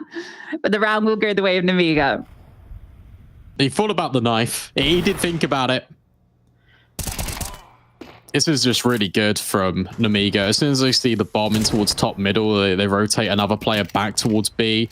And this is obviously the same round as you mentioned, where they had 3 players that had lent B early. So that always facilitates this ladder setup being a lot more effective. Because even if you get past the player in ladder, you still got to contend with that second player on B that you're probably not anticipating. AE with the AWP. A hero one as well, because everyone else is armed with pistols on the side of Steel Helmet. Khan can drop a molly the first instance of contact instead. He'll just slip away, but this creates a lot of room. And whilst Namiga have found themselves a safe space in Palace, they've got to be wary about from within, because DD is right behind them, and he grabs an M4. It's scary for a moment. Leah alleviates it with the follow-up. Good HE forward. He's under pressure. Oh, the AWP, that was the moment. At least to recover M4 gets a kill, and Jasake has got into the backlines. Okay, Knife for a second thought about it, decides better just to get the kill. And 2 versus 2 with recovered M4s. The bomb needs to be picked up, and they're a little worried about the presence of the CTs. That was thrown from Risky Bob, who's now moved around through B. But still worried that he might be nearby. So they have to take their time as they pick it up. And that's given plenty of it for Risky Bob to make his way through to CT. We still have this player in ramp. 18YM seems aware of it, but doesn't go for the hard clear, and Flamus strikes for both. Yeah, well played from Flamus, but also a really good round out of Steel Helmet. They notice this is the first round in a while in which Namiga don't really put any threat in towards mid. So they can just scale. Can even hear the runaway in underpass with Khan retreating back towards connector. So they boost up there. They grab the element of surprise, and from there, they're able to get themselves into these tricky positions in which they catch Nemiga on all these rotates. They're also aware that Flamus is the A player, but there's so many angles they need to try and clear out. And when they don't fully investigate in towards ramp, he's able to punish. 7-3, but the scoreline is a little bit elusive, to be honest. I feel like this game is a lot closer than it suggests. Double underpass, that flashbang is fantastic, but yet again, another trade. Not expecting the extra play there. Somewhat surprising. DD tries to catch the player ticket, does good damage, but Flamus immediately responds. The aggression from the CTs is going to close off A. Captain Mo, are you ready? Oh, no, you're going to run away. And that's definitely been heard by Leah. With the space he's taken, Flamus can rotate. They know that B is under threat. Yeah, Xanta's already dropped a defensive smoke. Oh, just playing around it. Catches a glimpse of 18YM. And he's sent packing. Anticipates there might be another player here. You've already got this lurk locked in as well for Nemiga. Feels like the walls are closing in around Steel Helmet, so they need to fight themselves out, and they try it. AE does really good damage. Captain Mo versus the world.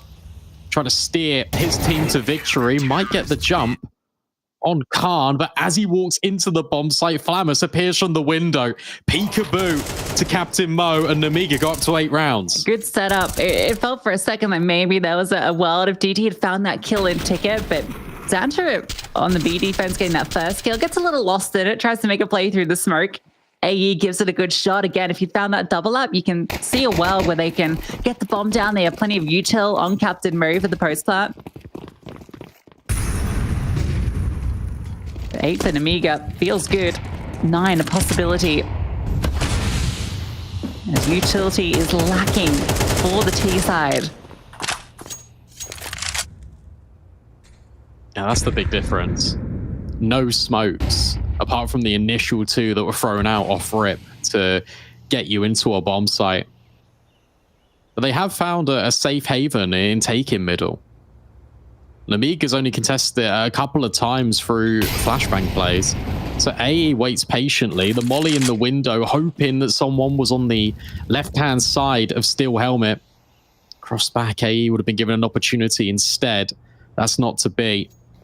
Boost up, but it's considered. And Lear's also got this deep angle to hold for the short cross. Ooh, he does start to get curious. The flashbang goes over, but he doesn't go for the full swing, just has a peek under cat and sees nothing. It's actually very misleading information. Oh, the double Molotov, that's sick. The ladder's on fire. DD can't go anywhere. Couldn't escape, couldn't go forward. AE tries to bail him out, but Leah is there. As an execution in the ladder room. Jalsage is going to try his attempt in window. Risky Bob is covering it off. It's a bit of a half-hearted glance. 1 by 1, they fall. Captain Mo tries to get it done, but it will be a 9-3 half for Nemiga.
我们的地图的话，我们现在基本上是7张地图都有在练，然后会根据对手来办掉某一张地图。我觉得变成13分挺好的，就是对他的精力消耗不会那么大，然后比赛可能会更紧张刺激吧，因为你可能拿几分，你就是基本上两边的就是分数就接近了。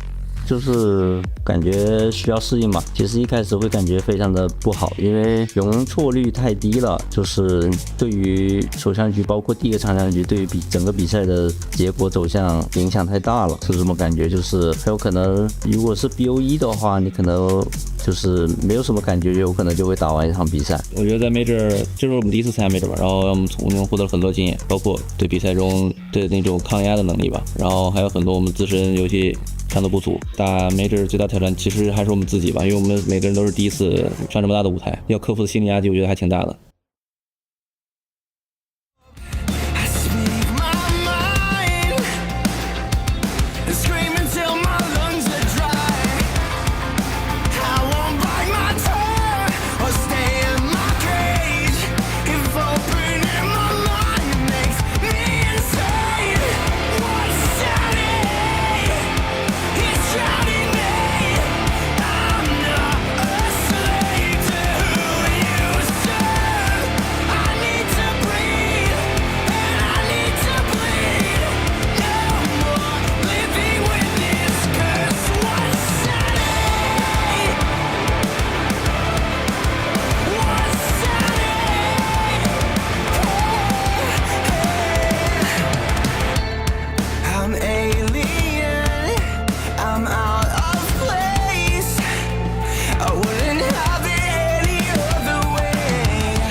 This game's got everything you want already. Knife attempts, just scrappy brawls taking shape. Steel Helmet getting up to shenanigans in towards mid, trying to backstab, but it's Namiga out on top. 9 rounds collected on their CT side, and now it is up to Steel Helmet to pose a very strong defense to find their way back on their map pick. Is that... Does Thomas's mousepad have the line from Madagascar? Alex, the line? I think it does. Yeah, I think so. What a bizarre mousepad. I might ask Hecry to find out like what it says. Like, that's bizarre. All right. Just around for Namiga. Great spread. Fast through the underpass. 18 IEM might be overwhelmed. Push down low. Jumping is risky. Pop, pop, and a kill. Right. Wrong way to do it. And that might be it. AE got a single kill. Picard is only going to allow it to be the one. How could you? I cannot believe he's How else are you going to do it? To do that. That's kill maxing. That's just. That's the trickle-down effect as well. AE finds one, and then immediately, just in a blink of an eye, everyone gets eradicated from Steel Helmet. Namiga are fighting everywhere. They're in mid, they're in A, they're out B. You turn around and you feel like one's over your shoulder. And that pistol really is the sentiment of how this game's gone so far. It feels like we're destined for Namiga just to lock this one in. Only a deagle here and there for Steel Helmet. A Zeus out for Yasage, which is pretty fun, but I don't think they'll be called into action anytime soon. 18 YM though, and DD are making this one interesting. The bomb's dropped on an island out towards jungle. Captain Mo's hit another. This has really got the potential of Steel Helmet winning this round. DD calls over support. Yasage going to slip in. Flamistress trying to provide some overwatch to allow that bomb to escape and be planted. No one in CT, so it will be allowed to go down, and that dramatically increases the chances of Namiga closing this. Oh, Flammers with the drive-by tap. He's not done. Both in connector, fall to his gun. AE has very quickly made his way through ramp. He's in the back lines, but I think he's been spotted. Around the edge, DD hits another, and it's on to Xanta. In the back of the site, flustered. They're trying to overwhelm AE. There's no bullets left. It's the USP out, and it's pistols for both. The HT over the top. How is Xanter alive? He will fall to DD, but is there time? I think the 10 seconds might have passed. And for all the heroics of Steel Helmet on the pistols, it's not quite enough. That's heartbreaking. That's heartbreaking. The fact that the Deagles are shining, the AKs have been recovered. There's been a really loud flank as well at ramp, and yet it enables these Deagles just to activate. And for all of their hard work, they get undone with a 2-on-4. Flamus with sharp shots in connector. And even swap into a pistol right at the very end. This game is scrappy. Both ran out of bullets in the rifles. The recovered one. I know. Oh my God. The USP. If he'd gone down there, that's the defuse. But he gets the critical kill. DD has no time. I think even if the HE had gotten the kill, it would have freed up an extra second. But somehow stays alive just long enough. But hey, hell of a round from Steel Helmet. Some great shots. The Deagle's shining.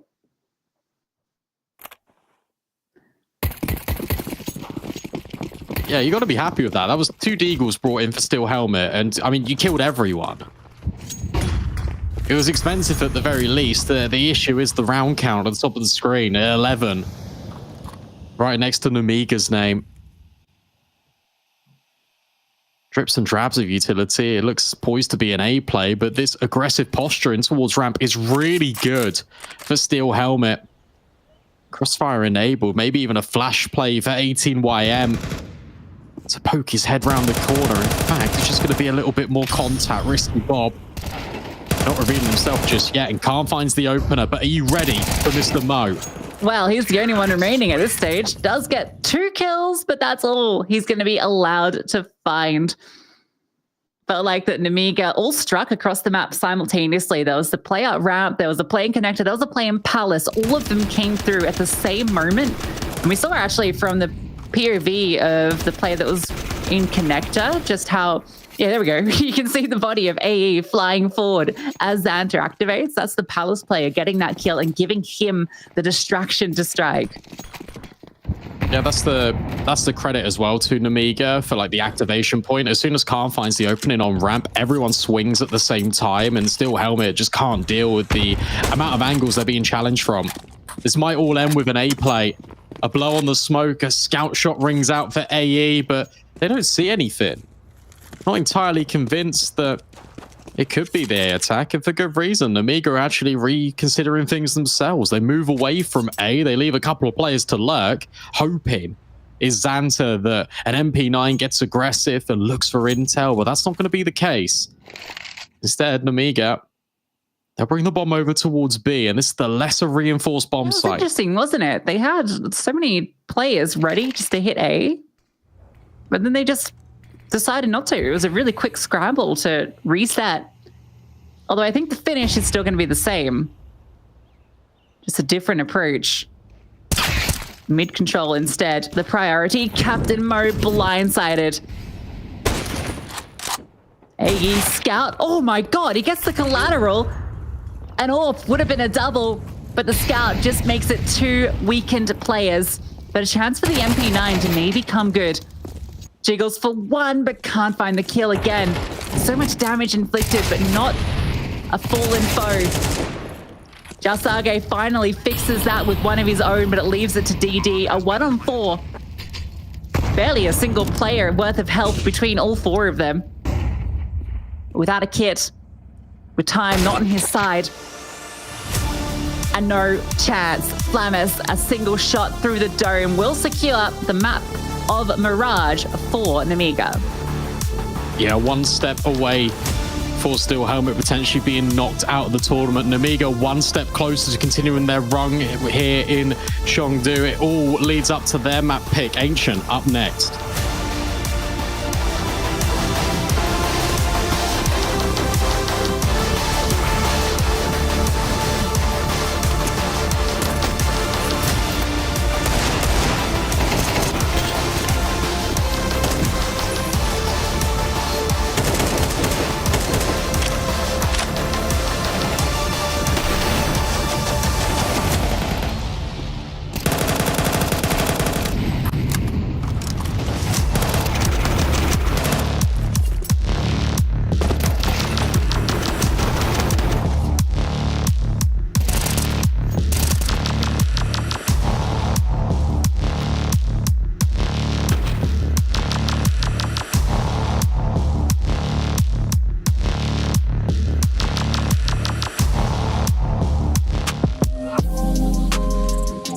a fun roster. I think it is with Coldzera, Brookie, Olof, and Nico, right? Different mood and different environment that we have now for sure. But it was a fun roster. We had a lot of skill in the team. Always wanted to play with Coldzera, and it was in the start of him joining the team, I think. We came in pretty high for the tournament, and we lost 16-0 and 16-1, I think, to Australis. So pretty rough. I mean, it's not weird to think about it. I've been on FaZe, just weird to think about it. I got destroyed.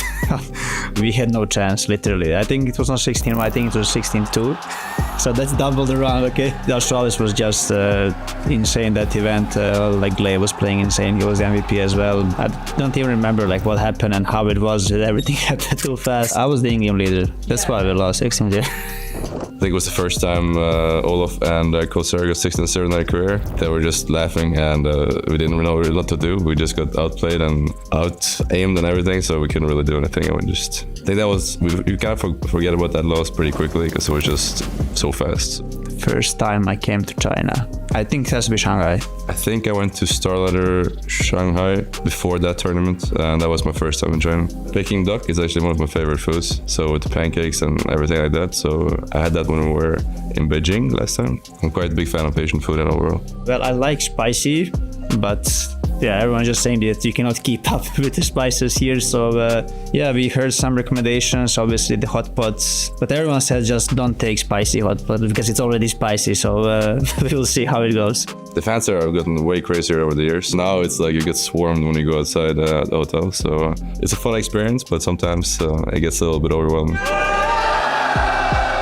It was still huge back then in 2019 when the last time I played, but I felt like they were not as big as they are now and as passionate. I even on the way from Beijing to Chengdu took a picture with like pilot and the cabin crew as well. That was also super cool experience. Like when you see and when you feel how they feel about you, it makes you happy. So I really hope that we're gonna go to the playoffs and we will show some good Counter-Strike for them. Yeah, I'm still on the same team, so I think I've changed a lot. I think back in the day I was more of a heavy entry fragger and kind of just always first in. I think with the iterations of FaZe we have now, I have a little bit more freedom, a little more supportive roles. I don't think Nico's overall is still the same player. I think he has gone more for entry role now compared to he was before. He's definitely become more aggressive over the years, for sure. I think even back then, I knew he was gonna stay in FaZe like forever. Like he's just very stable player, very consistent. I think he has even improved throughout some of the last years. He's just a guy that like any team could wish to have. So I'm not surprised that he's still on the team and that he will stay for even longer. I'm happy for him and his success as well. We are still pretty close. So yeah, I hope he will continue grinding still.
Well, Namiga still away the map pick of Still Helmet, but a decent showing, even though the rounds don't necessarily reflect it. Similar to the Astralis game, I feel we saw a lot of real good individual moments from Still Helmet players.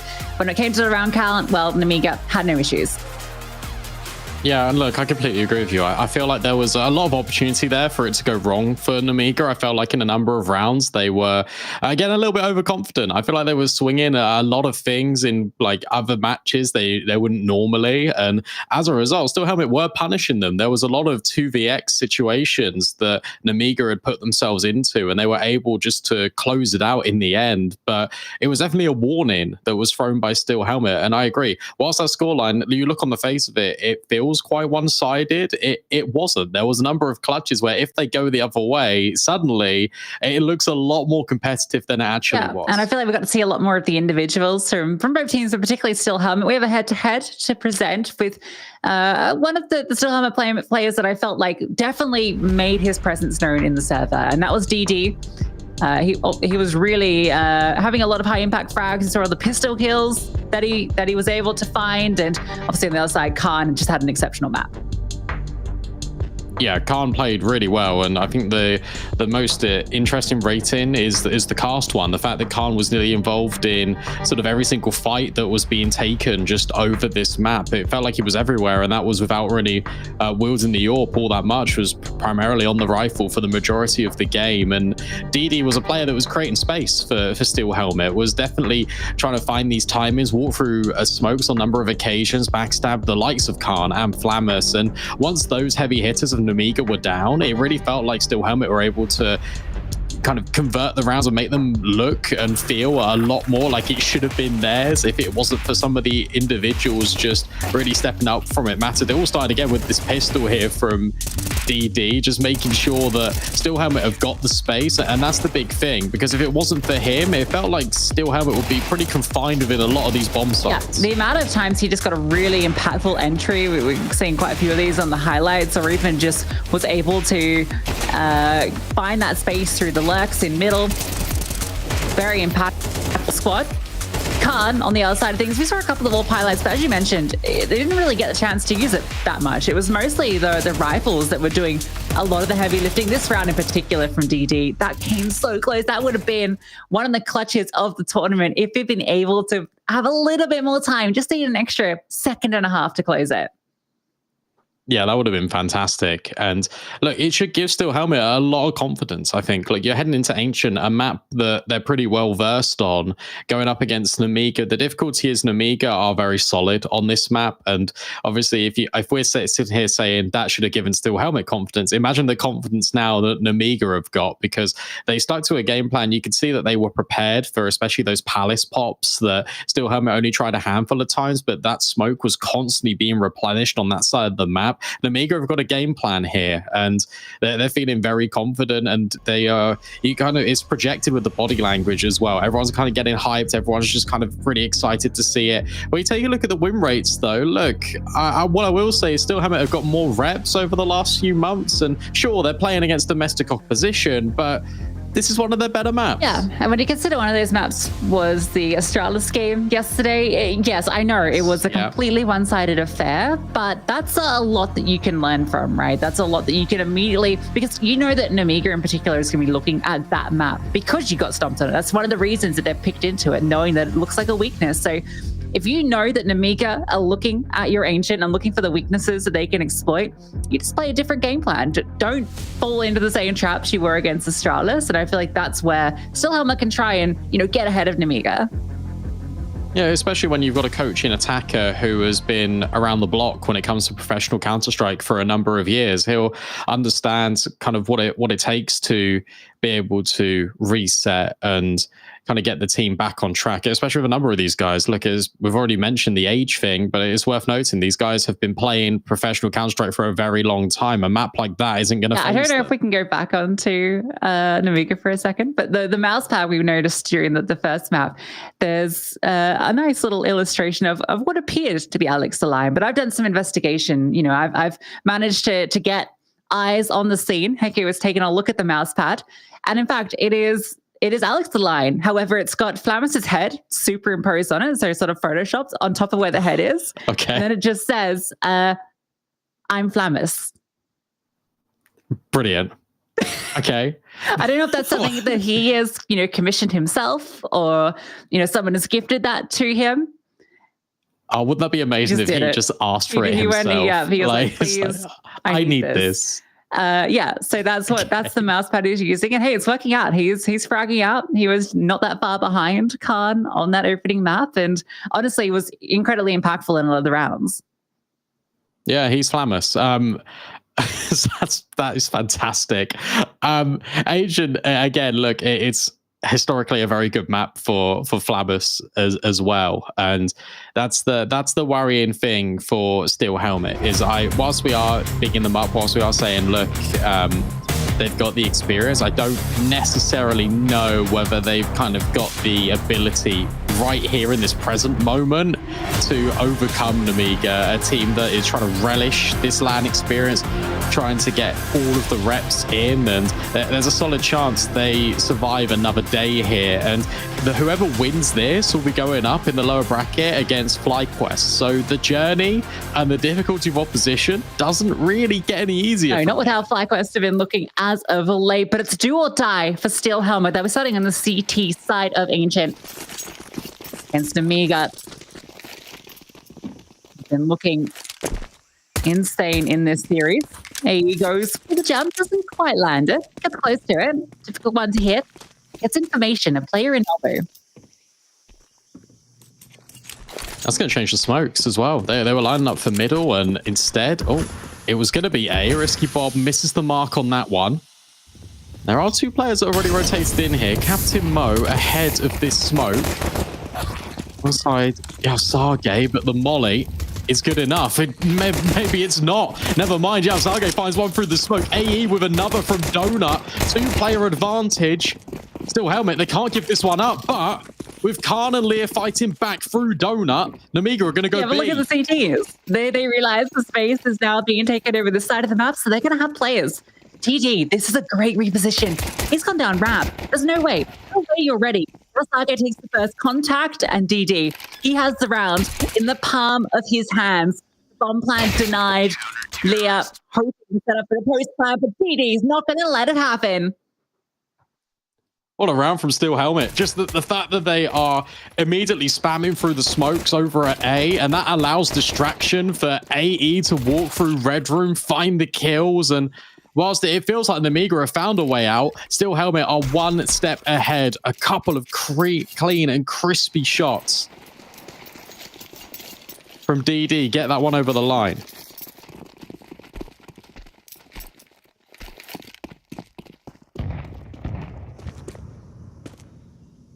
Namiga aren't going to force. Save the Steagle. Captain Mo. MP. Opening kill removes the deadliest weapon. Able to pick it up and take with it. Let's give him some additional support. And full control of lane and middle for Steel Helmet.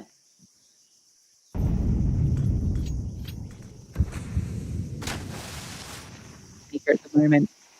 Just trying to waste time, waste util, which they've done successfully.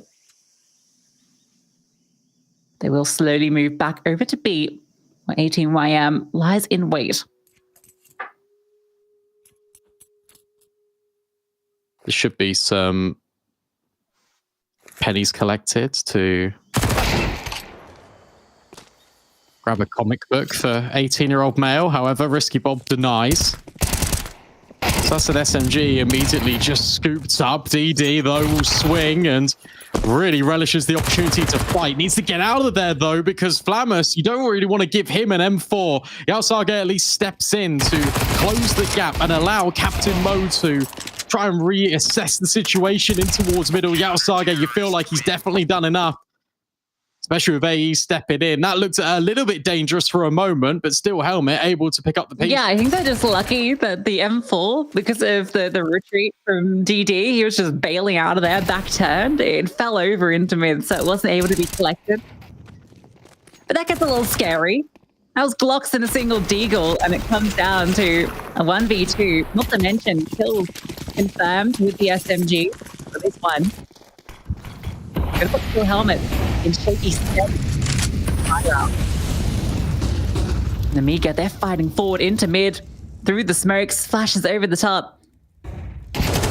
Aggression from Steel Helmet. They're looking to establish control, and DD gets the opener. Look at this. They're just pushing as well. This creates a big gap, and Xanta has seen DD leave. But Namiga might not be ready for the amount of players that still lie in wait, because once you get past Yaosage, you still have 18YM, who's basically in their spawn. This is a little bit awkward. Flammus at least will find DD. So now the split is still potentially on. The bomb has not yet been found. But Yaosage and 18YM, they're in the prime position to lock them out. Yeah, Yaosage has the hardest job. Push up to cave. Oh, yeah, he needed at least one to allow this distraction. See, 18YM, he had a great position, but it becomes negated as soon as the player on site falls. And I would have preferred him to maybe play up ramp rather than cave. He should have gone ramp. Namiga had the full idea that a ramp was going to come. This is a common flanking position. Leah's holding for it. Still AE almost.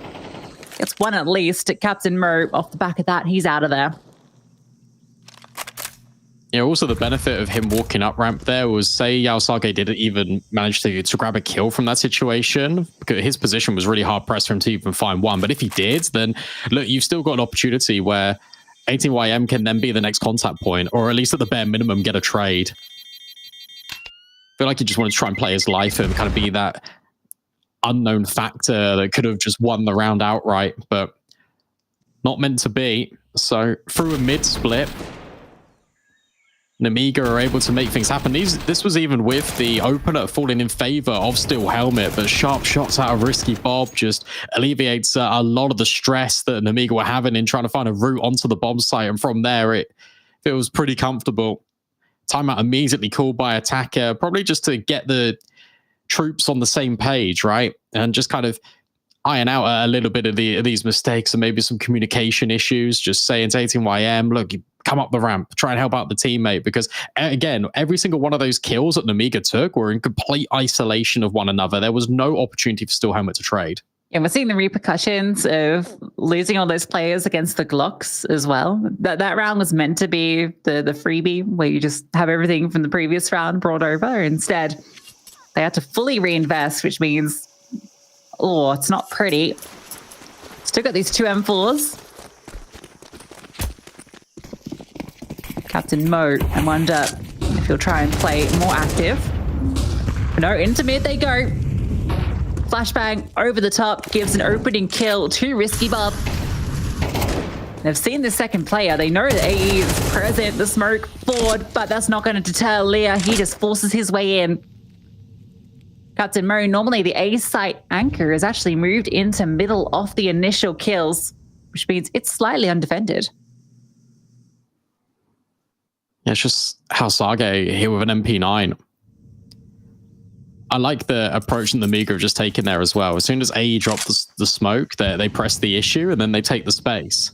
And that forces a response out of Steel Helmet. It will come forward in terms of a smoke, blocking off A main temporarily, but the split is well and truly on. And you can see that Xanta is fully expecting Steel Helmet to go for a push either in towards Red Room or in towards B ramp to try and gain some intel. It looks like the timing has slightly been missed there. Captain Mo can still deal with Xanta and he will catch him off guard. And now all pressure on this MP9. Yaosage didn't believe that they were going to come for A main at the same time as Donut. And as a result, he's also overwhelmed. If you're Captain Mo in this situation, you leave, you get out of there. And DD's just hoping to grab a rifle. Yeah, he might be able to pick one up in middle. Looks like that's his objective. Gets himself an AK. But not going to be allowed to keep it. Leah knew exactly what was up. Yeah, it's been unfortunate. I mean, it was always going to be a difficult round. Oh, and that's a little bit tricky. Captain Mer not able to hold on to his M4. Yeah, it's always going to be a difficult round once they lost the opening kills, but you almost feel with Captain Mer getting the one in mid, if the MP9 had committed, gone 1-for-1, you're maybe intrigued to continue with this round. Yaosage falls second guessing this A play. And it gives Namiga the equalizing round. That was a great shot from Flamus as well, onto that MP9 player. This map has started exactly in the same vein as Mirage, where Steel Helmet were able to win the pistol, win the follow-up, and then immediately as the rifles enter the hands of Namiga, it's been completely one-way traffic the other way. They hoping to cut someone down to size of his hand cannon, but not going to be the case. Instead, gets out of dodge, calls for support, and Xanta is low. Could give an AK over to DD. Instead, takes his head clean off the shoulders. Great adjustment. He was going for the little jiggle peek onto the long angle, but quickly flicks his crosshair over. Risky Bob seeing what's up on A. 18 YM falling, and Captain Mo as well. That's going to be B free. Be careful you don't give over an AK if you're an Amiga. That's what Steel Helmet are looking for. At least that's what AE is looking for. All he finds are bullets. Shasage, here we go. Here's a bit of excitement, perhaps. I thought maybe Kang was going to head towards him. Still might. And the Zeus lies in wait. Zhao Sage can see he's hearing the sound cues. Ready for this fight, but Khan, he was considering it, running off. Zeus primed and ready, chasing him down. Oh my god, just go for the shot. It's a longer range than you think. Khan doesn't hear the footsteps behind him and is Zeus. That's one of the best Zeus kills I've ever seen. Just literally running at him like, please don't turn around.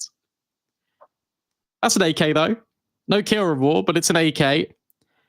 And it's kind of mental warfare. It's like, haha, I've electrocuted you. I don't think Namiga will mind in the grand scheme of things. Apart from that, it was a very clean anti-eco. There's this one again. Thanks for the AK.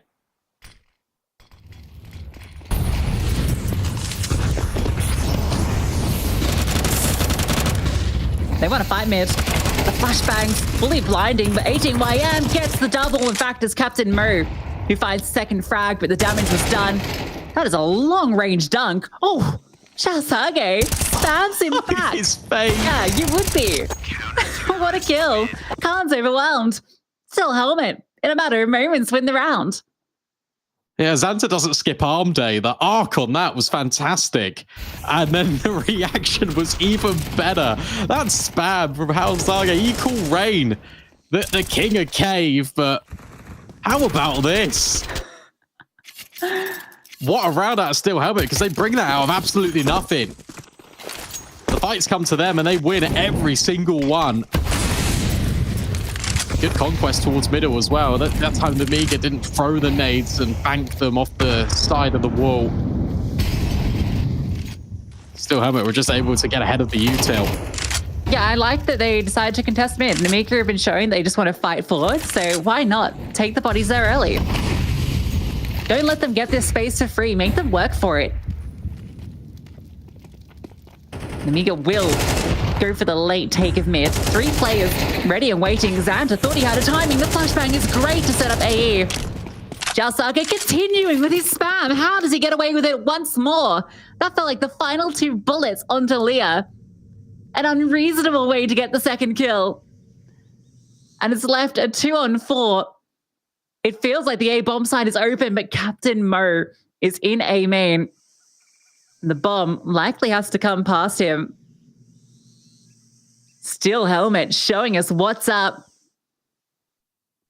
But if they can find Captain Mo, if Khan clears this, that does give an opportunity. There's a smoke for Flammers for a post plant, but Captain Mo, he stands tall.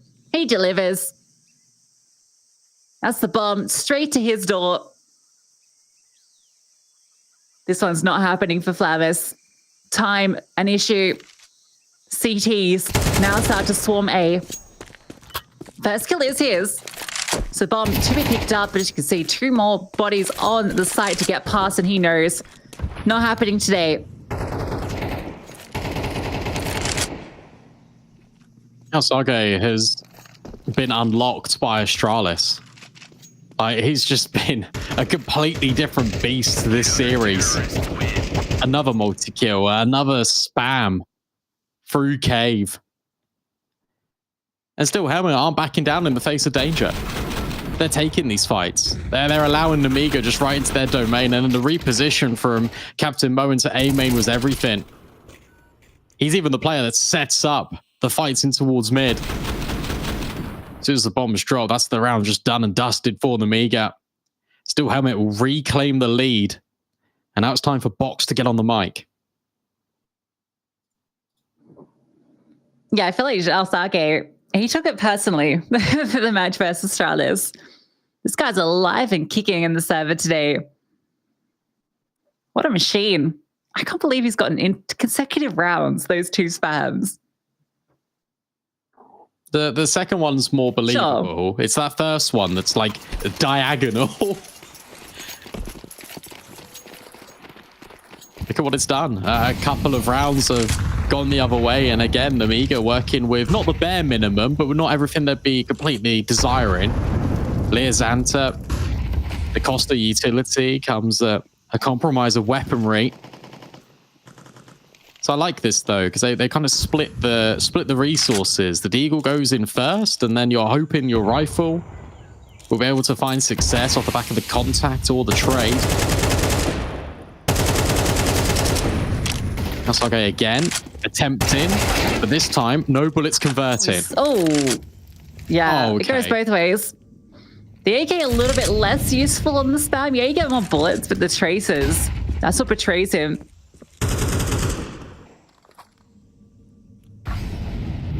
Opening kill, Nemiga extend control of the map. Thamus on a powerful lurk through Red Room. With the AWP of 18 IEM, it's present. Gets the first kill. Thamus's lurk activates. A tag, not the kill found, but AE gets one back. Khan able to equalize for a moment. Risky Bob, oh, they're all falling. They know where this AWP is, this final player. With such little HP, with the primary AWP, the weapon you want to be keeping, he's out of there. It's done. That's unfortunate. There's a world in which DD is able to hit that time and go through the smoke, and then that round becomes a whole different conversation. If you're a Steel Helmet fan, if you're Nemiga, you got to be really happy with how this is turning out, because I think what they're starting to realize is the amount of pressure they apply in all areas of the map is too much for Steel Helmet to handle at once. It allows pockets of space to be opened up, and it allows time for Flammers to exploit. Not only does he get that first kill, just getting revenge on Kalsage, he gets the room to work with in towards red, and the AWP falling right at the tail end is a hurtful sign for Steel Helmet.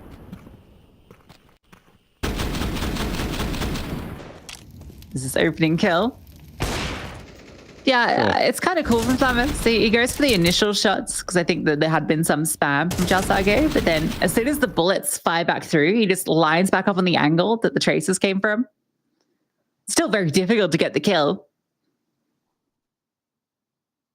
It sets him up with an opener and gives him the space to work middle, where that flank is pretty much the killing blow, despite the back and forth on the side itself.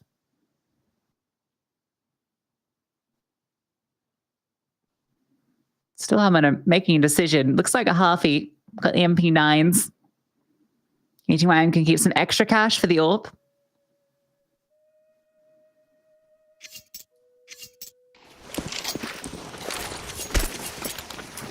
I think that was a good timeout as well, taken by Nemiga, because this game is getting scrappy, and that's exactly what Steel Helmet want.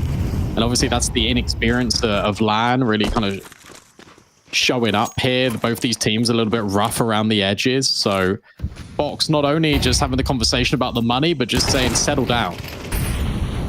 Captain Mo, oh, it was a killing blow to Risky Bob. Khan on the angle, shadow spotted. Captain Mo jumps just straight into him. That's an AWP recovered. And Nemiga, they've got room to work with in towards red room, but they're a player down. GD is under pressure. Oh no, they're going to A.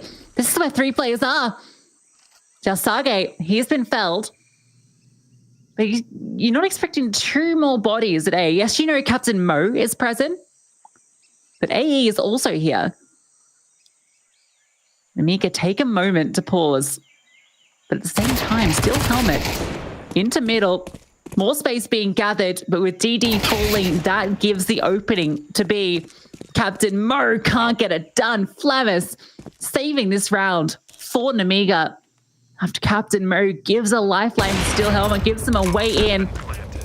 And he will actually get a kill back. And he wants to go for it. The Flames in front, no kit. Maybe a kill will present itself as what he hopes, that someone might overpeak. With no immediate entry, nothing being found. Saving the AWP the best option, but a close round to begin with. The pause from Namiga, giving them the space to work with, and Flamus with a hugely impactful 3K. That's another round in which Namiga have found Red Room completely open. And they can just walk in the back lines and punish. Whether it's catching Steel Helmet in transition or whether it's just catching them completely off guard. That's the game Flamus likes to play. And that's another impactful round in which that could have got completely turbulent. Steel Helmet have been able to find an extra kill. They've been able to deny the AWP as well. Fox wants another timeout. He's really not happy with the manner in which these rounds are being won. Sure, Namiga are winning them, but not in the way in which they'd typically expect to be. It's scary that Namiga also consider going back towards A after they know that Captain Mo will 9 times, in fact 10 times out of 10, is going to have Khan's AWP.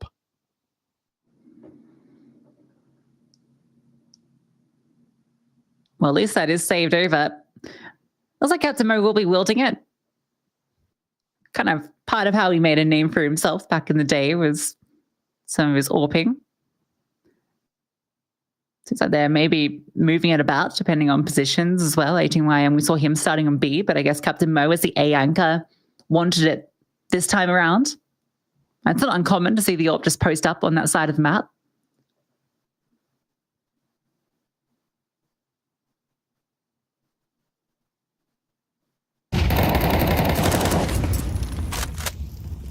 Oh, into the action immediately. Straight in. Fighting into mid once more. Namiga is set up to retake it. AE's ahead. But the spam doesn't finish the job, and the HE straight to the face is painful.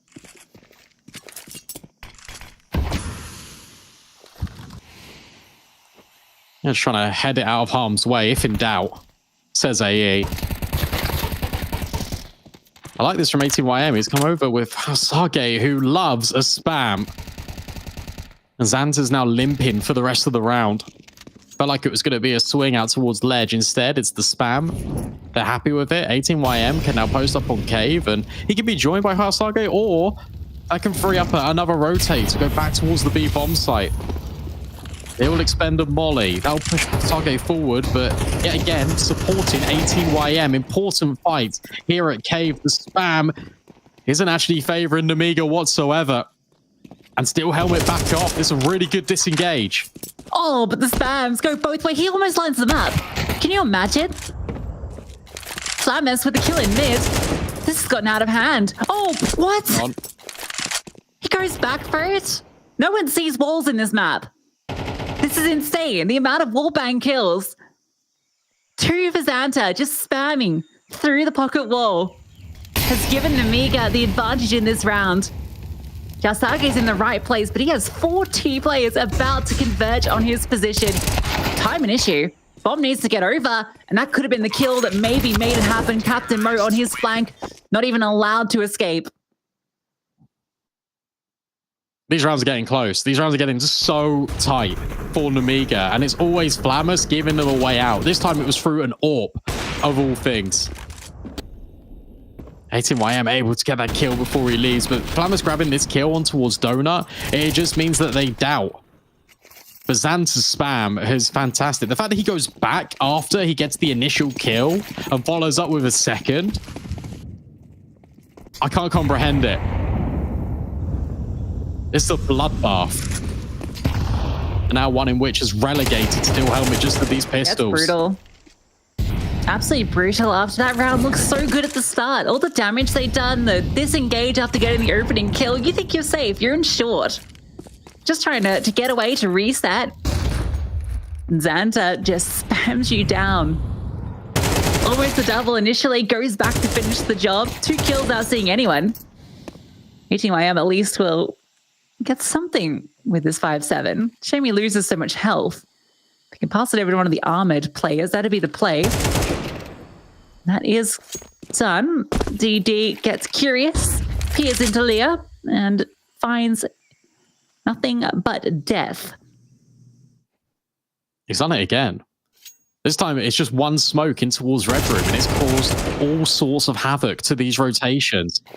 Hasage will fall. And that's your B player. That's your player that is closest to this bomb site. It's now open. I cannot understate that the amount of impact Flammus is having. That round, he only got 1 kill, but that one smoke has drawn every single rotation towards A, and it's made Steel Helmet worry.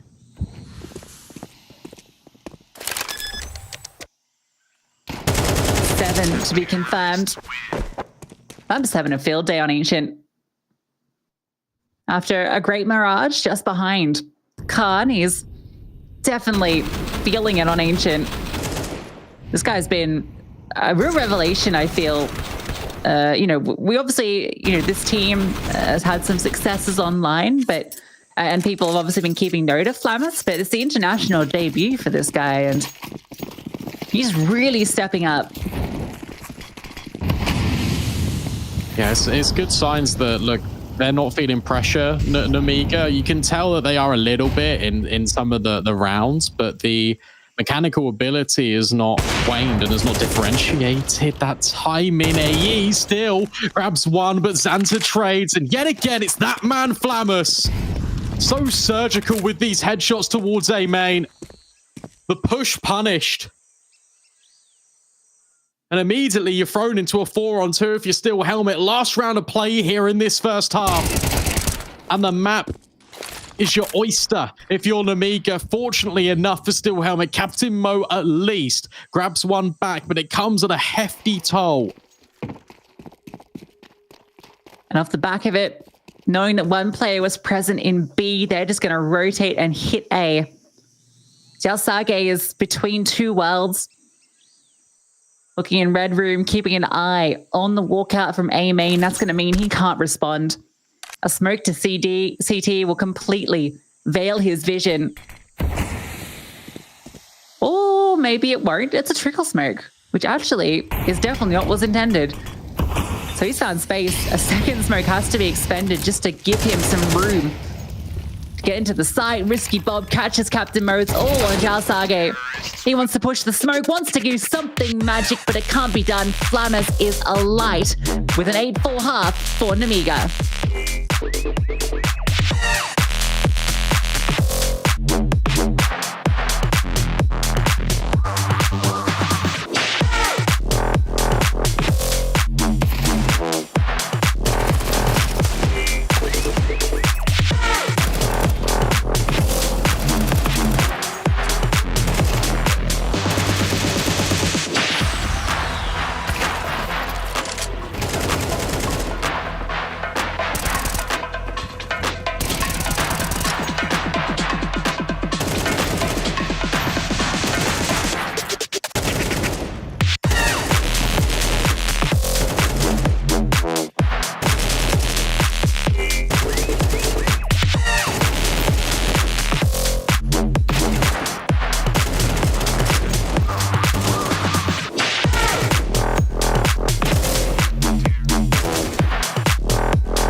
Bit of a brawl here in this one between Nemiga and Steel Helmet, but it's the mid-round that where Nemiga are thriving. Steel Helmet are doing their best work when they're able to get the player advantage and then just use that to get the round over the line. But as soon as it gets into a mid-round, very much like Mirage, it's Nemiga that are just completely outbraining and outclassing Steel Helmet. And I think that's just going to be that European difference, right? The amount of reps these guys get against tier 2 and even sometimes tier 1 opposition in the EU region is going to give them that edge, particularly when it comes to the mid-rounding.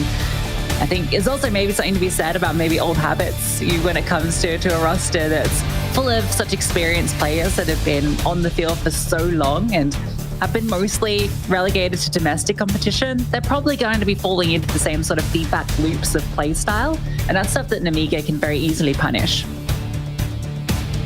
Yeah, no, it is. And also just the difference that Nemiga really operate with on the T side. You see, it's much more default centric. It's not really facilitated around executes as well, which is something that, especially in the APAC region, the Steel Helmet would be a lot more comfortable dealing with. Like, they'll have the experience to really deal with that, and that's something that they showed on that T side of Mirage, and certainly something we're probably going to see as well on the T side of Ancient here for them.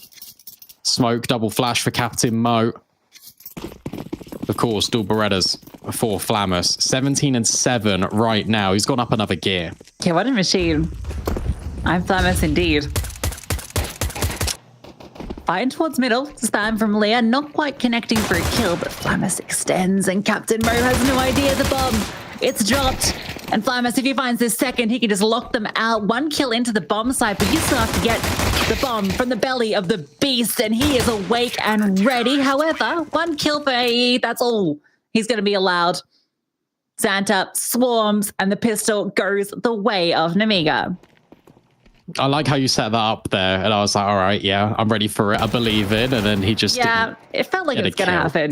But he did his job, right? He dropped the bomb, he grabbed the second one onto Sage, and then just by him staying alive for even an extra couple of seconds, Xanta's already on the flank. You got the players that are in close proximity in A main. Job done, round 1. No bomb. He's no investment. And the flashbang, oh, it's so good. And Risky Bob takes liberties. Free as you like onto 18 YM, and now Lear wants a little piece of the pie, swinging with the MP9 and goes straight into Captain Mo's Deagle. Nice shot. Bomb spot, Risky Bob. All good for the triple. Not quite full. People keep asking, where's Bob? When it comes to Counter-Strike, he's right here. Mr. Risky. Is he posing for the camera? Kind of look like it. He knows that you don't get many opportunities on LAN, and if there's a photographer taking some nice snaps, you want a good one, post it on your socials. You're getting fired up as you're leading the charge in this map. Double digits for Nemiga. 3 rounds is all they need. Steel Helmet need a lot to stay alive in Chengdu. Right, this is it, Still Helmet. You got the AKs. You haven't got any flashbangs, but that's okay. Ow. Maybe it's not. A battering in towards ledge, and Lear not done yet.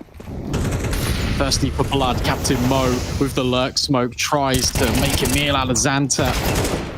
But instead he just slips by. DD walking through smokes, this time gets punished, and it's Captain Mo on the other end that tries to create an opportunity for Steel Helmet. The issue is, even if you get past Flammus, you need to find that bomb. However, he is delivering on all fronts, but not ready for another player still in B. A 1-on-2 for AE. It is really doable, but as he makes his way up towards the doors, he's not ready for Risky Bob in the corner. Namiga, hold on. Captain, my captain. A valiant attempt from Captain Mo. 3 kills, but just not ready for the extra layering. Namiga swarm wrap and just make it so uncomfortable. Let's see those kills back from Captain Mo in a second. Leah doing a lot of work. Risky Bob dropping the bomb, and that's what kept the players at ramp. Beautiful stuff from Captain Mo, who is having actually a pop-off game. The round won't be his. A timeout called, a force buy presented. Still Helmet, no. Their chances are running low. At least the vibes are good. You see that he's got a triple kill, he's smiling. Like that was a 3-on-5 that gets put into a 1-on-2. Gotta be happy with that if you're Steel Helmet. Of course, look, we can add context. Of course, if you're new, not sure what's going on with Steel Helmet, is the fact that these guys weren't even supposed to be here. They got called in. It was a last-minute sub, and they stepped up to the plate, really relishing and enjoying the opportunity to play here. Play against some of the Counter-Strike idols as well. I was up against Device yesterday in Astralis. Now they're up against the youngsters, who are proving to be quick with the trigger. Flammus drops the bottle. Completely denies Still Helmet, who looked to pounce onto the A-bomb site. They had a smoke at CT, and off the back of that, they're out of there. They're like, no, you know what? We're calling it off. A reset. Look elsewhere. Namiga also thinking that's going to be the reset. That smoke nutmegged. Went completely through the legs of Captain Mo. That's quite lucky. funny. If it had hit him, it would have been a sound cue. Yeah, that would have been disastrous. However, it still could be. With Still Helmet resetting back towards the B doors, and Xanta taking the first contact. Gets a dink for his trouble, but there's plenty of players ready to be first responders on the scene.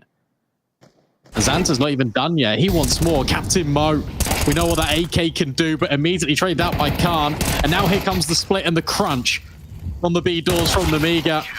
It's just DD, last player standing. Needs to swing to grab a gun, but can't manage it. Series point available now for Namiga, and it's up to Steel Helmet to win 8 rounds in a row. And that's for OT at a bare minimum.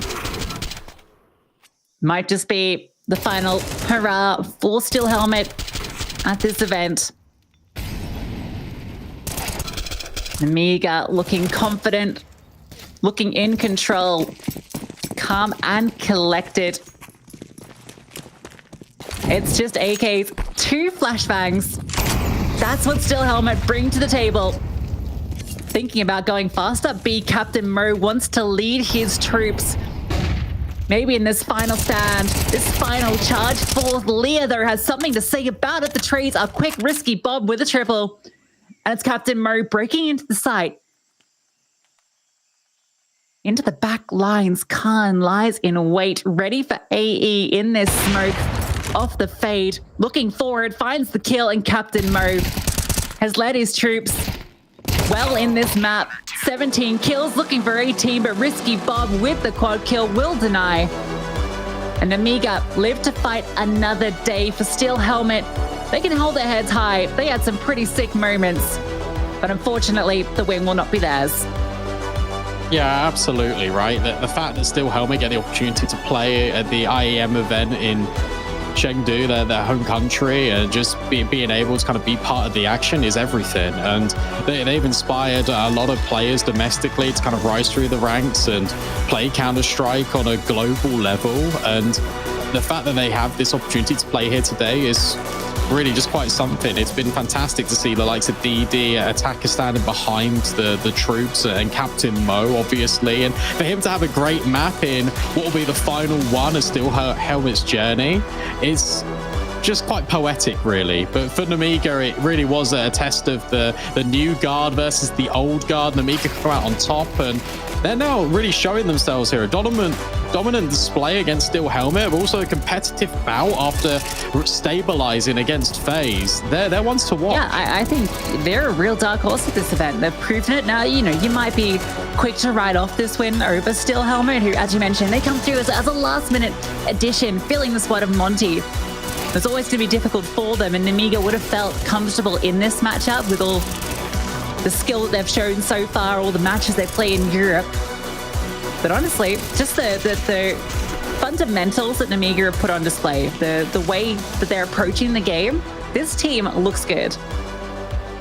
Yeah, it really does. And obviously now it's a difficult test because they continue their lower bracket journey. They're going up against FlyQuest, and this is a team that has shown themselves. They've already beaten Cloud9. They ran it really close against VP. It was argued in that game, actually, on the A stream that they should have even closed Inferno. That one went to like OT. So the fact that FlyQuest are looking this dominant spells disaster potentially for Namiga, or it presents it to be a fantastic opportunity, because look, if Namiga come out on top in that best of 3, you're then looking at this and going, wow, how far can they really go? And why aren't our eyes more averted towards the gaze on how Namiga have been performing recently? Yeah, absolutely. The individuals on this team have been so impressive to watch. Obviously, Flammus we saw on that map, but I think Khan across both. We saw Risky Bob even as well, stepping up for a few really impactful multi-kill rounds, kind of denied any of the opportunities for Steel Helmet to get that T-side rolling in those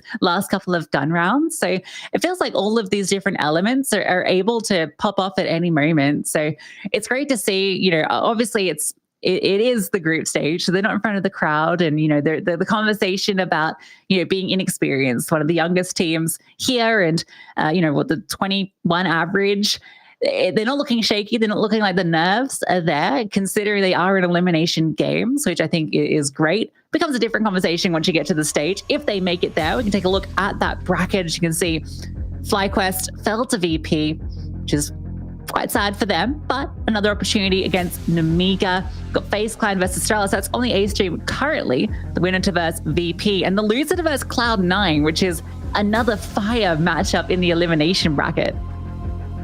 Yeah, FlyQuest have thrown this into all sorts of chaos, really, haven't they? Because imagine if Astralis win that best of 3 against FaZe, and you've got Cloud9 versus FaZe Clan, and that's not even for a spot at playoffs. That is one team being evicted from the competition. I mean, this bracket is really shaping up to be a spicy ender, especially in the lowers. And there's one player as well that I want to speak about quite highly. I did mention his name quite a lot throughout that series, but it was Flammus, especially on that map. Despite him getting the most amount of kills, sure, that looks really good. And obviously that's a praiseworthy performance in itself, but it's the impact in towards middle that really just split the defense for Steel Helmet and created Namiga a way back into a lot of those rounds, because this game was really similar to the first one. In fact, when you kind of come to it, because Mirage, it really felt like the scoreline wasn't going to be as one-sided, and it was. And here on Ancient, Steel Helmet had potential to really just dictate the pace a lot, but Flammus has to for sure be the aim high player of the match. I mean, a 1.73 rating across both maps. You can see the highlights here as well coming in, and whilst they're impressive on Mirage, it's really Ancient in which he took off. Yeah, this guy's earned the ability to have a mouse pad that says I'm Flammus on it. I feel like I give him that ego. That one reminds me of that clip. I think it's Flames is just crossing on Mirage, hits that tap, and yeah, same kind of thing. Yeah, he was having an insane performance. It felt like he could do no wrong on the T-sides in particular. Just his presence on Ancient, just everywhere, all the time, always finding the kills that set them up to win the round. And yeah, a great land debut for this youngster. And you got to be feeling good if you're Flammus, no matter who the opponent is.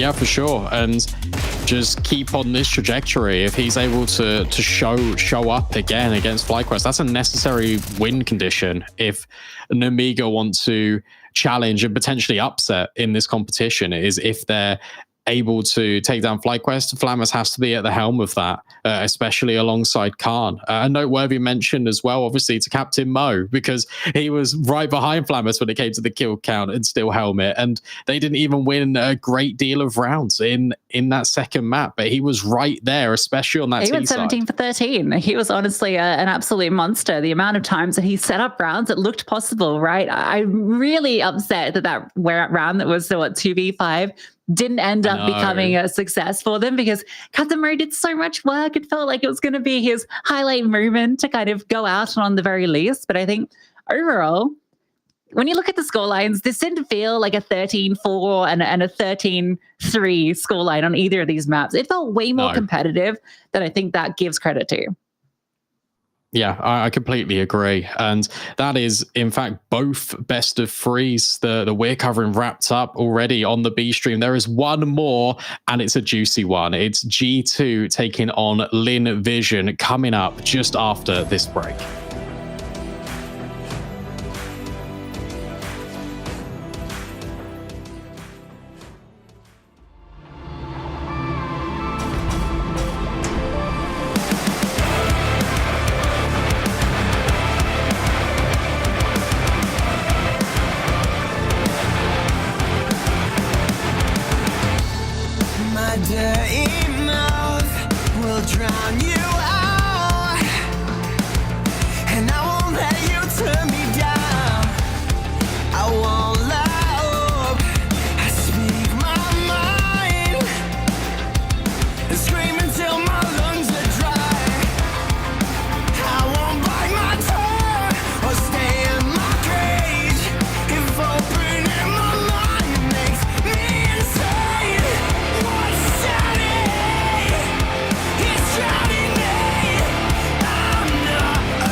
Functioning, the way that you're communicating, the tone of the voice you use to communicate to your teammates.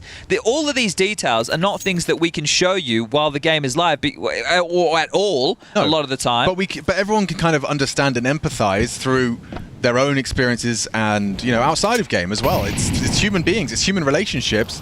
You're right, but it tends to go one of the most overlooked things. People just 100%. Expect, oh, it's 5 good players, why can't they shoot? That's because they're just kind of tuning into the stream and you kind of separate yourself from the humanity of it all. Just like they do with us, Alex. Yeah, well, everyone, anything like that. It's just something you've got on your television. It's not real human beings with mouse and keyboards in a entertainers venue. That's a little bit of a slip-up, but ooh, a missed shot from Device means this 4v4 is only going to last a moment longer. Carrigan's gone down. Rops is trying to punish. Oh, and it catches a perfect timing there. Just a Tech 9. Looks a bit silly.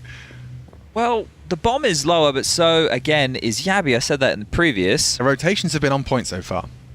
There's always been someone down there with the bomb. I think, like, remember how poorly Yabi and Stan were doing in the Blame F iteration of this team? Yeah. They must... Well, the bomb went down. That's not bad. Nice. They must be so happy to be able to... Well, I think... I think that's a contributing factor to the vibes being so high. You know, it's like you've just broken up with your ex and your boys have taken you out to the pub and they're kind of reminding you that, like, it's going to be okay. Like, you're going to live your best life now. Everything's going to be fine. Is this the part where they say we hated her the whole time? Yeah, everyone kind of, like, voices their concerns about, you know, things that they didn't say before. Yeah, and you knew that they couldn't say it during the relationship because what if you stayed with her, then you'd end up, they'd ruin the friendship. Yeah. But you wanted to tell them, and people would say you're not a real homie unless you tell, but sometimes also have you got to to let people make their own mistakes. Yeah, you know, they've made that choice. You don't want to be kind of too critical when they're all loved up. Yeah. It's a tightrope of life. It is, you know, and right now life is flowing in one direction, and it's up for Astralis. Life is flowing up, as we say in the business. How flow can you go? And how slow can FaZe go? They are trying to cross. They have been Molotov to delay. That flash tells Stan he can hold on to this HE for a moment longer, and it was too deep. Didn't quite get that one right. So he can huff and puff, but he won't blow that wall down. There's a nice demonstration. And they baited out 2 HEs. Now we can go. Do they commit, though? Because it is quite a clear indicator that there's 4 people previously outside yard. Even though they're across, and that's indicated that they're there, Astralis still have to do something about it. And at the moment, they haven't responded. That is interesting. Like calling the bluff, or... Well, the standard procedure is to take lobby space, but maybe they're worried about the return, backup secret. Lobby's in squeak, but no one's lower. Nobody lower. Where's the ramp situation? It's going to be Bro. Here he comes. Bit late now, actually. Pushing lobby. Your ops is there to catch it. Wow, that's a passive hold. Oh, timing. So fortunate for Bro. Oh, he's got himself into a power position. Now Device can arrive to support. He's going to draw fire. It's a freebie for Bro. Can really another Astralis round? A dink! Brokey 2 HP. He lives on. Power position for Carrigan around this smoke, but he didn't see the walk upstairs. Actually managed to get a bit further forward than they might expect. Brokey's taking the bomb upper. Yabi's heard this. Heaven side not completely covered. He's exposed to main. Yeah, Brokey will go down. It's huge from Robs. Wow. Just by parking him on T-roof, they've managed to get a bomb down top. Stairs still alive, and so is Device. This could be good from Device. Oh, no one better from Robs. Stunning shooting. He's been fragging good this series. Don't let the result obscure that fact. And now it puts Stare into a 1v2. It's so far, so good from him. 5-0, and he wants to keep that sheet clean. If he saves, they can buy next round. Bro's the only one without the finances, so Stare can drop him a gun and all good in the hood because of the loss bonus. Someone's told him that. You can see their immediate reaction. Well, he's worked it out for himself. Yeah, interesting round. FaZe finding some resistance lower, still able to reroute up the vent. So the space that Rops was holding onto on T-roof and Frozen was on top of main, that was the bailout. They pulled the ripcord. They found a path of, well, not least resistance, but less resistance. Especially with shots like this. And the bomb went down with about 8 seconds to spare. So Crispy from Mr. Cool. There was grounds for it to go incredibly wrong with Brokey's plant spot as well, with the main player. being there. Like, it really could have gone wrong. Thankfully, the bomb went down and Rops was hitting some bangers. Well, AWP on either side of the server now. All right, they're off the start. Standard procedures in yard. Across his rain. No wall of smoke, so he'll just be establishing red control. It's Device with aggression. Rob's cut out of the equation, and now Rain, with a white screen, just goes brave and brazenly down secret. Oh, Brokey stalled. Oh, is he peeking around this? He's edging. He's fragging. Gets one. Will go down afterwards, and that's a wide one from Rain. Great find. Taking down Device on his early rotation. Steph second-guessing event descent. Aiding the vent. Yeah, that would be crazy to go down knowing a player already has so much space. They have to go in the lobby. That's the bomb. And now he's lost Frozen. Karrigan's going to get hunted. He has to hit this shot. He saves himself. He saves the round. Well, Karrigan expects more. Understandably so. Step will fill the void that Yabi left. Rain has been able to make his way back up the secret stairs. Okay, 2 veterans in the mid-round here. Against 2 of the younger names. Yeah. Let's see how this goes.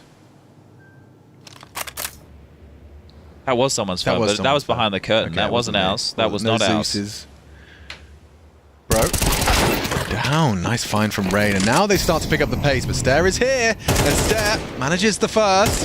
Has a good idea as to where Karrigan is. He throws out the molly, immediately trying to pivot to lower. Stair ahead of this. Have to go vent, so not advisable to go fast. Let Karrigan get into the side as he starts planning take the space. Ooh, loud descent, stampeding forward to double doors, and Karrigan just closes the door. Stair will open him up again, swings through, isolates, and decimates. That's a 4th round for Astralis. Cool on one side of the server and having a tantrum on the other. Before, that one person that's trying to open up Twitter to tweet me to say decimate actually means just chopping it into 10. It sounded right in the moment. I understand it doesn't mean what I think it means. It just means to chop into 10. Yeah, so Karrigan's frustrated, and understandably so. Stair played that to absolute perfection. Look at the energy from Astralis right now. Are you looking up decimate? Actually, there's 2 definitions. Yeah, well, it's only Bardolph who's going to be after you, mate. The Don't worry about pedants it. can't even pedant me. Yeah. Kill, destroy, or remove. A large portion of. Mate, the English language is a bloody mystery. But then historically, it meant kill 1 in every 10. There's 10 players from in the the server. mutinous Roman legion. There's 10 players in the server. Yeah, 1 of 10. Yeah. Decimated. Sorry for that. Got a little distracted. I'm back, and so are Astralis. Back to their winning ways, as it were. Hey! As it were. Winning ways, the likes of which we've never seen. I wonder if they'll head to... Oh, I don't even know. I don't even know. Leave it there. Where's their Utah gone? Why have FaZe got no nades? This round has just begun. 2 smokes, 2 flash challenge. Chengdu edition. Chengdu edition. The fact they have a buy, obviously facilitated by that Karrigan plant, so it was always going to be slightly touch and go. Maybe a Galil and an extra couple of smokes. Wow, this is FaZe. They like the firepower. Okay, I'm going to be very interested to see if they can make this work. I mean, they know better than me.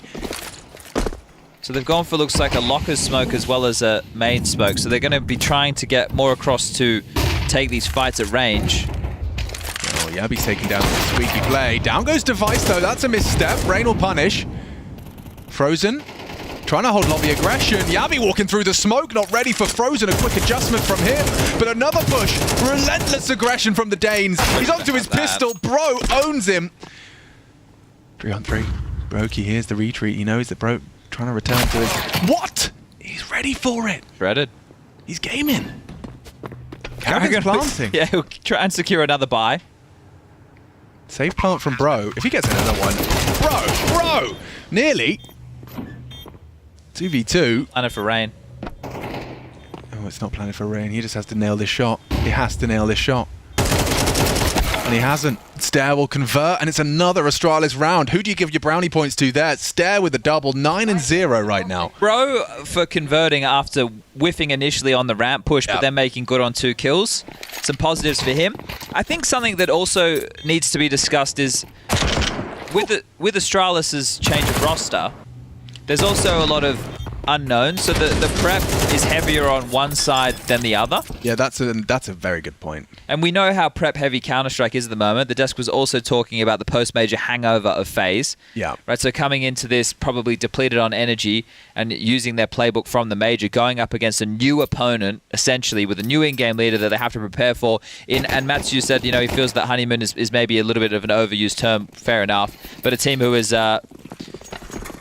fresh-faced and bushy-tailed. Well, absolutely, and incredibly motivated, as we discussed, you know, that... Go-tivated with Device as the in-game leader. Yeah. I definitely trust his calls. That's the thing, you have players around you that all would idolize you. Yeah. Maybe not as a leader, sure, but definitely your word. And you're an AWPer. You're used to calling your own shots, right? You're just doing it for the rest of the squad. Well, that's the thing as well, because Yabi and Stown know how to play around the AWPing in-game leader. There's an opener for Carrigan. Stown down. Okay, FaZe, let's see if these T rounds can start racking up now, because you have already pushed up ramp. Device silently posts into the angle, and it's... Oh, wow, Bro came up from ramp to clear it. He should play for his life now. Oh, he's getting run down. He's managed to get away. He's in a lot of trouble. Yeah, but he has some support from the vent player. Rain... He's been sold out. Control. Yeah, he has been. Yabi. Oh my god, there's flanks on flanks. This is tough. Nice work from Bro. He'll take one down. Rain will trade. Now Yabi should activate. Yabi, oof, just about gets the first, but I think it's a tall order for the rest. Back to top. Yeah, but he's already ahead of that. Oh, he's heard that. Nice work. I spoke too soon. Away. Oh, Yabi. He's cooking up trouble. The silent descent ahead of the play. Brokey planning open to the doors if he gets this right. It's a one-on-one! That's sick from Yabi! Carrigan's going to be so tilted if he gets this. Oh, gosh, in 15 seconds. What do? You've got a plant, but you're planting open for single. And Yabi, this is insanity! What a clutch from Yabi! A thinking man's clutch fakes out the Carrigan. And it's a 6 for Astralis. No wonder there's all smiles. That's a tilter. Yabi is everywhere. Oh, I can't imagine what Brokey, you know, that he's lower? Question mark? So Kills Rain, fakes it out with the flash, right? They start rotating to top. He's noisy coming up the ladder. He's able to get out of the vent, start the exchange. Carrigan's scared, has to give up the space. Back down the vent silently. Brokey thinks he's top, rotates in, starts to plant, doors swing open, body goes down, bomb drop, Carrigan scoops that up, safe plant, right into the rotation of Yabi. Every single one of those, he was just ahead of the play, and then finally ahead of the play. And FaZe are going to go again. Get trucked. They're going to go again. They know that the buy for Astralis is constantly just a little bit light on. It's never looking perfect. Because when you look at this stretch of rounds, the last 3, at most Astralis have had 2 players survive. 1 survive, 2 survive, 1 survive, right? So it is really light on. So they're going to keep buying. This is not the full investment, however. They are going to get a Galil in the hands of Carrigan, some pistol upgrades for the rest, so there's still a threat to deal with. Oh, great nade from Device. So if you're Astralis in this round, you want to keep as many alive as you can. If you're FaZe, get the bomb down again and take away as many rifles as you can. Device is already down here. Oh, and he's clean with it. Nice with it. Can't control the spray into the second. Frozen being an important frag. Bro's coming down, MP9. Here we go. Do they get it down? We can only swing on them maybe as they throw that util. Doesn't go for it. Carrigan might step a little toe out of line. Yep, beautiful from Bro. Found by Frozen. Still grounds for disruption. That nade could find Frozen. Bang. Square on his jaw, and Yabi puts a bullet into Brokey. 7-1. I think both teams going to be happy with how that round unfolded. FaZe obviously only half buying. Now with the plan, it's going to be a very beautiful looking purchase, but the gap is what Astralis are happy with, and they kept 3 alive. So there are drops available for Bro and Device. Bro might not have to function with a bloody MP9 for once. One thing I wanted to bring up is I don't know if we've seen any top hits. It's all been kind of yard-centric and ramp.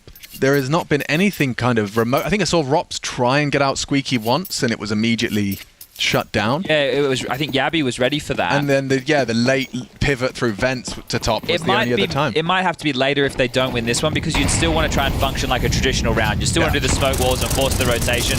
But again, oh, there we go. Jinx. That was short-lived. And it looks like they are starting to set up for something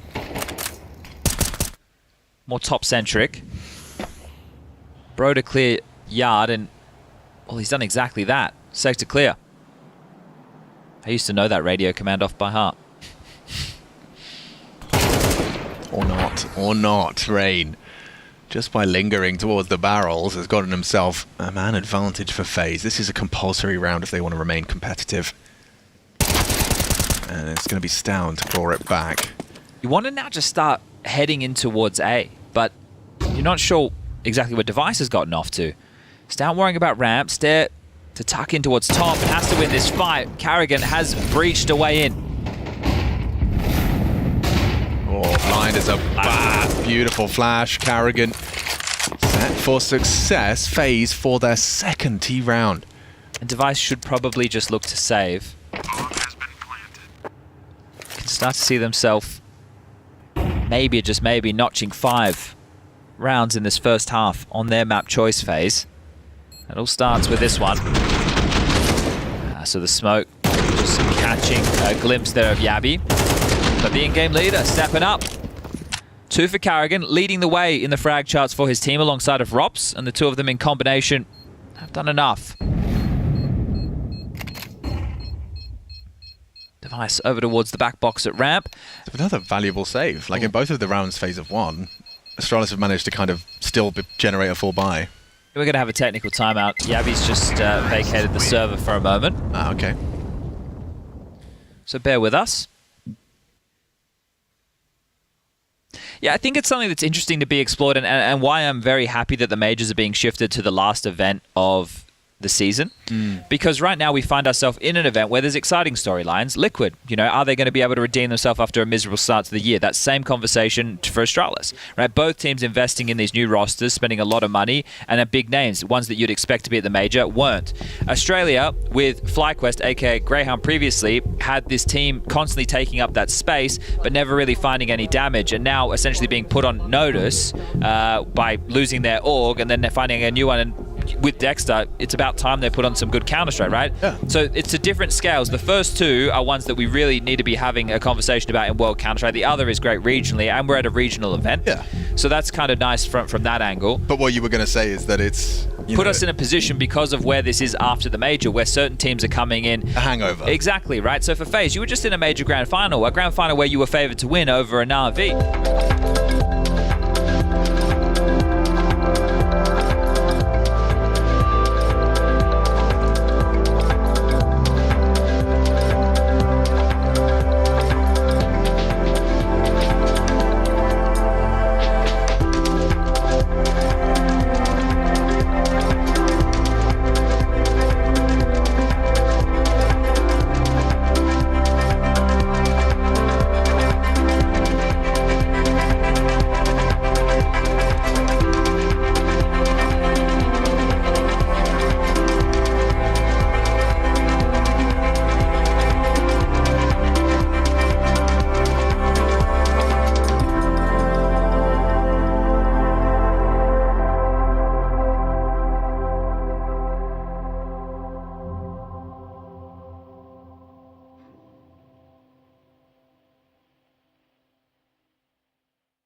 Everybody just wants a little love. Wake up to the sun of another day, but all we see are clouds.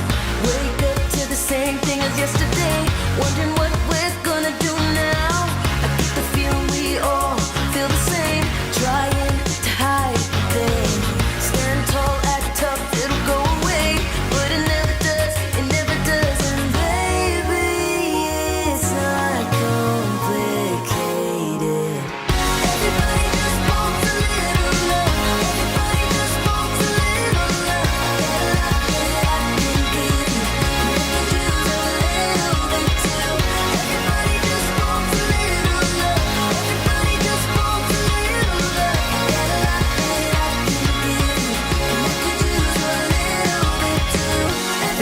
just wants a little love.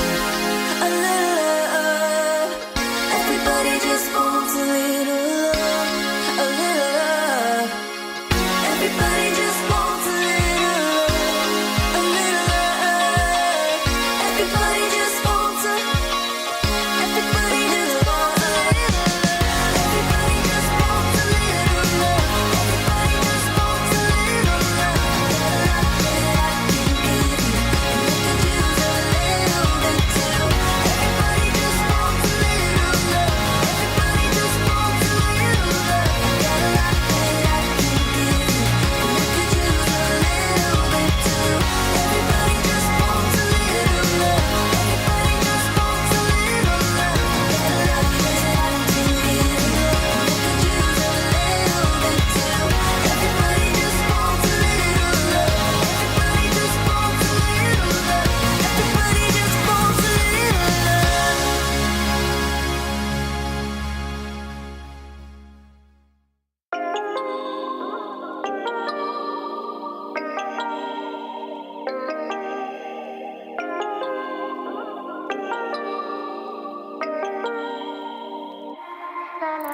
I'm in another world, out of body, no one around, but I'm not lonely. My heart's racing, I don't know how to feel calm. Life's a hard pill to swallow, but there's always tomorrow. It'll all make sense someday. This is what I gotta do, this is what I gotta do to feel alive. Even if I don't understand it all the time, I gotta let myself feel everything, even if it hurts. Sweep it underneath the rug, will only make it worse. This is what I gotta do, this is what I gotta do to feel alive.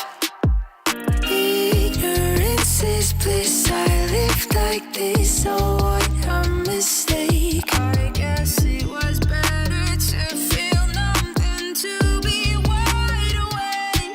Wide awake. Life's a hard pill to swallow, but there's always tomorrow. It'll all make sense someday. This is what I gotta do, this is what I gotta do to feel alive. Even if I don't understand it all the time, I gotta let myself feel everything, even if it hurts. Sweep it underneath the rug, will only make it worse. This is what I gotta do, this is what I gotta do to feel alive.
I mean, it would have probably been slightly more palatable and exciting. But anyone that plays Counter-Strike or watches Counter-Strike can appreciate that for what it was. Yeah. We're not necessary. Well, hold up Wait a second. Obviously, we're necessary. Please. Alright, it's a good sign. We're not getting sent home just yet. Oh, that was a nice context, Cam. You see that? Jay Rizzle. What's that smoke achieve? That's gonna play ahead. It's gonna go ahead.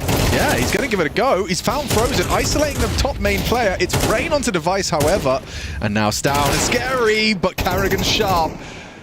Nails an important shot for the V3. Ooh, Bro's I like already where out he's got here. knocked So to. they abandoned ramp? This is important, though, because Yeah. they might want to try and find their way around towards Heaven, knowing Device is dead. So that AWP in the dirt, but the barrel could be spotted on main. Yabby needs to be quite careful how he pivots. He doesn't have to take next contact. He's fine as he is, no? Well, that's the thing. He would see them cross to Bro's line of sight first, I'd assume. Yeah, so you're actually fine as a setup. You've got Stair holding your back. Bro! Gets away. Now Yabby can catch him walking. Oh, the setup is so good. Ahead of the play again are Astralis, the world's best team. FaZe Clan, of course. He's on top hat. Oh. So both. Ooh, well handled, well reacted to by Brokey and Robs. They'll pull a third out of the hat. A fourth feels compulsory. Likely, considering, if you take a look, the buy taking shape. MP9s, Deagles, not the whole hog from Astralis. Felt like it definitely could have been Astralis' round. That even had the opportunity for a 10-2 half. Now FaZe 4 is more than workable. Astralis have had some good moments. This is where Device found himself with the saved M4. And this is the only invested M4. Util is going to be one of the bigger issues for the Danes. Nade a bit deep. Oh, Yabby, is he going to find Robs? They're kissing. No, he's dipping. Wait, didn't he see something? Well, didn't we see something on Robs' screen? Like a leg? Yeah, Robs seems unaware. He's actually going to dip back into Squeak. They still haven't managed to find a catch, and Carrigan's ratted the smoke. Oh, he's found a huge gap. Stair, jump scare. Carrigan has found an opening kill, and he's actually worming his way towards Unbreakable. Device has caught a whiff. It's going to be Stown to deal with it. He's pathing. Staying out of the line of sight of Device. Yeah, and Stown. Oh, he's going to hear that. Yeah. Yoink. Yo, yo, yo. Stown's got Carrigan dead to rights, I think. And with Device onto Rain, this round, this compulsory round, is slipping through their fingers. Is Stown going through? He's bringing the fight behind the smoke, finding the angle. Rob should be pre-aiming. No bullets! But it's still Yabby on the ladder. Good for another. Device onto Brokey. I can't quite believe it. Astralis with 4 alive. Frozen's alone. He's in trouble. The round is gone. On the ladder, no less. Spray to rub salt into the wound. Leave him alone. They're already dead. FaZe 3, Astralis 9. What a hell of a performance here from Astralis. New team smell.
Nade on the door, that's for sure. And out to top into Brokey. He gets 2, but it's down and stare, making it potent. It's at 1v1 at 1 minute 37. It's a 1v1. Device down the vent with the bomb. Let's see how Robs can handle this one. The sound cue of the door will facilitate Robs' quick descent loudly. Stampeding through the vents. Device to close the door. Reposition for the fight. Tucking in. Has cover. Robs and Device. How do you play this one? Oh, good flash. Turned by Device. He doesn't progress or push, so he's still trapped behind the door here. Just jiggling out, trying to catch that first bullet accuracy. Not hitting his shots. His Device 3, 2, goes for a cheeky reload right under Robs' face and hits it. Astralis will take the pistol, and FaZe are in jeopardy now as Astralis look to sail into the playoffs. Beautiful scenes from Device, just dancing with him. I can't believe he even had time for that reload. Yeah, man, right in front of his face. Good shots from Stown on the way in. Brokey looked like he had stalled them out with the dual Berettas. But Device keeping it cool and grabbing the double digits. FaZe, this is the same situation they found themselves in the major grand final on Inferno, where they had a miserable first half and then they just had to force fire on the CT side. Horrible. Yeah, no fun. No fun at all. Not to be. 5-7's actually going to draw first blood. Carrigan. Ace him with the 20 bullets down the vent. And he's fragging. Down, actually, they've gone down secret, so Carrigan, he's going to have a lot on his plate. He's pulled another out of the hat. He's top fragging. Yeah, which usually I like to think is a sign that FaZe are going to be on their A game, in the sense that Carrigan's calls will be. But you do need to see the individuals who are supposed to be packing a punch in.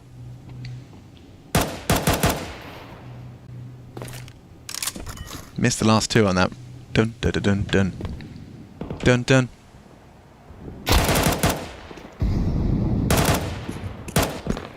Well, it's rhythmically satisfying, but it makes sense. 3 Galils versus this higgledy-piggledy buy. This is clear for stat. It's an important one.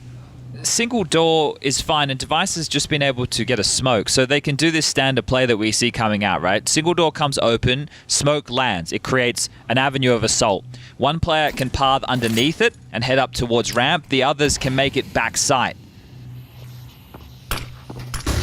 Like you played this game before. Yeah. Bomb has been planted. Bomb down.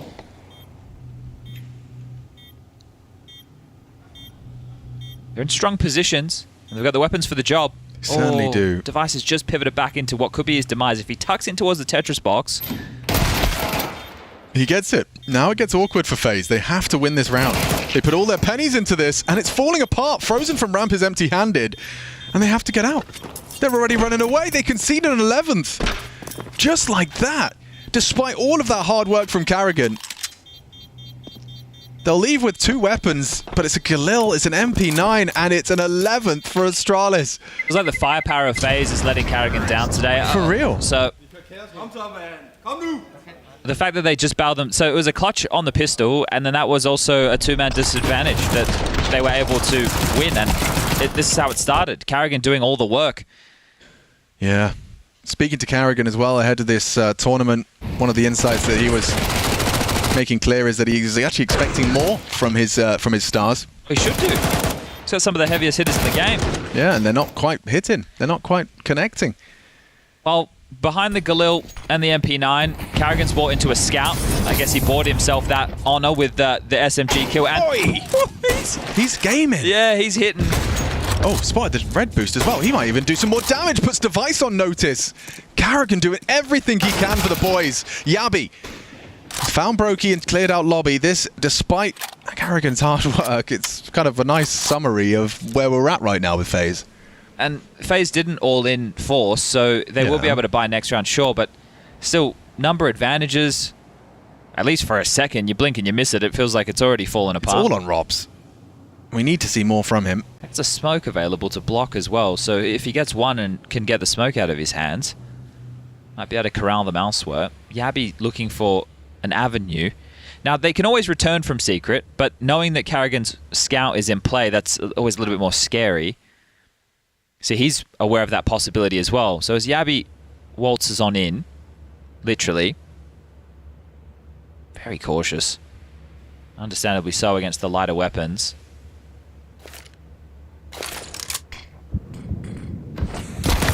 Good timing from Frozen. Manages to move Yabi from the picture, and it's a well-timed push from Bro and Device that puts it all onto Robs. Yeah, God, Device broke the vent and it's just staring at him. What's Rob supposed to do? Device will take it. It's 12-3, folks. This is not a competitive affair. This is Astralis just waltzing all over our major grand finalists. Oh, remember we had that conversation on the desk yesterday where Yanko was talking about last time I was in China and he was the coach of FaZe Clan and how they got owned in that semi-final. Yeah. A lifetime ago. But you know, you spoke to Device about leadership and his choices, and he said, just wait and see. Judge us by our performance, judge us by our results. And so far, the results here in Chengdu, most definitely convincing. Well, FaZe only have 2 smokes left, and we got 1:35 on the clock. This looks like a well-rounded roster. Cooking, motivated, synergy, high. Brokey being escorted into an aggress on lobby. Rops alongside. Bro's tasked with dealing with this. He's got the angle for the AWP though. Like, he's actually holding the perfect angle. Now falls further away. As Util starts to land outside. Will this spur Brokey forward?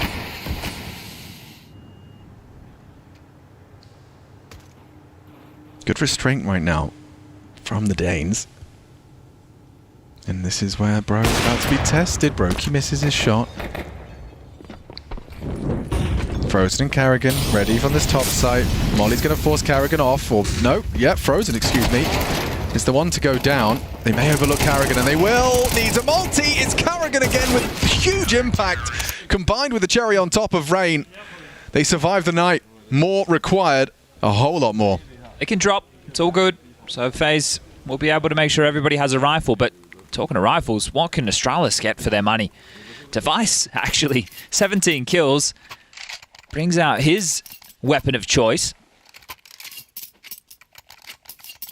So still a threatening round for Astralis to finish this dominantly.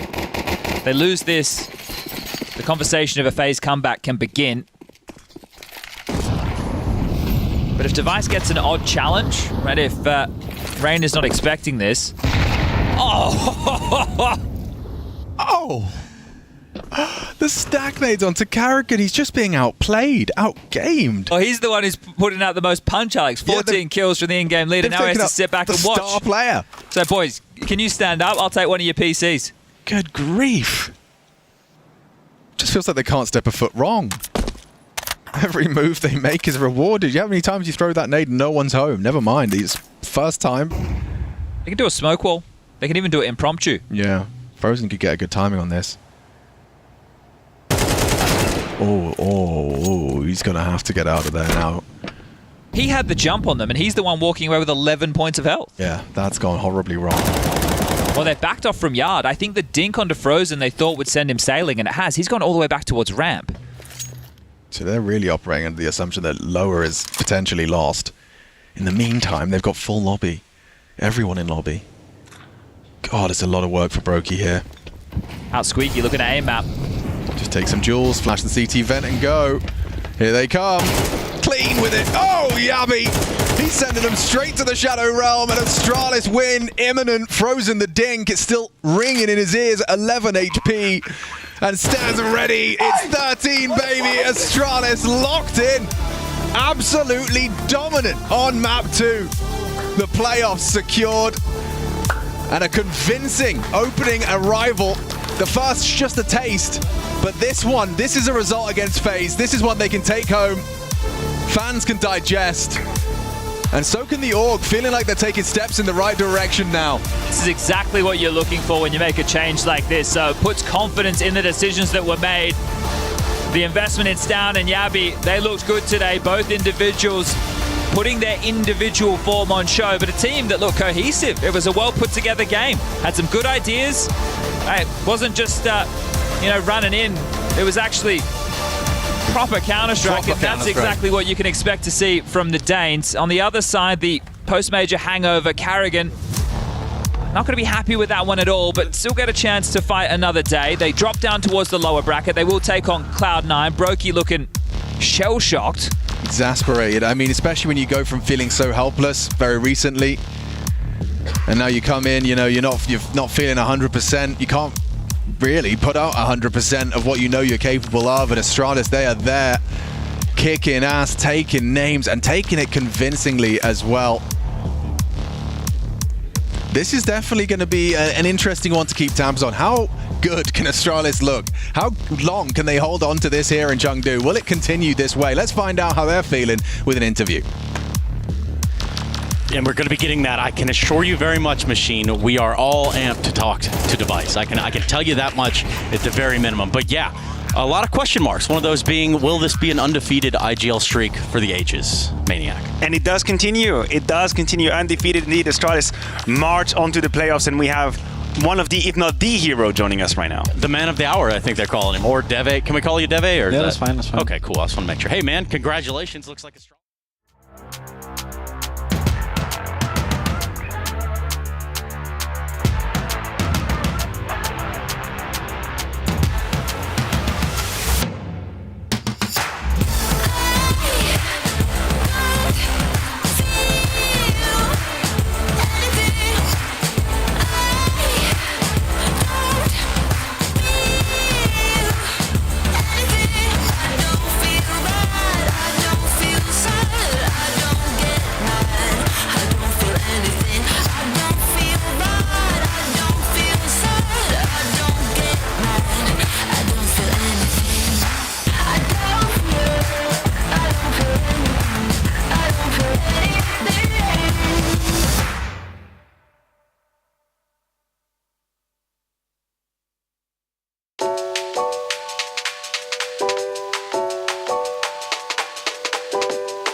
Cause all the good times that we had is flooding like an ocean. Sometimes I wish we made it through the summers. I never thought I'd lose my homie, lover, friend, but it's over. I'm falling in the deep end. I cannot swim. I'm falling fast, falling in the deep end. I cannot swim, no. I'm falling fast, falling in the deep end, deep end, deep end.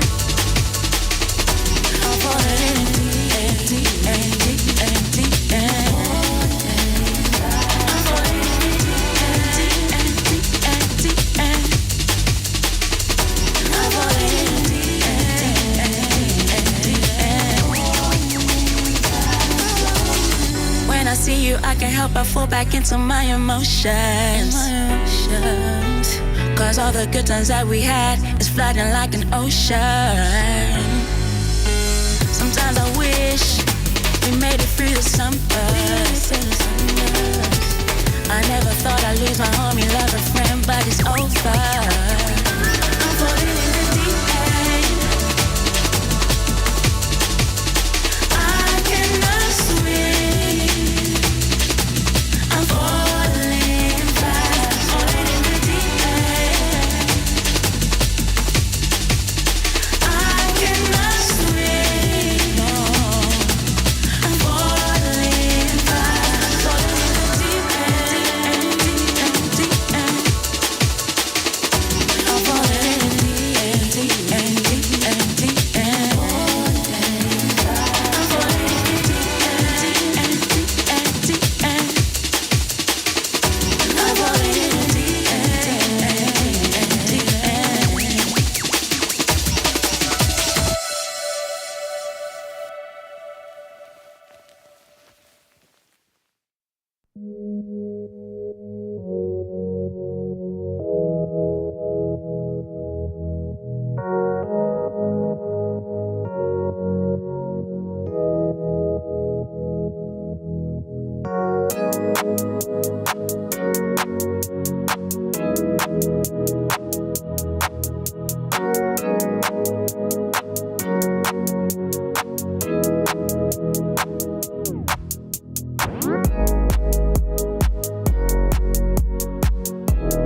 If I heard that you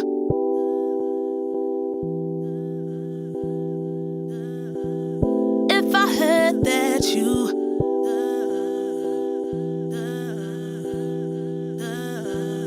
If I heard that you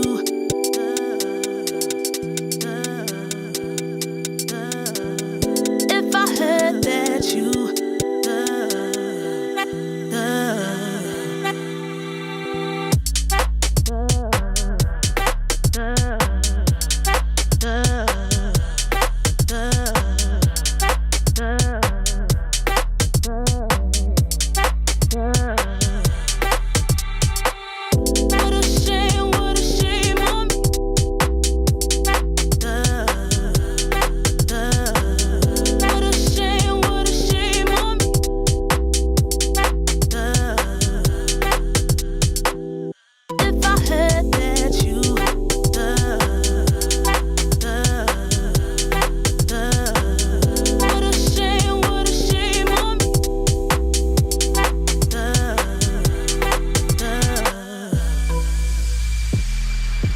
What you doing? The way I live life. What you doing? The way I live life. The way I live life. What you doing? What you doing? The way I live life. What you doing? The way I live life. The way I live life. What you doing? What you doing? The way I live life. What you doing? The way I live life. The way I live life. What you doing?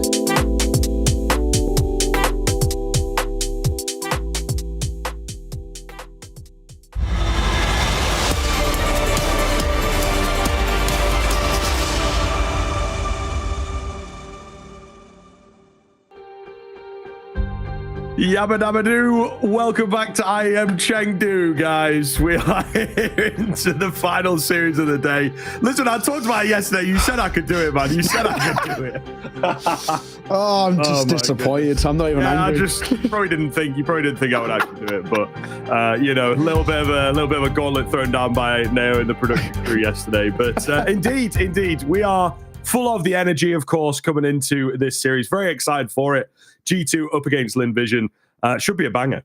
It should, man. This is going to be a really cool game. I mean, Lynn Vision are always a scary side. And just to throw out there for all my real OG, Asia Counter-Strike fans, who remembers back in COVID when Lynn Vision took down G2, right? Starry put his name on the board for like the first time. Nobody had really heard of him. Had a monstrous map on Vertigo. I'm throwing back, it's like 2 and a bit years now. But, this is a matchup which is quite interesting, right? I think G2, there's a hell of a lot of question marks around this team at the moment. We really don't know kind of what's going wrong. I think it's probably the best way to go about it. This is a side that should be, in terms of name value, a top team, should be making playoffs with ease, but they're not. So now this leaves an opportunity for Lynn Vision coming into this to maybe bring something. Let's take a look at the bracket, see where we're at in the overarching scheme of things, and see how things look so far in IEM Chengdu in towards day number 2. Yes, indeed. We have a few games, I think, making it sort of interesting here. You can see, of course, the teams that have qualified through. Liquid over yesterday early on, and then Mouse a little bit later into the day as things caught up. And then the lower bracket, of course, is starting to flesh out a little bit more. Heroic was the game that we caught yesterday. Lynn Vision and Tyloo as well, same sort of deal. I think we've been more focusing on the Group B games earlier on in the day, now getting into the Group A. So hopefully there will be a bit more to speak of, because Group B, well, it's getting a little spicy over there. FlyQuest taking a map off First Pro, fair play. Astralis absolutely rolling through FaZe Clan. And of course, the earlier games here on the B stream was Namiga Steel Helmet. We had Flammus going absolutely wild, and then Cloud9 making mincemeat out of Wildcard, which unfortunately was a bit expected. Wildcard maybe had a few NA hopefuls behind them, but that was before they came into the event. They have been sort of shafted, is the only way to put it. 60% capacity is not ideal at a tournament like this, especially on the other side of the world for them as well. So they've got all that to deal with. Yeah, and as well, now with kind of our game here and then teetering over in towards tomorrow's action, there is a lot of really banging best of threes and the qualification best of threes as well, right? We now have, top level teams, top 10, top 15 teams vying for one spot, right? This is really where things are going to heat up. I mean, Astralis taking down and knocking FaZe Clan in towards the lower bracket was never on anybody's cards. It was never in the expectation. This is the major finalists after all, right? And, a side who, by all metrics, should be making playoffs without even breaking too much of a sweat, and they get 10 rounds across 2 maps. We are really starting to spice things up here in towards Chengdu, which is sick to see. And as well, now we're coming towards this game. We love an upset, but it's definitely a little bit outlandish in this sort of scenario. If there was an upset and G2 got eliminated, it would be huge. I think we have a little interview to bring you, though, heading over towards G2. Let's go check in with Nexa. I have Nexa here from G2 by my side. Nexa, let's divide this interview into 3 parts. Like, first one, yesterday, Team Liquid, third map, Inferno, first half. You guys kind of struggled to plant the bomb in the beginning. Were they so successful at reading you? I think we just had some trouble with banana fights at early stages. I think they came in with a good plan, how to counter the stuff we were doing, and it worked for them at the start. We managed to scrape some rounds, and then go into the second half. Honestly, I thought we could complete the comeback, but we fell short, and yeah, that was it. Mm-hmm. And when it comes to homework, what kind of conclusions maybe you did after Liquid?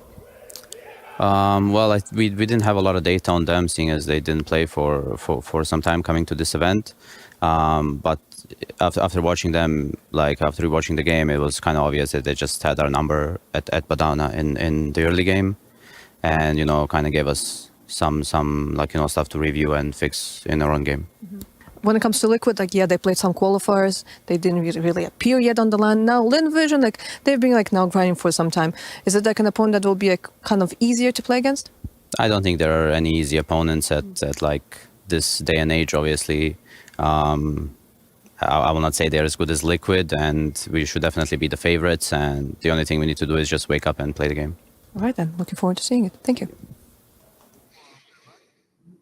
Indeed, there you go. Nexa with a little bit of insight, I suppose, coming forwards. It is always good to hear from him because, you know, he is a player that is sort of in the spotlight quite a lot, I think, for that team in the sense of can he perform? Can he fill the gap? Was it the right move to bring him in for JKS, etc.? So it's always kind of good to hear from him and still sounding pretty confident now. So yeah, I do like to hear from a player like Nexa, and hopefully he is correct in that confidence. We've got the head-to-head here, though. This is something that I think we really do want to get into. A very interesting battle going to be going down on the server today. I mean, look at these stats. Yeah, I mean, so far as well, it goes without saying, Manesi has been fighting tooth and nail to keep this G2 side competitive. Without him, there's a lot of worry, right? Let's not beat around the bush. The rifling core at the moment of G2 is woefully underperforming. They're not playing the way we would expect out of them. They're not performing up to the levels of the name value, so to say, right? In this event thus far, you've got Nico averaging 1.07, not good enough. Hunter, 0.87, and Nexa just going positive at a 1.02. It's simply put not good enough. Manesi, however, 1.19 he's put up this event thus far, despite the loss they picked up yesterday. And for G, even better, 1.33 this guy is averaging so far this event. A ridiculous number. And it goes without saying, these two have been absolutely unbelievable. And it's without a doubt going to be one of the most interesting matchups because fundamentally, Script, they're very similar AWPing styles. They're very aggressive and they're very self-reliant. Yeah, absolutely. And pivotal part of the team as well. We do have the veto coming in quite quickly here. And yeah, we were maybe thinking what is going to happen here. Oh, no. Vision, whenever the Anubis is available, they just go straight into it. It's absolutely baller. I think we were really, really hoping for this, to be honest, from them. They love playing the map. It's their best map domestically. One as well that, you know, they like to play at tournaments and whatnot. You can kind of maybe see on the faces of a few of the G2 players as well. That, you know, they're a little surprised, I think, to be going into Anubis as that first map. It's kind of their best map as well. Yeah, this is a really, really big call, man. I mean, let's you know, when we look at Lynn Vision, if it's ever open, they will always pick into it. There's no two ways about it. It was without a doubt their first pick. You know, I think they pick into it like well clear, like 70% of the time if it's open in a VSO, which just shows how confident they are on this map. However, it's just the inherent risk. G2 are arguably one of the best Anubis sides in the world currently, and I think this is a really, really big gamble from them. This first map feels like a bit of a win factor. I do not know whether they've got it in the locker. I hope they've got something up their sleeve because Inferno could be quite messy. It's not a great map for Lynn Vision. If they can't get started at Lynn Vision, this could be setting themselves up for a swift 2-0. But we're live here on Anubis Lynn Vision starting on that CT side. This running your screen as well, Starry. You know, we spoke a lot about G, but Starry is the star man, the main hero rifler. He has to put up some numbers as well. Yeah, absolutely. They really are going to have to perform well above and beyond spots towards middle. More for his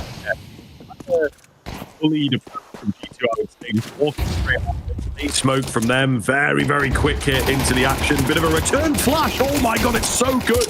Zaka finding 3-4. Oh my god, Zaka in from Pillar. Just will not die. Hunter finds 2, but it's all in vain. What a round coming in from Zaka. What a way to start it as well. Talk about laying down the gauntlet. Talk about the confidence heading into this sort of map. Zaka, that is monstrous. Takes so much damage as well, but it's that flick on towards the Heaven player, which is miraculous. What a round coming through. G2 shocked, stunned immediately. And my, oh my, that one can't feel all that great. Good luck, Hooksy, trying to rally the troops after that one a little bit. I think we maybe have an ever so slight technical issue there. I'm seeing Hunter headphones off. So potentially could be the case. But I think it's also probably quite nice for G2 to have a little breather off the back of that one, right? Not exactly the pistol they wanted. Immediately decimated by one-man back pillar. And before you know it, now I've got to go in towards this next round with probably not all too much to speak about in terms of an investment. We're probably expecting G2 to go into kind of a low to no buy here, whereas Lynn Vision get a bit of a free ride in towards MP9s, FAMASs, all the util, all the armor, and the rest. This should, by most metrics, be a pretty clean 2-0 start. Yeah, you would think so. I definitely wouldn't be surprised to see a force buy come in, though, to be fair now. I think that, again, the individuals here on that G2 side going to have a lot of confidence. So, and they might have something in the back pocket that they fancy. Obviously, the pause here as well kind of leans into your decision a little bit, I think, because if you've had some weird sort of reset, slow down, you maybe do just want to roll into the next round with a little bit less pressure, make sure everything's still working. You know, that can obviously play in the back of your mind. We've had a few technical issues here. I think it is plain to see over in Chengdu. So, you know, certainly the setups not quite as clean as they would be in a Cologne or a Katowice at this point. We've not been here for a few years, so it is somewhat fair enough. But generally, they are pretty quick and back into things quite fast. Yeah, so G2 making sense. Deagle out for Hunter, but that is all. Yeah, it was just an ever so slight mic issue, and they're ready to go once again. Yeah, I think this one is probably about right. No real buy here, just because of the lack of the bomb plant. You go quick, hitting towards B. They're not even stopping. Oh, they do. Okay. They make a hell of a lot of noise over towards B main. And then just pump the brakes, doubling back. And now where do they want to go? Back over towards mid, they'll look. Smoke starting to dissipate as well. Just behind it as well rates Starry. A man who can really get proactive if he gets going. He has rotated over though, Starry. He's going to double up with Westmelon in through dark. So what's the play for G2? How are they going to try and facilitate a bomb plant? They're heading back towards A. That's actually where 2 remain, and a third is pretty quick in rotation.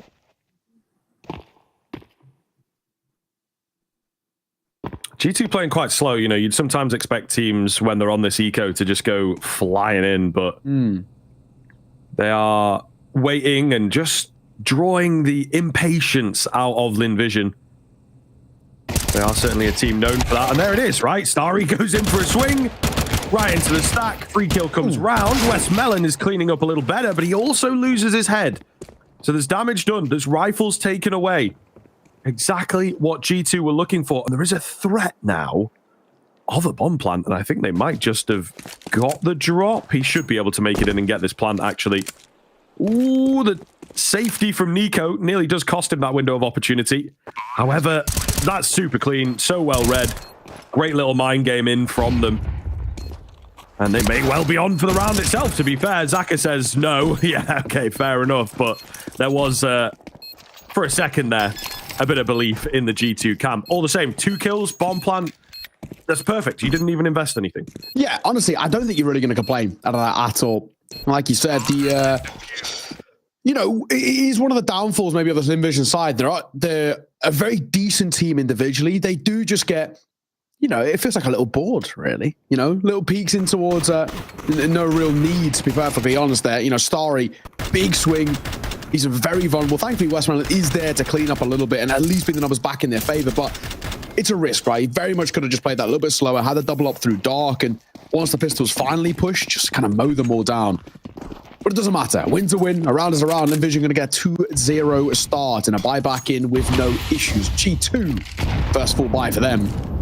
If you got to show us a side who didn't quite look themselves yesterday, look to see what the response is. Lynn Vision is a beatable team by G2 standards. Have they got the confidence to do so? Melia out of camera. Molotov die. He'll drop one of his own as well. Will actually tickle the toes of Hooksy, but he's already crossed. Again, similar to the pistol, it feels like they have found a very quick hole in the defense, and it is that middle area. There's not much presence in there from Lynn Vision. Another easy walk-in for G2. Usually you have to fight for it, but they're not really doing that. Massive nade comes around. Amelia goes unchecked. There's another player in the same spot. G's lost support, so have to just give up the site, unfortunately, but we are keeping things even despite losing that mid control. All-important mid control. They are able to stay alive in the round. Ooh. Save in, maybe? Or just a reposition? No, okay, it is just a reposition. Still on for the retake here now. Swing in. Hooksy. That's a big swing. No fine. Next or fall as well. Over-facing, over-fighting, thrusting Manesi into a 1 versus 3. Swing in the corner. Go for the first. Go for the second as well. Manesi put himself into the 1 versus 1. He knows Starry was in rotation as well. Steps are heard, and Manesi just dancing around that. Oh, not a Manesi with final 1v3. That is a monstrous way to close it. We highlighted this kid coming into it, and that's what he can put up in the server. What a way to close it. Beautiful round, and yep, that is what he's capable of. Manesi is alive. Manesi is present. Letting you know who you playing off against. The highlight reel, it looks fantastic from both sides. It really does. It's that two-piece there, isn't it? And then he's just able to win the guessing game, win the 50-50. First 3 kills of the game for m0NESY as well. And in classic style, they would be the most impactful so far. No AWP out for him in the early stages, so just going to have to keep relying on this rifle. But a big win there, Lynn Vision, because of losing a couple players and not bolstering their econ. They've got barely any cash to work with. They have to go in for the pistols here. Yeah, they're in double eco territory. I think this is the right call by Lynn Vision. As much as it's left them with such a vulnerable buy and such an uncomfortable spot in terms of round number 4 specifically, I think this is a necessity. They do at least have 1 rifle. Amelia can potentially make it work. Those 5.7s can be deadly. Just got to throw out there as well. G and a Deagle. He's pretty damn clean with it. Melon. Oh my god, that was nearly janky. Molotov comes through. Just get out of there. Drops the smoke as well before he departs. They're going to pop through it. No respect shown to it as they get that dark control. Now Westmelon isolated between a rock and a hard place. Yeah, I mean, why are you going to wait, though, on the Lynn Vision side, right? They're rotating immediately. G2, with the slowdown here, have bought so much time for the instantaneous, aggressive rotations. Flash round is actually really good, but nobody able to capitalize. No kills just yet. Nexa, m0NESY, they'll break the silence. And it's looking good. Bit of damage through the smoke has indeed been done. But, yeah, it needs an absolute pop-off performance. Not going to happen. Starry doesn't have that damage info available. They are so lucky on that G2 side, though. Like 2 more bullets, they hit the right people. I think it's a very different round, but that's not the way that it goes down. G2 doing well in the chaos. I've seen 5.7s clean up from those close range angles before, right? And especially with the damage dealt. Starry will stick around for exits, and he might get a couple of chances here. HooXi, not exactly going quiet about it. Starry does catch him. He gets caught. The info, though, HooXi, no point sticking around. The flank's there to ensure the kill, and that'll be the case. So G2, the response from them, emphatic. Pretty good. 2-0. Yes, it was, a little bit more damage and maybe a little bit more kind of scrappy than we thought it probably should have been. But fundamentally speaking, it wasn't either one side. G2 can't really complain all that much. Lynn Vision, that was a force buy. It's effective.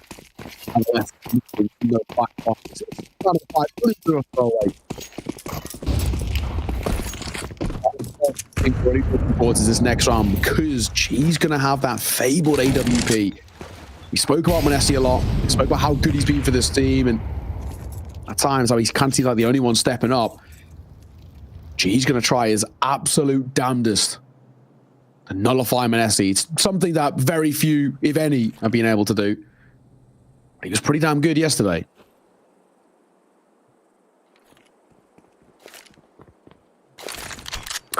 Open B bomb site discovered by the forward moving MAC-10 of HooXi. So potentially an anticlimactic one here. If Lynn Vision were to play this super nerdy, they would look to just go for exits and not give kills away for no reason. In comes Nico, and yeah, there you go. That's the fight they were looking for. Potentially the AK they were looking for. However, picking that up is going to be a lot harder. They get hunted down by the man himself. And no save comes across. So losing 1 player, really not all that bad for G2. Yeah, pretty simple so far. There's not really a lot to complain about since the guns have come up. There's really been 1 team in it. And in Vision, if they want to change that narrative, now is the time. Buy to come through. Like we said, G's going to get that AWP out as well. That is the main thing. m0NESY did have it, but he sold it there for the AK just as the round started. So they're sticking with what they've got. They're sticking with the money as well in the back pockets, which I don't hate. Economy is very easy to shut down at times when you get your back broken. Can be a little uncomfortable. Early part of the round as well. But he up by Lynn Vision just to slow them down. G2 testing the waters, but not overcommitting.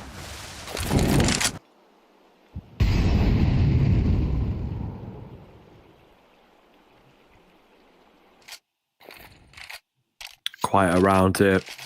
Again, G2, I think, leaning in and playing into one of the weaknesses of a team like Lynn Vision on a map like Anubis, and it is just that slow build-up play. Lynn Vision usually are rampant for the fight. It's actually playing a little further back and passive on this CT side than I was expecting. Amelia, getting mollied out. So awkward, not much you can do from there. Westmelon, however, was in the right spot. Crosshair not corrected fast enough. Zaka still alive in on the A-bomb site, though. An unexpected quantity. Starry swings around for one, unable to clear the angle cleanly. Just two remaining. They know where one is at. The other sort of semi-confirmed. Munissi is going to catch Zaka. Oh, no. Maybe. Timing, though. It does work for him eventually. That's why he's one of the best guys, because he's always on it. He's always sharp. G on the AWP, though. This is scary now. Getting him activated. Spotted out the shadow there. Finds that player. The bomb round the corner in the hands of Hooksy. Ooh. Down he goes. There's only 10 seconds remaining to get this bomb plant in. He just needs to buy the time and not go down. Munissi is charging towards him, pre-firing in. Hardly any time. No scope. No, but it's a leg, and Munissi will capitalize. Oh my goodness. G showing us what he is capable of, but it's not quite enough. Oh, G2 are so fortunate. They get bailed out by... let's not be honest, it's just pure luck there. The fact that it's a leg and not a kill, G is so unfortunate. That is so unlucky. He does so well as well, right? The first 2 kills that he finds to thrust himself into that 1 versus 1 is brilliant. Isolating fights brilliantly. There's the first. Doesn't get traded effectively by Hooksy. And probably shouldn't have been when Hunter falls. Does give over Messi and AWP for free, which he works well early doors. Down goes Starry. Messi posted on the pixel angle here. Round the corner, Zaka waits, and he can't do anything with that deagle. Gets his head ripped off his shoulders by Nexa. G2 probably going to find a very easy 5th here.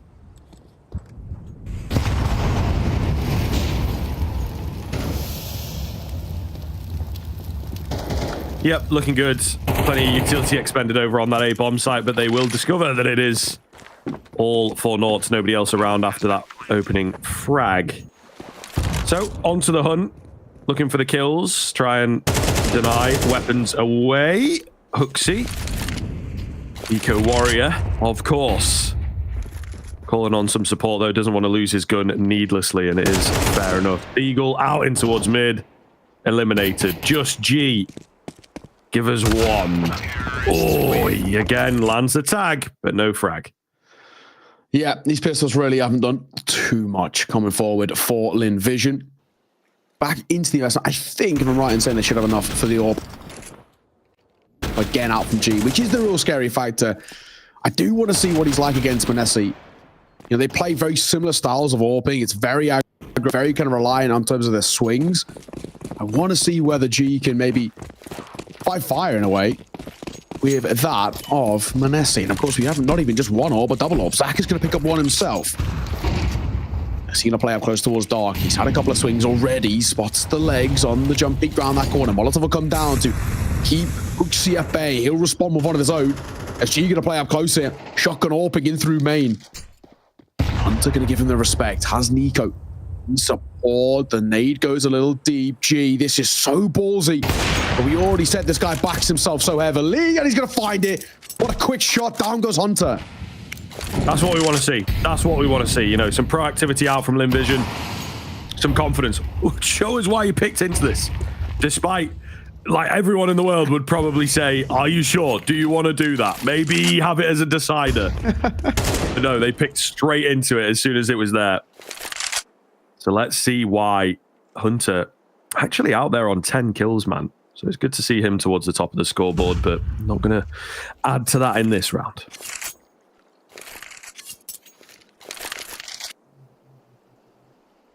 All goes eerily quiet. 40 seconds to work with. Making their way in the direction of A. Next on Hooksy going to lead the charge. Utah coming through, so not exactly going quiet about it. Double Molotov on the corner. Zaka flashed off. Going to try and do something. Nice shot from him. Finds the first peek for a second and finds Nico. Above him on towards Donut. Manessiel onto one of his own, but he's on his own now. In a 1v4 and surely an impossible situation. An incredible player, but a big ask. We'll find yet another. Oh, down goes Westmelon. Time is ticking, though. As the bomb on his back.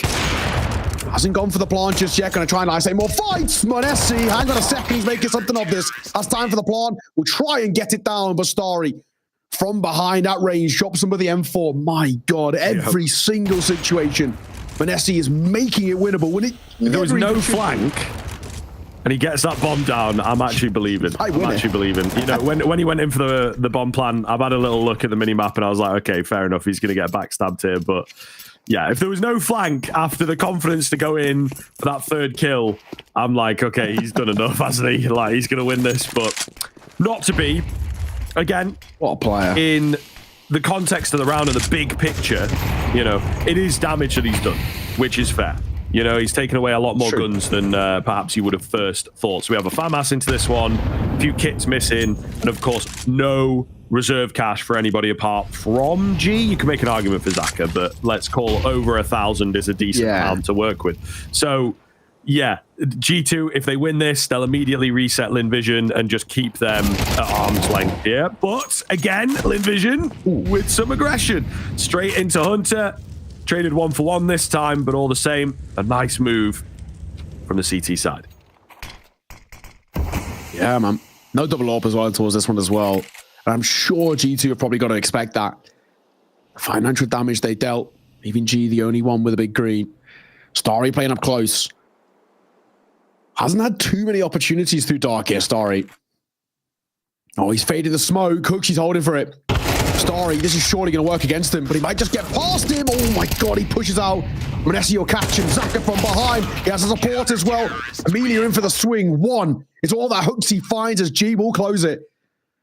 Lynn Vision are answering back, and just sheer aggression, the audacity in some of these fights is perplexing G2. They just do not expect this level of pace. This swing here, Westmelon kind of dying for the cause. I mean, even then, fading the smoke from Starry, there's no need, but it yeah, man. works. I mean, this is what we're talking about. This is what we wanted to see out from Lynn Vision. Domestically, they are so good right now. And we want to see some of that confidence, that braggadocious energy that they have against their fellow countrymen. We want to see that here in the game against G2, you know, on the international stage. And I think that's what we had the first few rounds. But they looked a bit timid, a bit passive, a bit holding further back. And what you're doing is you're setting yourself up for like heads-up fights when they push in, you know, 1v1 type vibe. And especially when you're down on that CT site, you maybe need a couple of players to get multi-frags. And realistically, they're just not quite good enough to match up against the Munisi and a Nico leading the pack, you know? So get in their face, confuse them, make it a bit weird. G2, though, they've gone into the strat book, pulled out a nice execute here, and now we'll see how Lynn Vision respond. Nexa at the front for two. Nico on the Deagle, not even needed. Plant comes in, round is over. G2 have plenty left in the locker. Yeah, early save call as well. I don't hate it, and I don't blame them either. For Lynn Vision, there's no chance. For Starry and G, it's way too important for them to keep hold of what they've got. And even then, buying around this actually might be quite difficult. 1.2k for Starry. 1.7 for Amelia. If they want to go for a force, it's not exactly going to be a comfortable one. Zaka and Westmelon are going to have to kind of dip in towards maybe even upgrade to pistols if they want any sort of armor and util. It's a big decision. I don't know if you're Lynn Vision here, whether you try and buy around the orb, which is, you know, fair enough, because G is always good for a couple at the very least, or do you then buy for the last? It is the big question. I think a lot of teams would prefer to buy for the last, at least just have a full set of 5 rifles heading into round number 12. But there's a world, Lynn Vision do like a little bit of a spectacular buy, we'll call it. And they are going to have a pause on a timeout to discuss this prior to going into it. I think this is probably a good choice. Discuss whether they're going to go for the full buy, whether they go for a lower one, or play in towards the next. 6-4, though, already not a bad little showing thus far out of Lynn Vision. Good opportunity as well for Lynn Vision's coach, Gum, great name, has to be said, to get in towards the action himself, what he's seen so far. Only a 2-round game. A map in which G2 are meant to be kind of one of the best on. It's meant to be one of their best as well. Lynn Vision, the confidence to pick into it, so far feels like it's paying off. Feels like it's working. And they are going to go for that investment. So FAMAS is what Westmelon picks up. M4s across the rest. A couple of them a little bit lesser when it comes to the util, but all things considered, they have squeezed out a decent buy here. G2, however, win round number 11, and they basically could more or less guarantee an 8th at the turn of the half, which is not bad.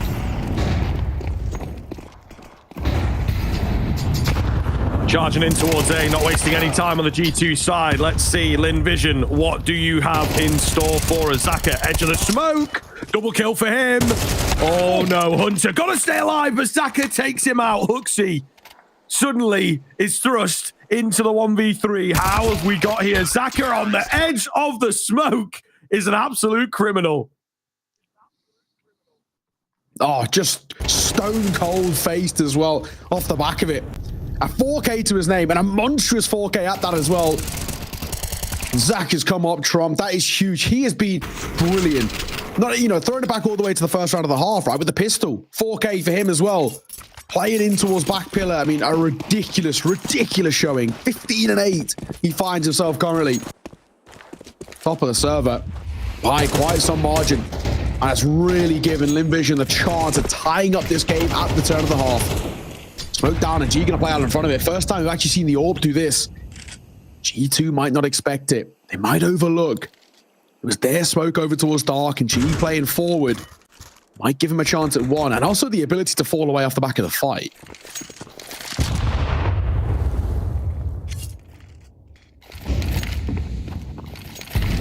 Mid control to come in here from G2.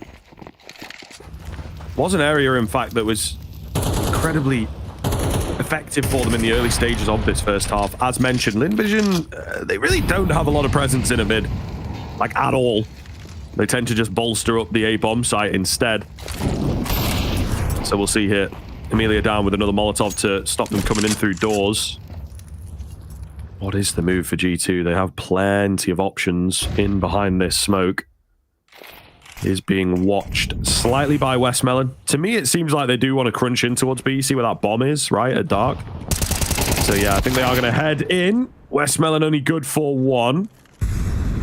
Amelia back here as well, and another player on the way. So it's a little all over the place from G2. They're just looking to try and isolate some fights, I suppose. Zaka beaten out against Nico. Want to see Will trade out, needs one more, but he can't beat the AWP, of course.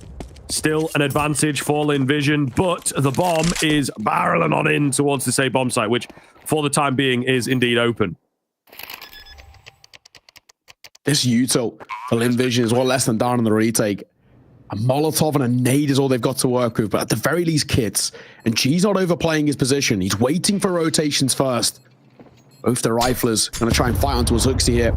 It'll come through. Bit of a tag. Second will come through as well. A big tag as Hooksy's left low, and Neg's only got a Tech 9. Gonna try and play up close. He might get a chance at one. Damage dealt. He just gets out of there. Time's on the tick as well. Gotta go. Starry swinging down. He falls to Hooksy. Nearly gets a second as well, but he's now all that's left. 21 points of HP, and it's G to close it. Just enough time, I'm pretty sure, on the defuse. And Lynn Vision make it a 6 or half. What a response. Can they continue this performance after the break?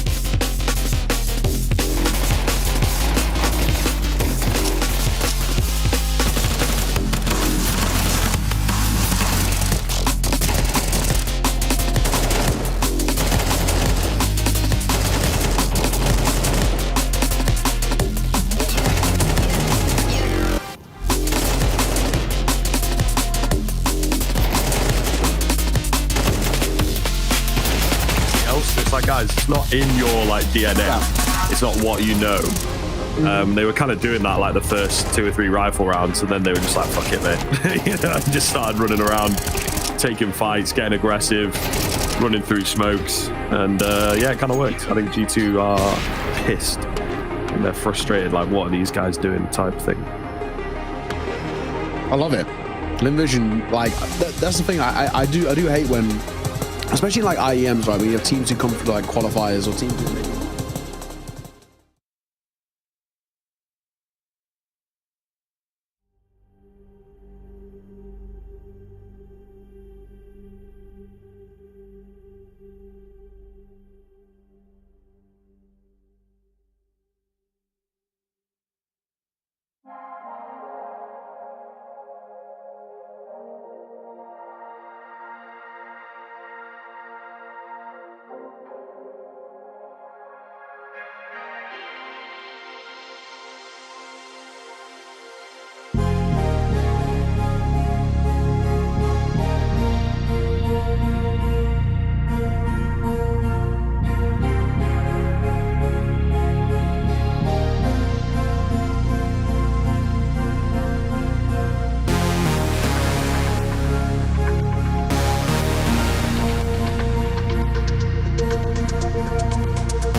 Welcome back, ladies and gentlemen. What a showing. What a showing from Lynn Vision, honestly. An incredible bounce back from them into the latter stages of that first half, bringing it to 6-6. Now they move on to the stronger side, arguably. So we'll see if they can live true to that statement. But indeed, G2, I think, will be a little bit frustrated in themselves to not take a few more there. Many multi-frag moments from the Lynn Vision players.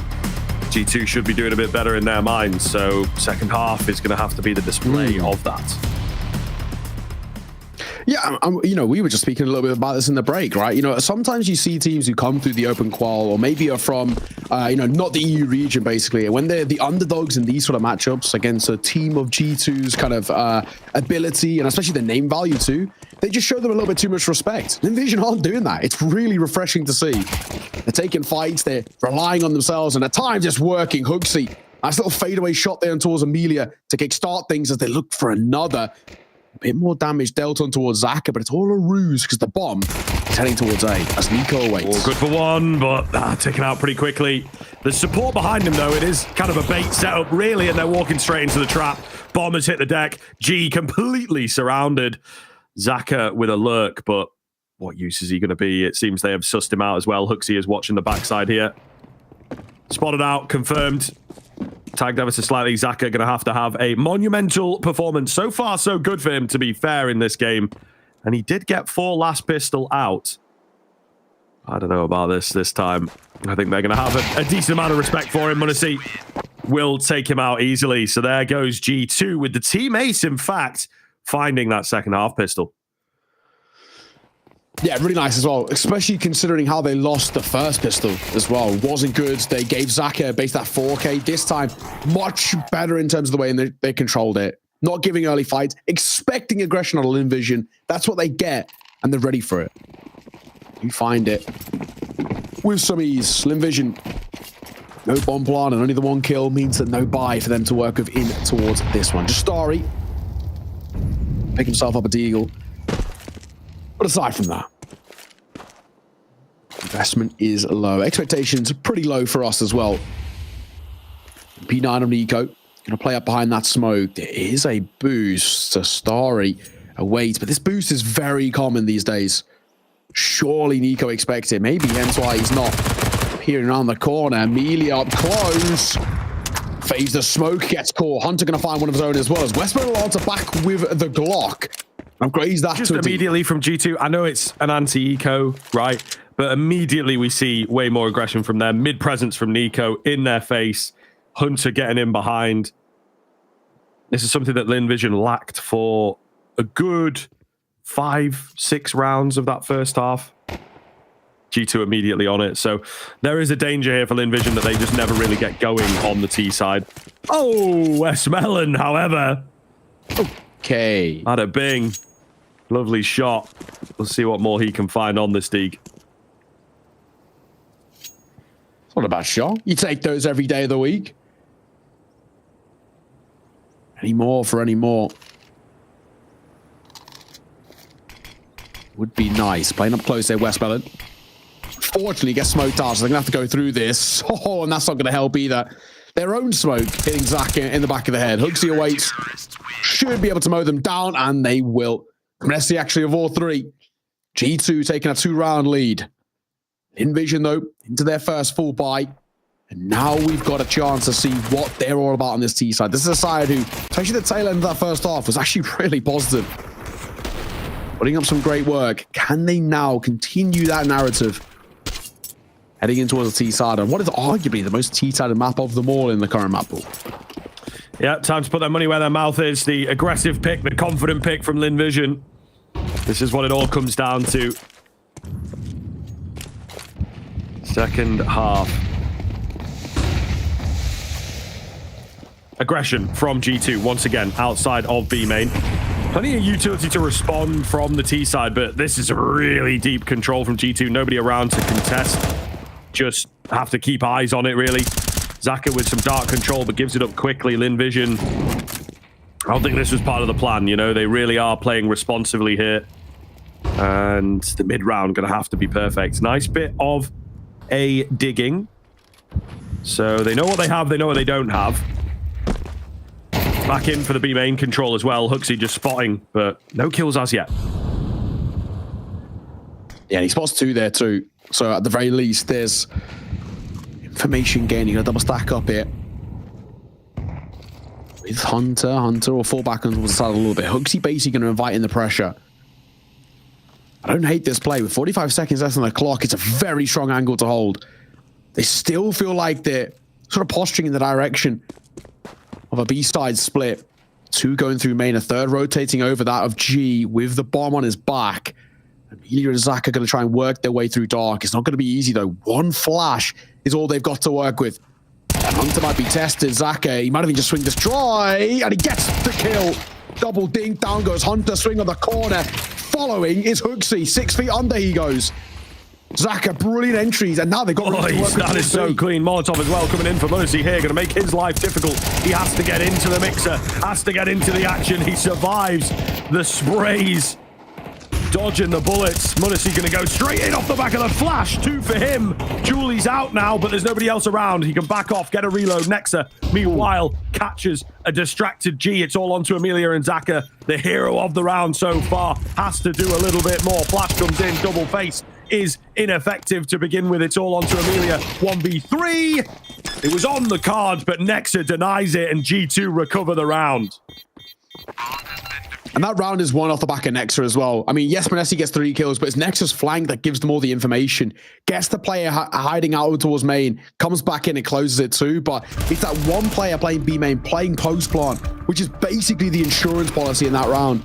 And Nexa finds him, drops him, and before you know it, that's round 1 and done. Of course, Manesi hitting some really nice shots himself. This lineup is APU. Lucky man to get a Nico's flash as well, deep from spawn. Very, very effective. So, a 3-round lead put up. And a pause called here by Lynn Vision. No surprises. Gun wanting to get on towards the mic. Try and get them out of this hole they find themselves in. 3 rounds behind of G2. Only 4 rounds away from being taken away Lynn Vision's map pick from them. And Vataz, he doesn't even need to say all that much at the moment. I think things are going well. Just keeping them calm, keeping them confident. They're hitting their shot and the game plan's working out, but we are going to see Lynn Vision dip back into a force buy. Double AK, triple Galil. And the belt of Util. It's a risky force buy this, but I guess bomb on a loss bonus, you may as well. It facilitates it. Ooh, a missed shot from Munacy. They are going to move in pretty fast here though. Starry, so aggressive. Even though he's taking so much damage, he's dishing out an awful lot. We'll see what they're able to find. Nico, the second man, not expected. Keeps it coming. Yes, sir. Nico for 3. Amelia alone and the round over before it even gets going. There we go. That's the Nico we've been looking for a while, right? Somebody who's looked a little quiet, not only in this map, not only in this tournament, but kind of in this game at the moment. He's not exactly been himself, but Nico, that's great. Real decent isolation of fights, really poor trading out of Lynn Vision.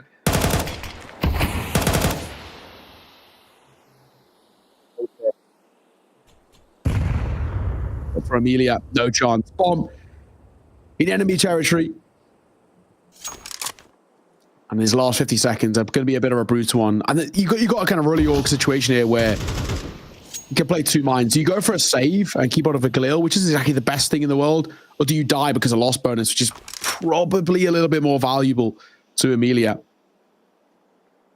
Not really a nice spot to find yourself in, but these last 30 seconds are going to be a little bit tough. Odds will come down behind the smoke as well, just in case Amelia was fading it. 5B coming here. Amelia on the swing. It's a little double set up. Nico gets caught. Onto a trade. Nice and simple. Nice and easy. I mean, that round was a forlorn conclusion a minute ago. Amelia gets the consolation kill they were looking for. It's not going to make a huge difference. That's not a great round on Lynn Vision, but a really great round on Nico. Take a look at these fights once again. Very simple. And like we said, the trading was very poor on Lynn Vision. If one dies, the second's got to be there straight away in towards the fight, but the gap was huge. I think the position there from Nico, you know, the off angle, they obviously were not expecting a second man at all, because they did trade out that first guy, right? So it is kind of a hard one, and I think, you know, you're very hesitant when he's in an angle like that to just fully spend yourself around the corner. Might be more players.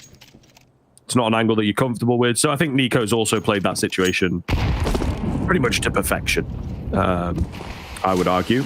And that is his many years of experience and comfortability on this map as well. So G2 showing their prowess thus far on the CT side, a little bit extra to them, it would seem. And again, just so hard to get through the brick wall at the moment. You've got m0NESY playing well, Nico coming alive, Hunter having a good game as well. When all these names are getting mentioned, you know that G2 are on fire.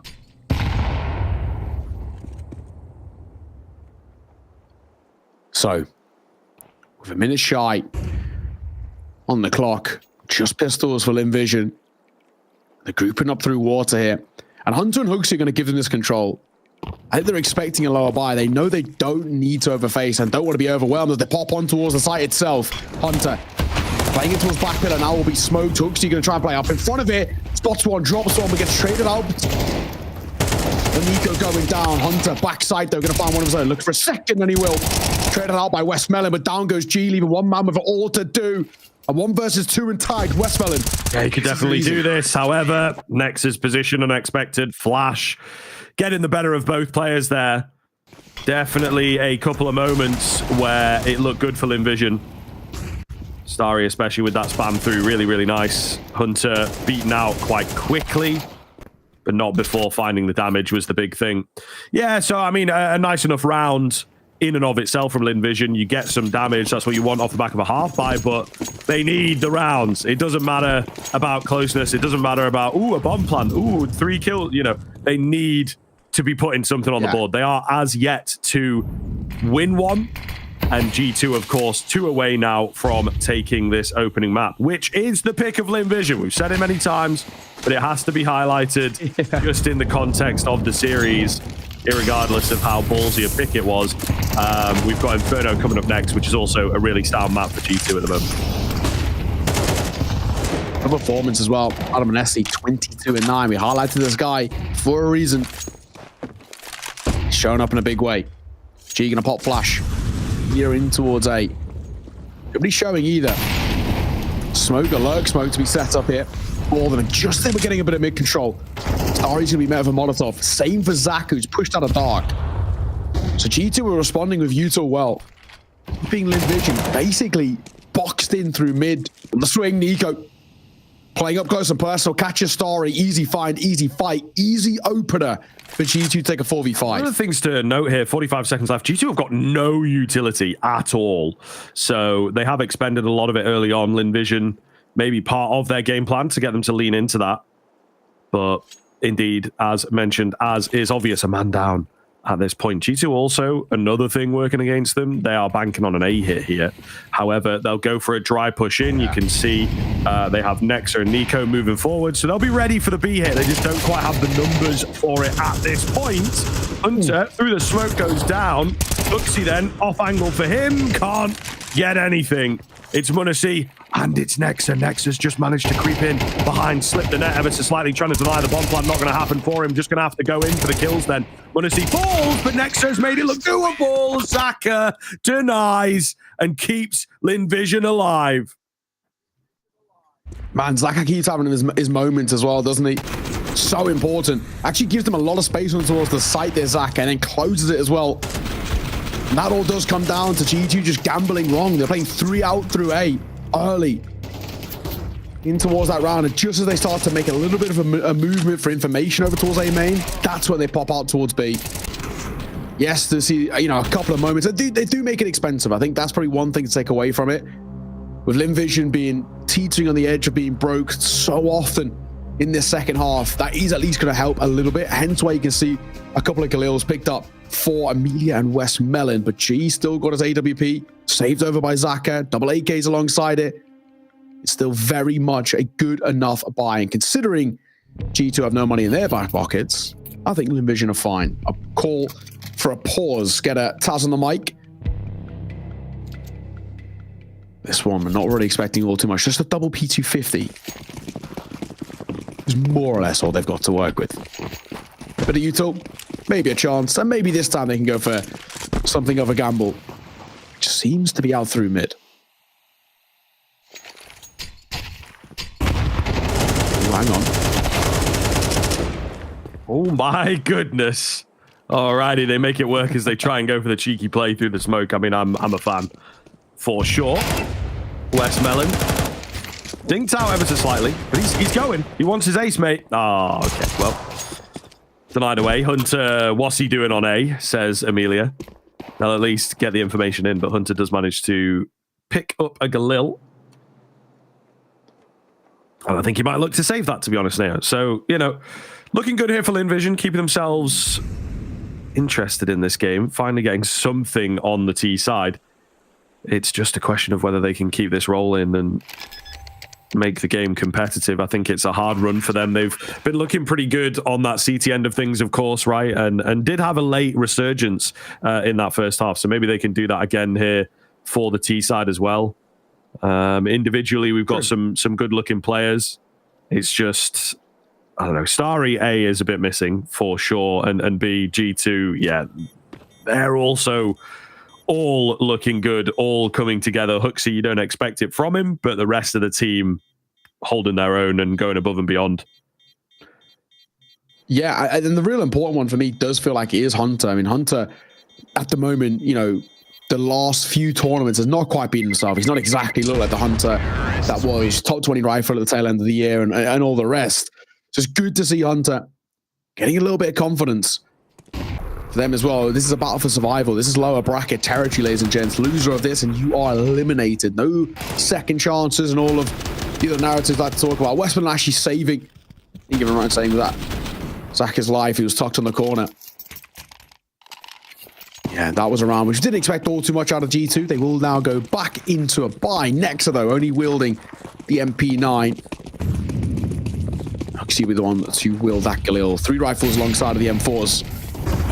11-8, though. This game a little bit closer maybe than they would hope. Envision are flying through the nades. They don't give a damn. Molotovs and nades don't make a difference. Nexa only good enough for one. Zaka going to come off one of his own. Trade coming through from Manesi. He looks to double it down, but an AWP on the other side. G peering around the smoke, just trying to get out of there. It's Nico and Manesi trying to hold back. Yeah, I mean, this is a bit of a weird situation right now. Oh my God, Westmelon just getting spammed away. Nades, a few bullets, and Manesi for 2 through the smoke. Okay, then. A small blip on the scoreboard for G2, but ultimately looking damn good. They will respond in kind. And Lynn Vision, yeah, couldn't even break into A there. You generally see a lot of teams get through the defense, get the bomb down. It's the retake that proves to be problematic. Yeah. But not here. Lynn Vision absolutely pummeled. So, map point on your opponent's map pick. G2 made to work for it. Now find themselves so close. G's still got his favorite aid, as it usually has thus far this tournament. Media's only got a Tech 9. Smoke around that corner as well. Actually a really good smoke. He's got a bit of a gap in the front, so Hunter's going to spot the information first. Pretty clean. Hunter spamming away, not able to actually find any damage there. I thought he would. A replenishment of that dark smoke. Zaka trying to stick around and just scare them off the angle. It's the old back and forth here with the utility.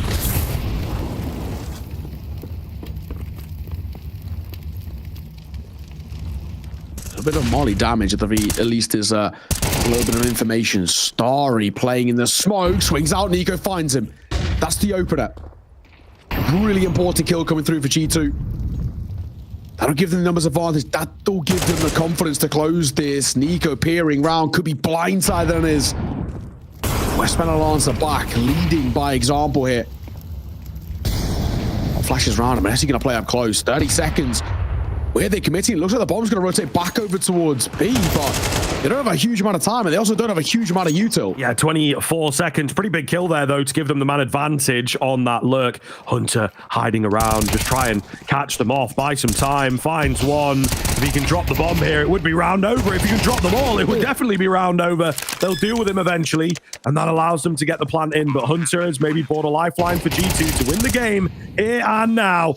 There's Munacy, 27th of the game. Will it be his last? Or is there going to be an extension? Westmelon has to find 2.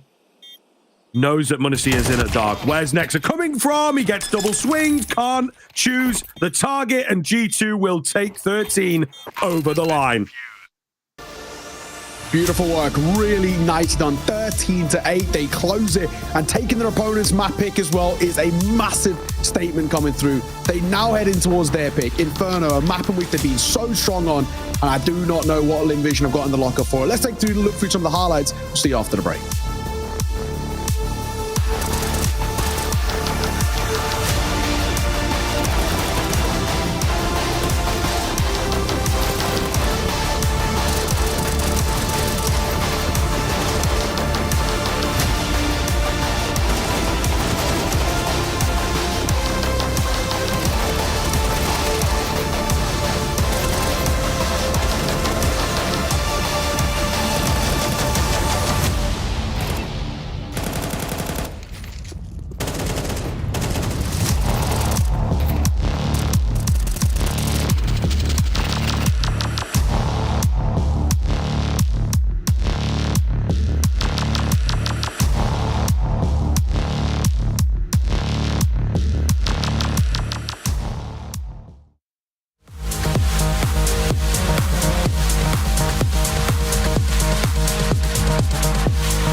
Hello, everybody. Welcome back into the IEM Chengdu B stream. We are continuing on, of course, G2 Lynn Vision. It was a G2 masterclass in the end, I suppose. It was looking kind of worrying moving into that second half. I won't lie. I was like, okay, Lynn Vision, bringing some smoke. But they couldn't keep it up onto that T side. G2, just a bit too much for them. Yeah, you know what? I think you've got to give a lot of credit to the way kind of G2 adapted. Lynn Vision, this style of play is probably a little bit weird compared to probably what G2 are used to, right? It's at times very aggressive, maybe even overly aggressive, right? But there's one man in the server who did not falter even just a little bit. We highlighted him coming in towards the game. We'll highlight him again, man. Manesi had such a good map, number one. And this has been the story, right? G2, whenever they're in doubt, whenever they have maybe a question mark, this man steps up. 27 and 11, 107 ADR for 1.78 rating. Fantastic on the orb, great on the rifle, and even his pistols look clean as well. I mean, at times this kid's unstoppable, and I think that was the big thing. Lynn Vision had no absolutely not. Absolutely not. Right. He was ever present, looking really, really good all game long. We had Hunter in that first half, was backing him up, then Nico in the second half. So, but when you've got Munisi as the foundation for G2, I think they are very, very scary. And he seems to be always here. You know, I think that's what we're both saying. He was here at the major, just didn't quite have the support. If he can get one of those pieces, and better yet, two of those pieces behind him, Hunter and G2, Nico, sorry, namely for G2, then I think absolutely unstoppable team. In a game like this, though, it still comes a bit close. You have to admit, 27 kills out from Munisi against Lynn Vision, you know, one of the lower rated, lower seeded teams coming into this tournament, and still they're able to bring it to nigh on double digits. You know, still they're able to bring it awfully close in that first half. Yeah, absolutely. And of course, now we head in towards Inferno, right? I think there's a lot of question marks, you know, coming in towards this map. It's a map in which not only are G2 pretty comfortable on, pretty clean. It's a map which they play quite a lot. And it is traditionally kind of their first pick. It's their kind of their go-to pick, so to say, right? It's kind of, if it's open, they'll always kind of go in towards it. But, man, it's not great for Lynn Vision. We've cast them a bunch of times when we've done ECL Asia. It's never exactly been the nicest one for them. So we head into it. These stats are actually flipped, by the way, just a heads up. It's G2 who've played it 8 times with a 60% win rate, and Lynn Vision have a 33% win rate and 3 times played. Hence what I was saying. It's just not a great map for Lynn Vision. I do worry a little bit heading in towards this one. And not only just because of, you know, numbers. It's very easy to just look at this on paper. I'm more worried about in the server. We saw at the tail end of that game, the individuals weren't hitting their shots. G went a little bit quiet. Starry was incredibly quiet. This means to be the man who is the star rifler for his team, and he barely even. Yeah, absolutely. It is a little bit worrying, right? I think that we had Zaka. He looked pretty good, but again, in that same sort of vein as the Munisi argument, Lynn Vision, it's hard for them to replicate these kind of performances. Hard for them to rely on individuals to come forward. So that makes your game plan a little bit easier. So yeah, we do worry a little bit now for the Inferno. Absolutely love the Anubis pick. It was very ballsy and some good showings in places. But this is a map that Lynn Vision as well, officially, right? You have those three. You have to bear in mind a couple of those three that they've played recently. Indeed, the losses were months ago, back in February. It seems like they're starting to bring it in a bit more. Yeah. Well, I say a bit more, like one map played. I don't know. I'm trying to really clutch at some straws here for Lynn Vision for their Inferno, and I just don't know how good it looks. They've got a recent win. The flip side of that, G2 have got a recent loss. Liquid did beat them on it just yesterday. So maybe things will turn around here for the side of Lynn Vision, but I doubt it. I think, we have to be nice about it. But yeah, G2 should be able to clean up from here.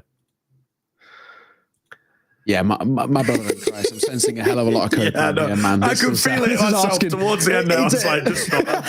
I'm just yapping. I know that's what I'm paid to do, but I am just yapping. Often on the good stuff, huh? On the real good stuff here, man. This is a mammoth task for Lynn Vision to try and take Inferno. And this is not even just us talking about how good G2 are on it. It's actually more for me, honestly. I don't even want to focus on how good G2 have been in this map and how actually scary they look at times. It's actually the other way. It's actually how bad Lynn Vision have looked. I mean, we've done ESL Challenger League Asia for kind of four seasons in a row, and Lynn Vision were always kind of there. It was never a good map for them, especially when we got towards the playoffs. They always looked rough. They always looked out of their comfort zone, and they always got decimated by teams that they definitely shouldn't be losing to.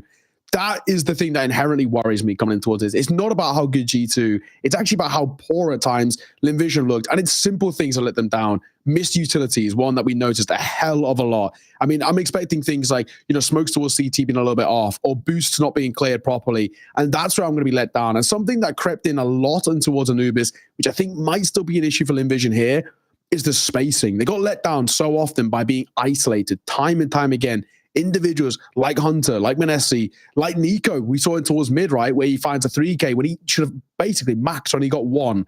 That's where I get a little bit concerned, because Inferno, it's very easy to do basically exactly the same. Yeah, no, it is true. It is true. I think there's going to be a lot of problems onto this map for Lynn Vision. G2 also, again, going to function at such a high level on Inferno here.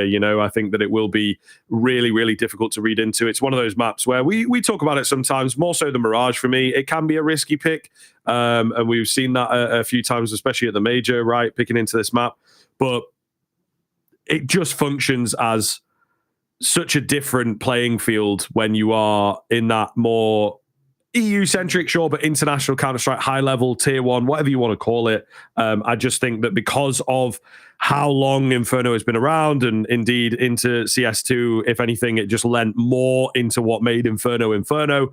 There are layers to this map. True. And there are some layers that Lynn Vision just will never have penetrated because they've not played at that super high level. So they might learn a lesson here. They might also just be able to come in, again, similar to the Anubis, play their own game. And yeah, T-side didn't really get off the ground. I spoke about that maybe being a problem for them, and it ended up being so on Anubis. But the CT side, where they were able to react a bit more and indeed control where some of the fights went down on Anubis, particularly the B main kind of area, maybe again they can lean into that, play their own game, and just find that from the minute go. I think it took them 5 or 6 rounds to be like, wait a minute, we're Lynn Vision. Why are we playing like we're VP or whatever? Why are we trying to emulate somebody else's style? Hopefully they can immediately do that into Inferno here and just not get caught up in trying to play like the best. They just need to play like themselves.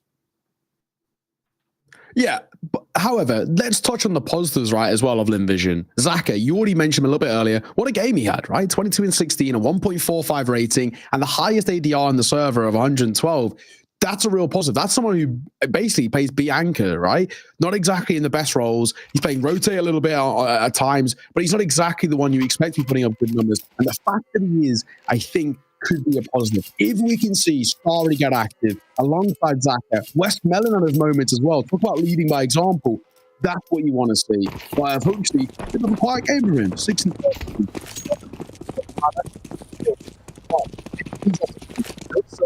This is right? Clutching its course to try and see the Vision got it. If not, it's staying there on the CT side, then maybe have a chance. West Melon's going to play up. Oh my goodness. The CT pistols from Lynn Vision have been nasty. West Melon And Starry just kind of winning the round out from there, to be honest. Bomb hits the deck. Hunter has to... Pieces, I believe there was a bit of utility drop there as well. Hunter, though, has crept in and just crept out. That window must have been insane. Because you can see Starry's position. He's watching. But I think he was moving back in to watch that push just as Hunter was leaving at the B-bomb site. It's open. Wait, no, a minute. Script, they don't realize, Lynn Vision don't realize that they don't have the bomb anymore. Yeah. Nobody's checking it. So at the moment, they're all stacking thinking, oh, great. This is, fantastic, guys. They can't get the bomb. We can fight them. They don't realize that Hunter's snuck in, taken it, and rotated away. They're going to be so perplexed when this goes down now. Now they all rush over, but nobody holding for the bomb and nobody even checking either. Yeah, no, but this is a G2 pick it up and just run the whole way. That's what I'm saying. Like Starry's position, I think there was like a 2-second window where Hunter could have gotten in, gotten out unseen, and he found it to perfection, So absolutely crazy. Still numbers in favor of Lynn Vision here. Hunter and Nico. Cousins Kovacs trying to hold out. Nico finds 1-2. Oh my goodness! Nico on the P250 sends them packing. He's back, baby. He is back. And what a fumble out of Lindy. 2 versus 4 has to be the one round. They were technically holding. On the ground. Yes, he can score, but it didn't get out of there. That round isn't won in that sort of fashion. So, now, credit to Nico. Very crisp from him, but, real credit towards Hunter. Sneaking through and getting that bomb has won them that round. That's masterful. Fight to come through. Of course, for G2, but not for Lynn Vision. So this one should be pretty easy. Yeah, you would expect so. First kills come their way. B-bomb site open and they're advanced. Hunter. Eco fragging. Yes, sir. Just West Melon. They know that he's around here as well. Nothing he can find. Hunter debating the dualies, but he will pick them up eventually. Clean stuff in the beginning here from G2. It's just now all about keeping it rolling. I'm very curious to see what Lynn Vision will have planned for us. It was a good pistol. Don't get me wrong. They just got madly unlucky. And you can't allow a player like Nico moments like that, So they learned their lesson. Hopefully here into the rifle, they'll come in with something fresh and original. And fours across the board. What have you got for us, Lynn Vision? Only you towards top banana. Amelia will answer with a Molotov of their own, but it does get smoked out. Double stack in through short. G with Starry boosted above. This could be pretty deadly, but they are at least going to sneak up it. They could flank all the way through, and while yes, a double stack in short is good, a pop out from Bao could be everything. That's a bomb spotted. G only good for one. It's not good enough for West Melon. Going to find one of his own. Big trade. A smoke will come through, but they're going to be a little bit slow on the rotations as West Melon falls. Now this should be a plant. No bother. Hooksy and Hunter in a 2 versus 2. What a fight. What a scrap. To be honest with you, it is G2 again, though, just sort of pulling back the pieces. One plan takes a bit of time, but it will indeed go down. Not necessarily planted for Hooksy, interestingly enough. Hunter, as well, is isolated there by the retake smoke. It's going to be Hooksy in towards Pit. They know where he's at, and an immediate trade. Defuse comes in. It doesn't get much simpler than that. A very fast 2v2. Again, Lynn Vision wasting no time. They're relying on their instincts, and they get the first rifle. Yeah, that actually is a great round coming through. That retake is really, really effective. They just play the numbers. They know in that 2 versus 2 they play for trays. They can isolate fights and do exactly that. Hunter gets caught on site. Like you said, the bomb really wasn't planted for Hooksy, so he has to make a move. He has to try and find a fight, and he does. He gets traded immediately. That's a really nice swing out of Amelia. A little bit fortunate, but you take them all the same. 2 kills at the tail end will give Lynn Vision their first. However, it's pretty expensive, so we're going to see a buy that I do not know we've ever seen, at least so far this year at the tier 1 level. A double auto shotgun is based as hell. Well. Starry and G, the XM1014s. I gotta respect it. That is baller as hell. Actually, this matchup gives me a great idea. We should be able to dual wield auto shotguns. What do you reckon? They should. No, they're broken enough, dude. Just immediately shutting me down. No, that's fair. That's fair. They're busted. Maybe a game mode. Angle, maybe man. a game mode where you can like dual wield stuff. Maybe not in com. Oh, yeah. Screw flying scoutsman. Let's get running autos. Yep. I'm down. Yep. But that abs angle though, by the way, 2 of them playing back to back through abs. That is so difficult to shut down. Apart from if you're at range, Hooksy, nice shot. Want to see you'll find G as well. So the auto shotguns trying to save the day here. Amelia just goes charging in, looking for another frag here. Munisi denies. Zaka on the rotation. Ooh, slip the net. Slip the net. Could take down the planter.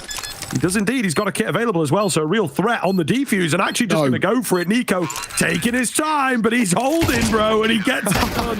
Oh my God, how are we making this work? Nico, doesn't matter. 2 back-to-back rounds coming through from Lynn Vision. Holy hell. Here we go, ladies and gents. In tandem, say it together. Pros don't fake. We love to see it, man. Really good stuff. A really weird buy and a weird round, but these kind of slightly more chaotic, slightly more different rounds that Lynn Vision are bringing to the table are catching G2 off guard. We saw this happen a couple of times in Anubis. We're seeing it now back to back in a pretty nice fashion. But again, right, this is Lynn Vision, who, yes, they're winning rounds, but it's so expensive. Nobody's surviving. Means that they are forced into a triple MP9 buy. So they get the smiles on your faces, the confidence of saying, oh, this is great. We're getting rounds of G2. We time this game up. But they're going into lesser buys. And Nessie and Nico combine for one apiece. That's going to open up the B site a little bit. Bar Westmelon, he doesn't go cleared, and we'll get his kill. And actually manages to fall away. G2 playing frustrated for sure. I think they're also knowledgeable about the fact that, of course, no Lynn Vision players surviving means the buy is really not going to be good. They try and work that in their favor. Still, though, coming out even, you know? And a nice late smoke from Westmelon. We'll keep them at bay for the time being. They blow it open, see that there's nobody behind it. With that presence, though, rotation comes in. But again, 2 MP9s, is it really ideal? Meanwhile, a push through from Hunter. Starry in the pit. Just playing patiently. They seem to be savvy to this. Long could be compromised again. Lynn Vision, not a team to just sit on their hands. Starry gets a smoke down. Hunter says, okay, thank you very much. I'm going to work with that. Takes his head clean off. Bomb side open. And round potentially 1 out. It looks like G is out of there. I think that's probably the right call in this situation. Westmelon's AK is the real sort of saving grace, the real kind of salvageable situation here. Keep that alive. Something to work with in towards the next. They don't have a hell of a lot of economy, though, is the real worrying thing about this. But mind ourselves. An interesting kind of discourse is back and forth, right? And I think the only thing that's letting the English down at the moment is the economy. Right? Not having money built up to survival left them putting money in the state. It wasn't like that. Right? Eating these rounds. He's obviously one of the that economy. You know, sometimes you can have a whole half where, especially if you're losing, you can, you have like 4 buys. It's so brutal at times. Even though Lynn Vision are winning, they're still unable to facilitate all that much to work with, but not bad at the very least. So, pause to be called. Lynn Vision going to slow things down. Gum, the coach, going to get back on the mic. See what they can do. Do they buy back in is the question here. 2 rifles saved. They might. G's picked himself up an M4. Bit of util. Amelia's at 1.4k, so might actually go for a buy themselves of like a 5.7 potentially. Something along the lines. Join Zaka with an upgraded pistol. It looks like they're going to give this one a go. A 4 spy is risky, but Lynn Vision love these. These kind of high risk, high reward plays. It's so polar opposite to the likes of a VP, for example. Play very percentage style Counter-Strike. And it is refreshing, man. You do love to see it. It's quite chaotic, but that is the beauty of Counter-Strike at times, because it can work. And I'm not against it. I'm not against it. Super early on into the game, you still have time to recover, if this goes south. So I'm a bit of a fan. Maybe, arguably, could have seen G drop something a bit extra across. He's maybe trying to hold on a bit cheekily for the AWP in future rounds, but it's the only thing that I might... Also not got a kit. All right, actually, I am angry at him. Zaka will manage to find one on the 5-7 here. Trades are around. And a man advantage swinging pretty quickly for Lynn Vision. AK on that floor. Pick it up, fellas. Pick it up. Amelia spamming the E key, I'm sure. We'll get the AK out. Now going to post up over towards Wood. This is a very strong setup they've had in towards top B. It's off the back of spacing and trading. There's one thing we highlighted coming in towards this game, which let them down on Anubis. It's now works in their favor. We go back towards A. Nice Molotov, not able to get the frag off the back of it, but they've wrestled the brackets control. G, you've got the right idea here. If he finds good timing, could get some spam damage. Going A, going B. It looks like they are indeed going to go A, setting up for the utility. Lynn Vision wasting no time in getting everybody here. Starry and G chiming in for a kill apiece. Leaves it down to just Nexa. He will be able to cross in and get this plant here quite cleanly. He says, oh, no, can't make it around the corner.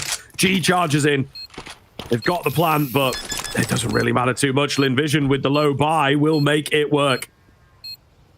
Yeah, I mean, a plant, I guess, is a silver lining, you could say, for G2. But around on the board for G and Co. And it comes down to, like we said, a little bit of a force buy that we don't always see over here in EU, but it's really refreshing to see because it works. 5-7 got active, got in towards the fight, top banana, they play for the trades, and it works. Gets the first kill, which is great. Zaka swings in again, expecting to be traded. That's going to give them so much information. It just cuts them out from these positions that G2 want to be playing. Nice work, man. Really nice work. Lynn Vision keeping this game competitive on a map in which, you know, it goes without saying, we were quite worried coming into. Not only just on the raw statistics, but, you know, sort of the eye test, so to say, that we've seen of Lynn Vision, covering them quite a few times over the years. Molotov. Zaka could be in a bit of trouble here. Going to stick around for a fight, dog! Hooksy and Zaka both go down to each other's Molotovs. Quick move back from G2 here as they look towards the A bomb site, trying to keep Lynn Vision guessing. A team that are unafraid to go for aggressive rotations, aggressive stacks. They just want to play the mind games, really. Creeping round, brackets control comes easy. Starry on the edge of hay bales, even though it's not hay bales anymore. Nico will manage to find a kill onto Westmelon. Just Starry into the pit then. What can he do for us? Smoke is down. Where is he? Is he playing around it? They're not quite sure.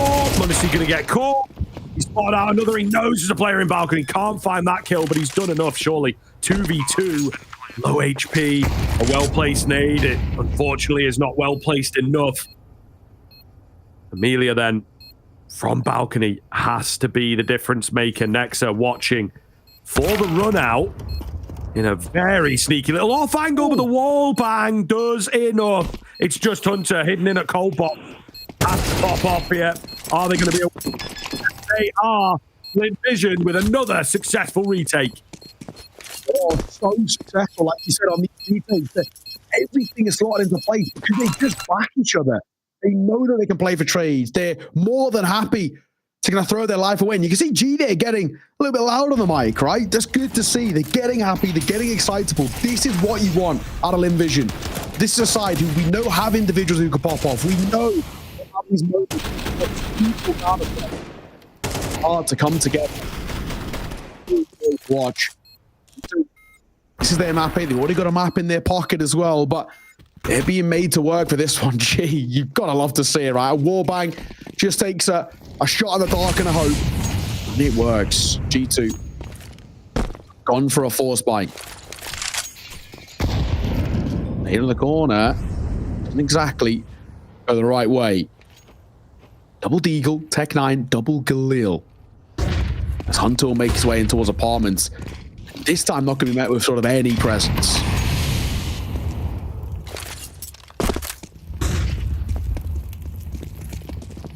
Flash round. Nobody there. Nate goes in. Zaka. Oh, dry peek that time. Definitely risky. He does not lose his head, at least not literally. Rotation back round here from G2, using this limited utility that they have to the best of their ability. And again, clearing out the brackets area, but not going to fully sell on that, going for something maybe a bit different, try and work the apartment's control. I'm unsure. Nexa clearing it out. Hunter caught. Starry moving in, does go down. Westmelon, oh, quick dink onto Nexa. Yes, sir, Westmelon. That is another unbelievable hold from Lynn Vision. Leading by example. We've said it before and we'll say it again. This is a guy who actually put up a fairly decent performance on Anubis. He's not always the one you look towards on this team in the fragging department, but oh, a bad little showing there. Nico, the last man alive, a deagle in hand, and obviously still very scary in his hands, but he wants to die before time. That's the priority. The spam gonna find Amelia. Oh, he spotted the barrel as well, but he will go down. It's Westmelon walking away with a 4K under their belt. And that will be Lynn Vision, may I say, going back to back. This is a good game of Counter-Strike we're getting here on Inferno, which is rare to say because this map stinks. But we, you know, I'll take in the good moments on a bad map, right? At least you can give it that. At least you can give it the man. respect it deserves when good maps come up. Yeah, that's fair. It's because, you know, fairness, it's because Lynn Vision are happy to take fights nice and early. It's not that slow. And speaking of taking fights nice and early, Hooksy swinging straight in towards his demise. Yeah, just trying to send a bit of a message, gain some confidence. Ooh, there it is. Hunter, Tech 9. Gonna make it work. They're testing the water here with how the setup looks against things like this. Maybe a bit of a condition, perhaps. All these buzzwords. Oh, gee. Shot. So clean, actually. Gonna be Nico alone now. Oh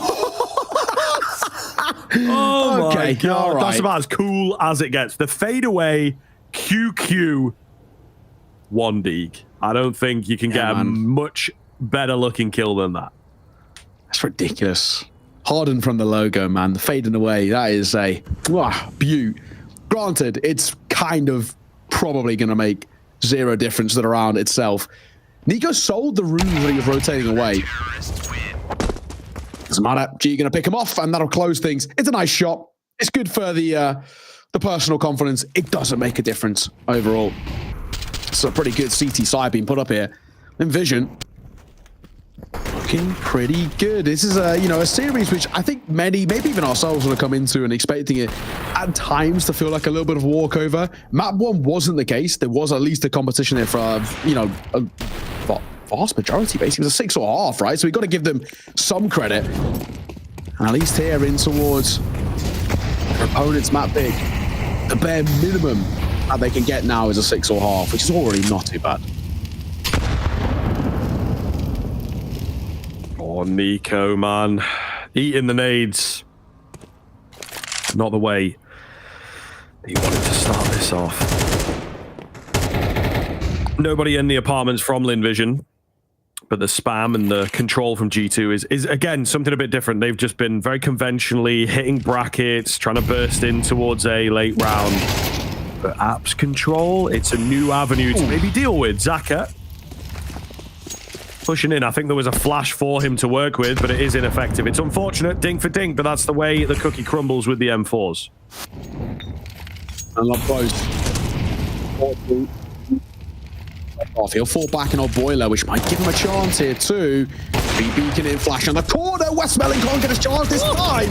Gee, they're lightning quick for a second. Well, Hunter will still mow them down and get a double of his own. And just like that, Amelia thrust into a 1v3, but they're so low.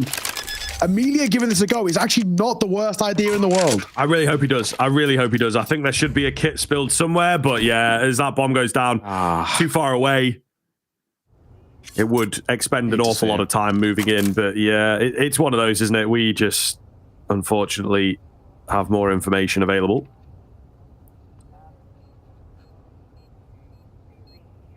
You do hate to see it. It would have been a real nice looking. It's such a rarity. It'll remain a rarity as well. But man, gee, that first shot was so fast, and the second wasn't too shabby either. But then again, Hunter just says, you can do that, I can do you one better. 3 kills from him, 13 to his name already as well. Really good work. G2 still keeping this competitive, which is the main thing. there is money to work with over towards Lynn Vision. It's not the end of the world. And it still smiles all around over towards G2. They're not feeling the pressure just yet. It's a real audacious swing from Zaka, it has to be said. Maybe a little unnecessary too, but yeah, that one so from G quick. was just so nice. So quick. It's a shame. It is a shame. They were set up pretty well. He finds 2. It was just that Starry support that let him down a little bit. Nova alert. Okay, baby. Okay. They're a fan of the shot. I don't hate it. You know, we saw a couple of rounds, didn't we? Especially at the major. I think Brokey was banging on with the Nova. So, you know, it's pretty critical. Do you know what? The range is actually like, you don't expect it. It's got some It's like the decent range on UMP it. used to be, where, like, you know, you can swing around the corner, fire off a shot, move back in. It's all a very seamless sort of move, and it's just the reset, the accuracy reset's quite quick. But I don't know that it's going to get much action here. G going to lose his head, as does Westmelon. Starry. Surely they got to know that he's around. The nade goes off. Oh, there it is. There it is. Oh, and the range, like you said. Yep. Sorry. Okay, I think he's going to get flanked out here, unfortunately. So the round, again, comes back into contention. A bit tough for Nico. Still gets it done. An immediate save moving round from Lynn Vision after that kill. But goodness me, Starry, he kept them alive for just a second there. Shotgun joyers arise, right? That's 2 kills there. The first shot, I thought he was dead off the back of that, which would have been really unfortunate. But he gets to one at range over towards short. They've made it, you know, they made something out of that round. I think we probably would have liked to have seen a little bit more. And I think probably the biggest thing that lets them down is actually the fact that they lose the AWP to, you know, to no avail. G gets full blind as they start to kind of fly out of bulk. And then before you know it, that's the round done and dusted. So G2, yeah, it's got, you know, a little bit comical where the way a couple of kills come through, but all things considered, they're still putting rounds on the board and they're still closing down this gap at the tail end. Nexa, that's the most important kill for my money, is just finding G. Backside. That one there nearly looked like it would have been costly. Starry getting himself to, and also, in all fairness, that's money in the back pocket as well. Shotgun kill bonus ain't too bad. He's going to go back to back with the shotguns, upgrading it in towards the auto. Back with the old faithful. MP9 Alpha G, FAMAS for Westmelon, and the 2 saved M4s into the final round of the half.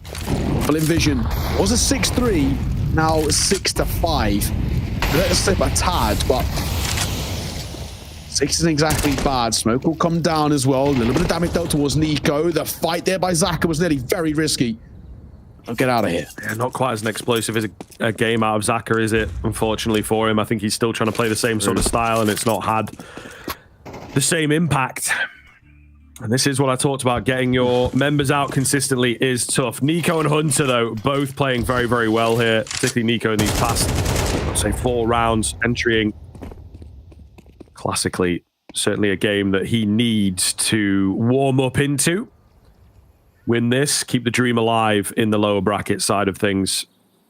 He could be a force to be reckoned with if they make it through to the playoffs. Final rounds, of course, they're going to give this a go. Not easy. 2 smokes, 2 nades, no kids. This is not exactly a dream scenario for Lynn Vision on the retake. They've got to try and take fight sooner rather than later because time are already starting to tick down low for a side. Don't have a kit in the back pocket. I'm not sure if there was one drop towards top banana by Zaka, but at this point, it doesn't really matter. They've got to get in here, lads. Now or never. Wasting a hell of a lot of time. Shotgun gonna get dinged. Auto shotgun gonna connect. This is kills, but it doesn't make a difference. 6-all at the turn of the half. G2 gonna get back into it, but can they continue this sort of form off the break?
Yo, what is up? Welcome back in Lynn Vision. Again, picking up a bit of pace in this game. So looking forward to what this second half has got in store for us. CT sides don't seem too bad from the Chinese powerhouse, but it is difficult to tell now what will happen with the switchover. Yeah, it's, I think, now a bigger ask on the shoulders of Lynn Vision, just because, 6-3, they were up at one point. Let it slip a little bit at the tail end. I think a lot of it came down to kind of continuously force buying, essentially. So it meant that they were wielding MP9s, FAMASs, shotguns quite consistently. That, for them, is the thing that let me down. When we look towards Anubis as well, both sides won up their pistols on the CT side. So for G2, a calm, composed pistol that they put up on Anubis on their CT. Can they do it once again now that they're on the CT here on Inferno? Potentially only one more half of Counter-Strike for Lynn Vision on home soil. Would love to stay alive, but it's a big ask, and it's not a great start. Hunter catches Starry. Pants around his ankle, but they're actually still just going to pop towards B, so it's all a ruse anyway. And there is only one over here. It's Nico. So it could end quite quickly. He's trying to block out the smokes, and he will do so. He's got plenty of space to work with here in from Coffin. Meanwhile, from behind, the flank has already begun. Nico, not even really needed. He and Munacy will make mincemeat of them. Beautiful, beautiful stuff. A flawless pistol to open up for G2. That's a great round. Really is. Munacy so quick on the flank there as well. He just found a gap in the armor, and he exposes it, pushing up through Banana way earlier than Lynn Vision even remotely expected. Before you know it as well, he's finding massive kills, importantly, but Nico as well. From Coffin, not being traded properly, blocking that smoke, so it doesn't really work in the way that Lynn Vision would have hoped. And that's them taking a super, super easy CT side pistol round. We are going to see Lynn Vision go for a force here, though. Despite the lack of bomb plant, they're going to go in towards the Tech 9s. And that one deagle in the hands of Starry. They have a little bit of util, some armor as well. So it's positive. It's not an easy round to convert this. First fight through Boiler. Amelia spotted, tagged, but not the end of the world. Flash comes around. Nexa not blinded. Spotted that second player running into the smoke. Somehow Zaka didn't take any damage there, but they were absolutely ready for him. 3 remain on the Tech 9s. Little Deagle in here as well. But nothing presenting just yet. They're going to try and make some noise over towards B, maybe draw some attention. I don't know that it's going to happen. It's not going to be any different from a conventional 3-2 setup here. One spotted out towards long. Munacy holding the line. Certainly a uncharacteristically quiet game from our guy Munacy, but he's still consistent and controlled. West Melon, what you got? Not much. Oh, yeah, not a hell of a lot. Not a hell of a lot. They tried to give it a go. Pistols can't really come up with all too much, but very nice done as well. Take a look at the replay here. Super kind of simply isolating those fights. Well, the kill spot as well. Shout out the Observer team as well. We got the main man. We got Zarks. And we got Jonas for that. Zarks wasn't happy that I mentioned him last time, so I'll change it up. I'll mention him first. You're not meant to do that, though. You're not meant. No, it just feels, doesn't get all grumpy. No, it just feels like you're doing it so it doesn't complain, you know? Yeah, I don't want it, I don't want to get all grumpy. Little frumpy fans. But 8-6 for G2. This is a bit of a throwaway round, all things considered. I don't really expect a huge amount of Lynn vision here. A bomb plant would be a massive luxury, but they're probably not even going to get remotely close. They got a few deagles, yes, but no kits, no util, and no health if you're Zaka, who gets naded down to 20. So not a dream start by any means. This boost is formidable as well, right? If the second gets overwhelmed even slightly, just drop off. Easy. Yeah. And with the support, so it is actually... Oh, yes, Nico, that's so clean. Yeah. Honestly, he's looking so good.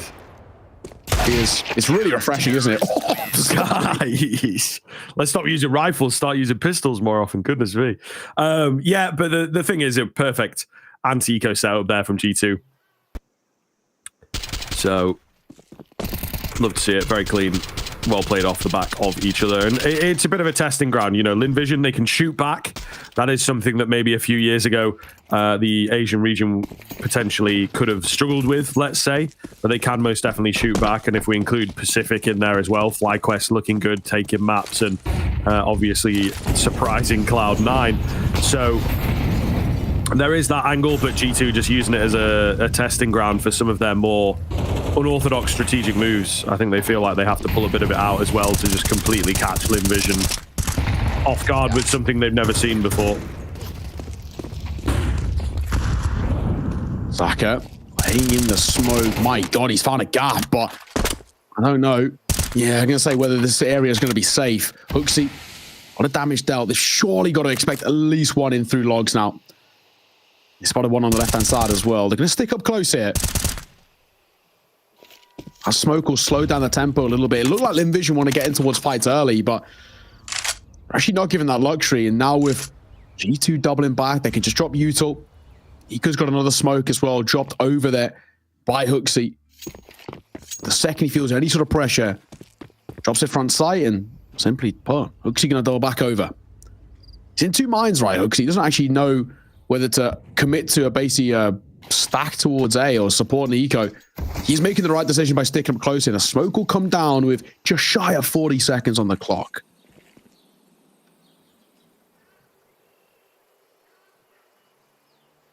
And it keeps rolling. 25 before they're even really going to get moving here. Utility coming over the top. That coffin smoke again is going to be kept held back. The flash, so good for Nico. It's Hooksy that gets that third, but does not matter. The hold is beautiful. G, Starry, what can they do really? 6 seconds to get the bomb, get the plant, find kill. It's too much. It's too much. Double digits for G2 going to be hit so fast. And G2 looking to speed through this and get that 2-0. Of course, more lower bracket will be required from them.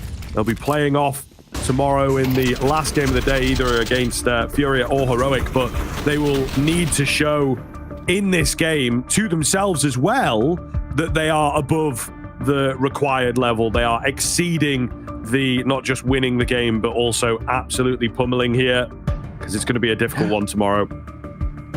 Lynn Vision using their final timeout here as well. It's a big call to be made. The good thing Hooksy as well did double back over to support with Nico, basically because his kill kind of denied them any chance of winning that. He could just get two and get traded, but Hooksy falls there. They are at least into a post-plant scenario, most likely. Right. Conversation still has to be made. A pause will come through, and the coach, he can on the mic and all of the rest.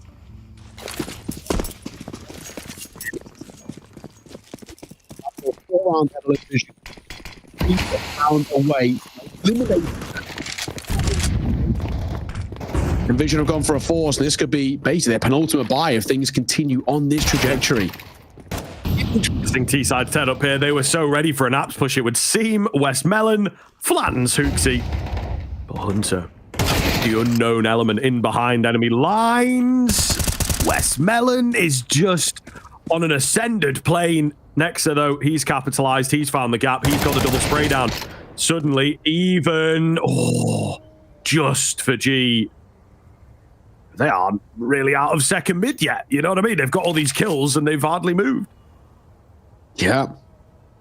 It feels like as well they're a little bit tentative about another one sticking around, which is technically right, but it's Nexa playing all the way back towards Bar. He's already got 2 kills to his name on for the ace. He might be given the opportunity at it. With how low G is, Westmelon's in that 1 bullet headshot territory. Not out of the realms of possibility. Nexa gonna be testing. What have you got for us? Molotov in towards Big Pit. Nobody shows. Where is Nexa? This is the question. No flash being wielded. There's the first. Looking for another. He gets caught. Clipped. As Westmelon catches him dropping off. Now the bomb will go down. A 1v2. And Manesi retaking with an orb. Do you even want to give this a go? It looks like the answer is going to be yes. I mean, they've got money. They've got rounds. But even then, maybe not. I think he's going to potentially have a creep here. See if anyone comes his way before he gets to the mid gap. And then he's off. Yeah, listen, man. I know a thing or two, you know? I read these players, but yeah, all the same. The save, it makes sense. Wait, unless, has he got a different idea for us? No, okay, he is definitely saving. An exit, maybe. Yeah, just looking to take something on the way out, isn't he? All the same. Nice round from Lynn Vision, and well played by Westmelon in particular to just fully read what G2 were doing. Maybe a round that he's seen them go for before. Oh, there we go. He'll get his exit. Down goes Westmelon. Nice and easy. Nice and easy. G2 for them. It's a little hiccup on the road, but they still are pretty confidently in the position that they're in. Nexa, very important triple kill out of him that basically ended up being for nothing, but at the very least, it's good to see him individually step up in a big way. We do need to see a little bit more consistency out of Lynn Vision. These T sides, they're still very expensive, even though they are winning. We saw this happen in the first half. They're winning rounds, but, you know, only one or nobody surviving. It can be really rough. Fooksy for the first. He has to support as well. Molotov tickling the toes, and he gets his head ripped off his shoulders. But there's 2 more around the corners. The Kovac cousins wait on towards B. And they do not want to test those shark-infested waters. They're going to get out of there. No, definitely not in this game as well, as it is being thrown back a couple years. Both of them looking like the carry merchants they were. Slow wind up here towards the A-bomb site. It is Westmelon out towards long that I'm watching. Hunter, flattened. My God. Absolutely flattened. Westmelon on for some of the best rounds of the series thus far. Munisi does well to find a second before falling in the back, but is it enough to give Nico a way in? I'm not so sure. The money is really not good, yeah, so I think save the M4, maybe go for a half buy around it in the next round. He's going to look for some exits on the way out, but Lynn Vision, keeping the dream alive, man. It's not like G2 were in a perfectly winnable position. They got to double digits quite early, but they didn't get to 11, they didn't get to 12. You know, these are the scarier numbers. Lynn Vision can still, with a bank break here, close this gap. Well, giving themselves a chance. What have we got? Nico still seems pretty happy, pretty smiley in this situation, but Vision, like you said, chipping away at the deficit. Only 2 rounds now to work with. There is a real possibility. There is a real chance. Still, it feels like a big ask, and it feels like it's not out of the realms of possibility, but you know, G2, you can never really count them out. Even when they have a couple of rounds in a row which aren't quite themselves, it still feels like we need to see a lot more out of them before we get comfortable over this team. This is better. This is where we're now starting to see Lynn Vision come alive, get active, get in towards this conversation. That's what we want from these guys. Molotov goes down in towards Banana. This is just going to, basically be a round to try and facilitate Nico in any way they can.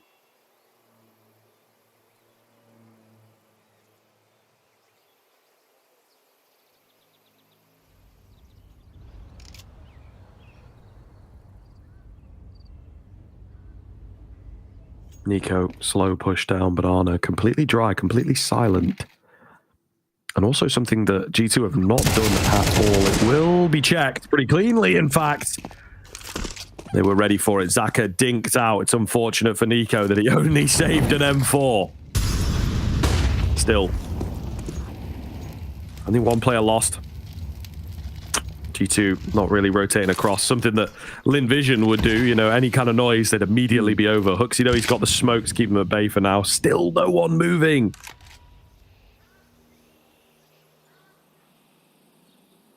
These pistols can be a bit of a problem at times, but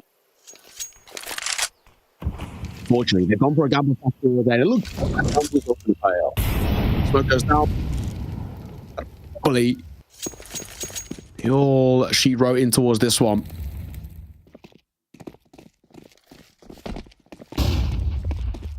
Bomb are going to go down. I don't really know, essentially, what we can do. So bomb goes down, and that's basically it. I don't think you really even give this a go if you are G2. Just keep hold of what you've got.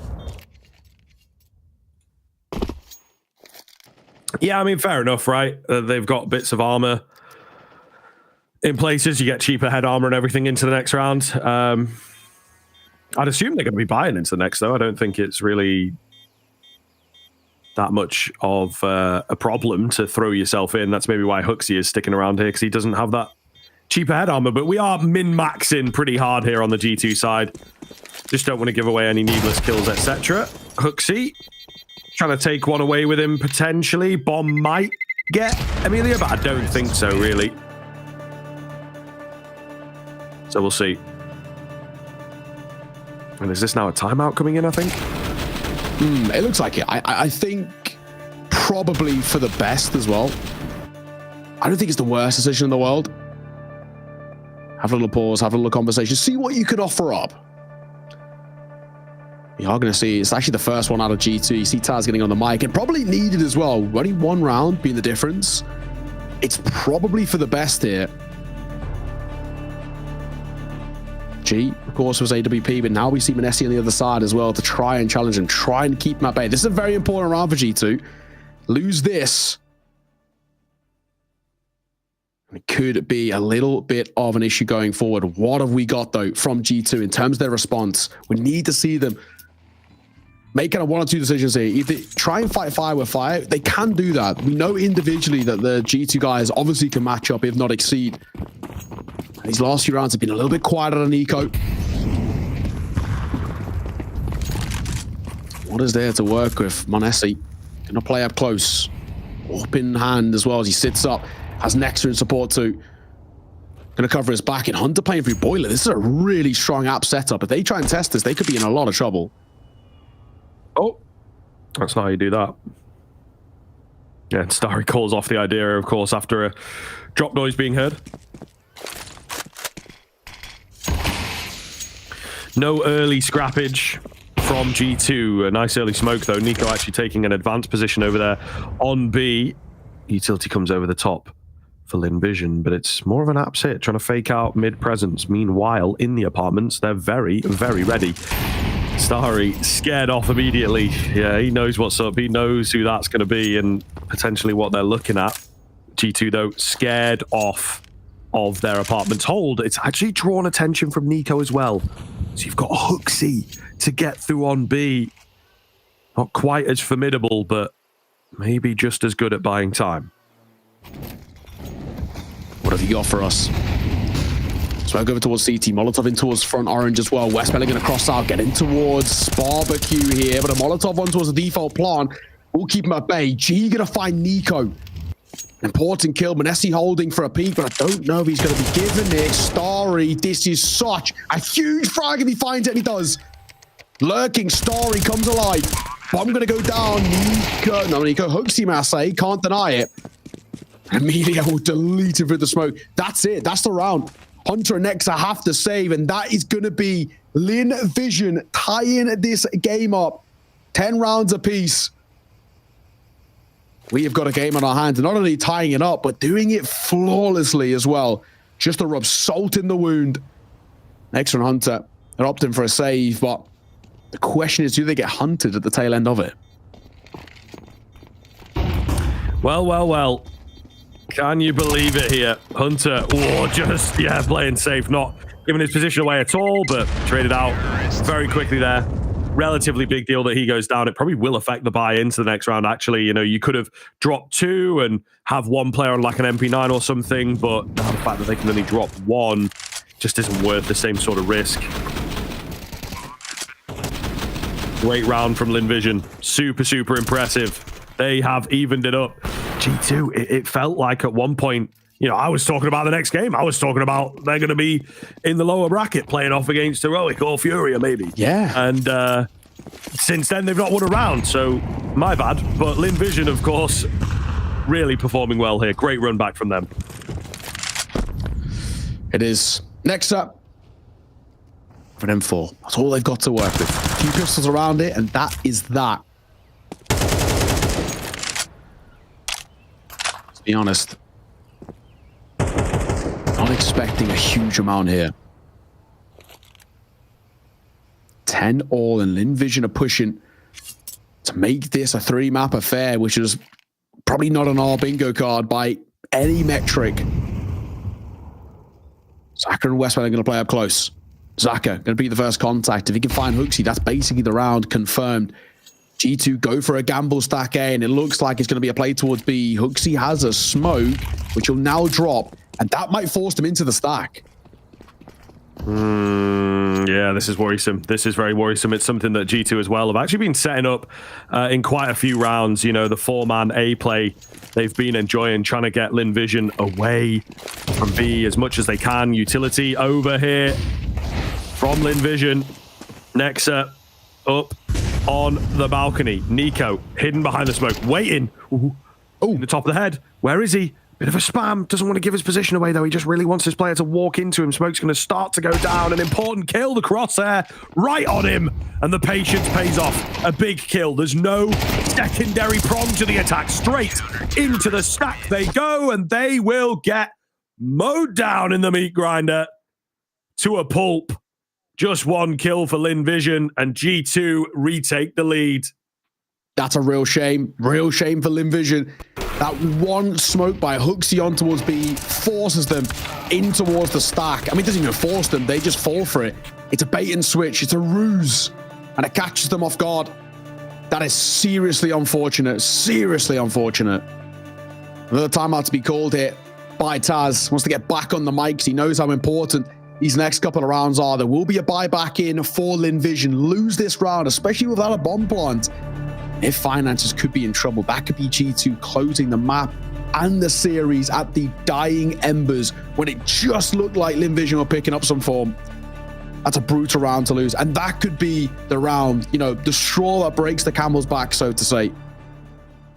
I think Taz knows it all too well. If he can rally the troops, if he can steady the ship and get some wind back in those sails heading in towards this round here, I could lock it in their favor. Round number 22, we're going all the way to the tail end of this map. We're getting everything out of it. Lynn Vision, just when it looked like they were in a successful spot, it looks like they're letting a slip.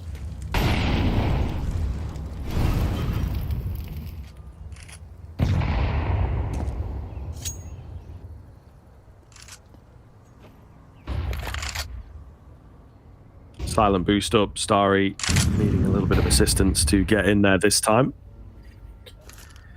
But it is fair. It's part of their plan, part of the winning formula, potentially. Banana control comes round, thanks to a lack of presence from G2. Munisi is here, though, with those usual holders. A late flash in. Zaka not blinded at all. Munisi sticking around, lands a leg, and just about makes it around the corner. Needed that trade frag, though, didn't he? What do you do now? Because for Lynn Vision, they see Munisi over towards B. It's not really somebody you want to test, ever. Util on the corner towards half 4. They're going to commit towards this B take nonetheless. It's the right call. It's only one man here. Munisi has got to stand up tall. This isn't going to be easy. He's all alone. Back pillar. Oh, the flash is so good. Westmelon, though, can't get the kill. Zaka does manage to trade it out. A collateral lander by Munacy. He keeps on dragging. A pillar of strength here from Munacy, looking for the ace, denied away. But my God, he has to have done enough. No, Hunter, the nade backfires. There's only 10 seconds to get this bomb and get the plant in, though. Wow. Starry panicking just a little bit, but he will get it in time. He's so unbelievably low. The nade misplaced could have ended the round. Nexa surely has to clutch this up now. Nades through the smoke, going to move his way in. He spotted Starry. Gives his position away. The one tap to keep Lynn Vision alive is unbelievable.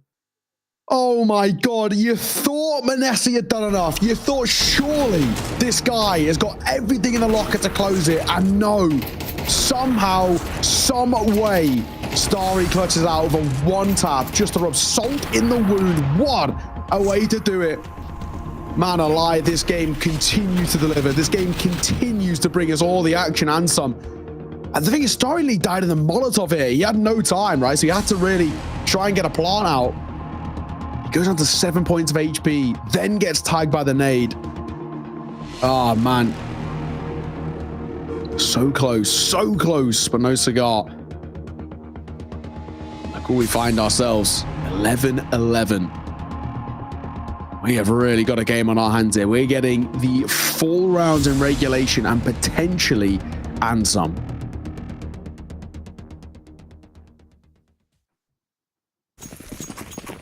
Just still reeling. An incredible hold, and it wasn't enough. Yeah, the impact player, but apparently not. I mean, 0 impact technically if you don't win the round. Insane, absolutely insane. G2 will be kicking themselves, and you know, just little things like it was a Hunter nade on the smoke that Starry found that kill to bring it into the 1v1. You know, a lot of things backfiring. The Nexa nade, a couple meters to the right would have made a difference. Heating up, absolutely heating up here. All good in the hood here. We'll see what the move is from G2. What their response looks like. I am definitely curious as to how that previous will have affected them and how the mental looks right at the tail end of the game. Uxie on the MP9 and Nico chiming in. The hold, super clean. 5v3 and LVG have once again got to try and pull it back to the brink. The round that breaks them as well, right? Lose this. They have a hell of a lot of economy. That could be it.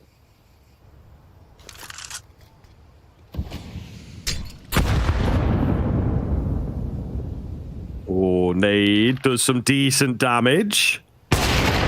However, still creeping forward. Barrel going to be spotted. Munacy takes a dink through the wall, though. Starry going to get another onto Hunter. There's a quick spin around, but it's Nexa in a pit that might just have done it. Huxie and Nico to clutch up, but it is G on this AWP. We sung his praises, and he is unable to get it going. G2 the first to hit 12 here. Map, series point. Have they got in the locker? I don't know, in your opinion, do you think Lynn Vision mentally just broken here?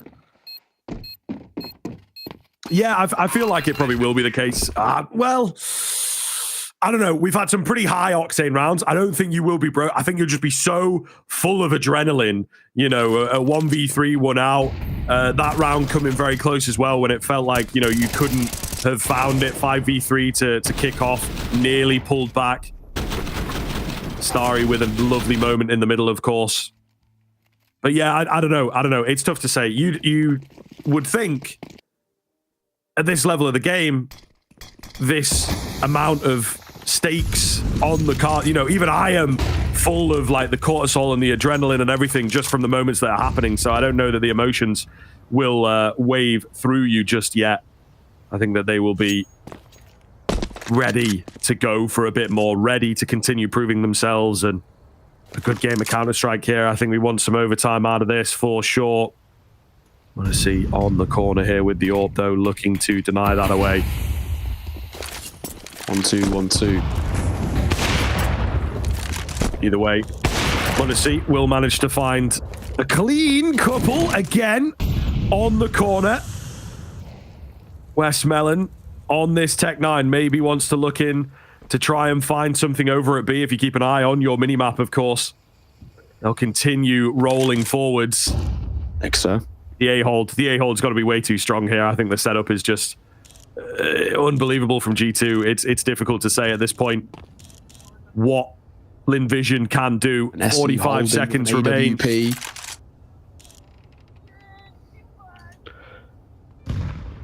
We'll see. Slow roll into this round. Yeah, just nothing coming off, unfortunately. Has to back off from the angle, and they're a bit confused here on the T side, I feel. Really, really difficult. 20 seconds to keep it going. Oh, charging in. Oh, not looking good. Straight into the meat grinder. 13-11. G2 get it done, and the 2-0 comes in. But my God, Lynn Vision made them absolutely work for that. A super, super long game coming in. The map so and you know, it felt one of those situations as well where Lynn Vision had opportunities, and I think it is just one of those things where they mentally broke themselves, right? You know, a couple of rounds gone wrong, a couple of forces where things died, and before you knew it, the game's done. We'll take a look through some of these highlights as well of what was a very, very close map number 2.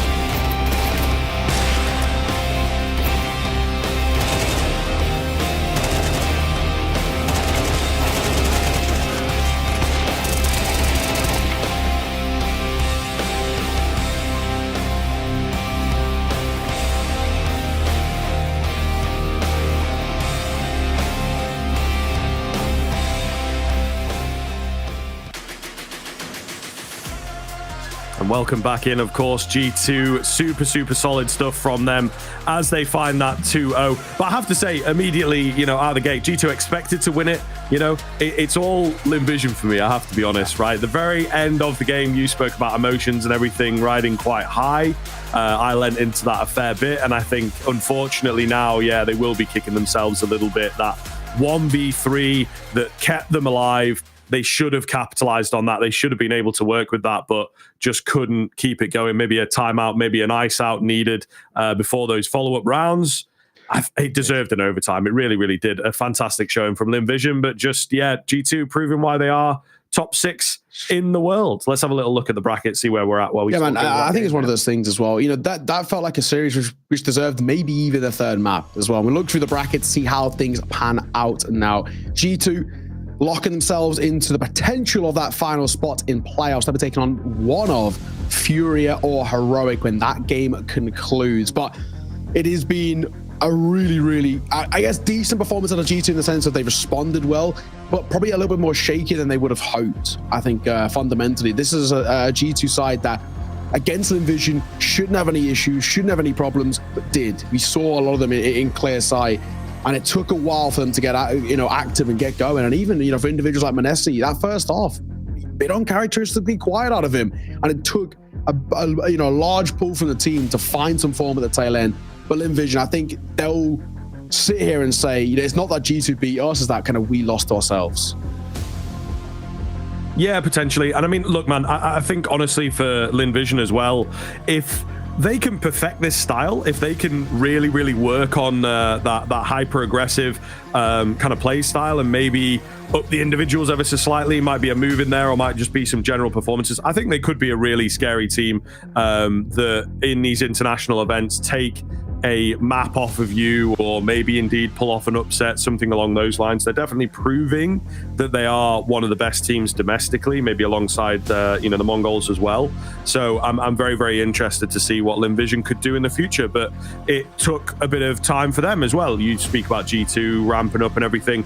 I think it was sort of the same for Lynn Vision, that they started off kind of timid, not quite confident. But actually, by the time Inferno ended, their style was very nearly working, as we saw. Again, a handful of rounds in there would have made all the difference. So really, really impressed by what we've seen out of Lynn Vision. And hopefully, yeah, they keep leaning into that style, keep improving. And by the time the next local event rolls around or the next qualifier they win rolls around, this team might be able to have a bit of a better run in that lower bracket. And they may well have had a chance at that, to be fair, if they didn't come up against G2, right? So, you know, it's a bit rough, it's a bit tough, but that's the way that it obviously has panned out. We do have the Aimforce MVP as well at the tail end of it. There was a couple of candidates for it as well.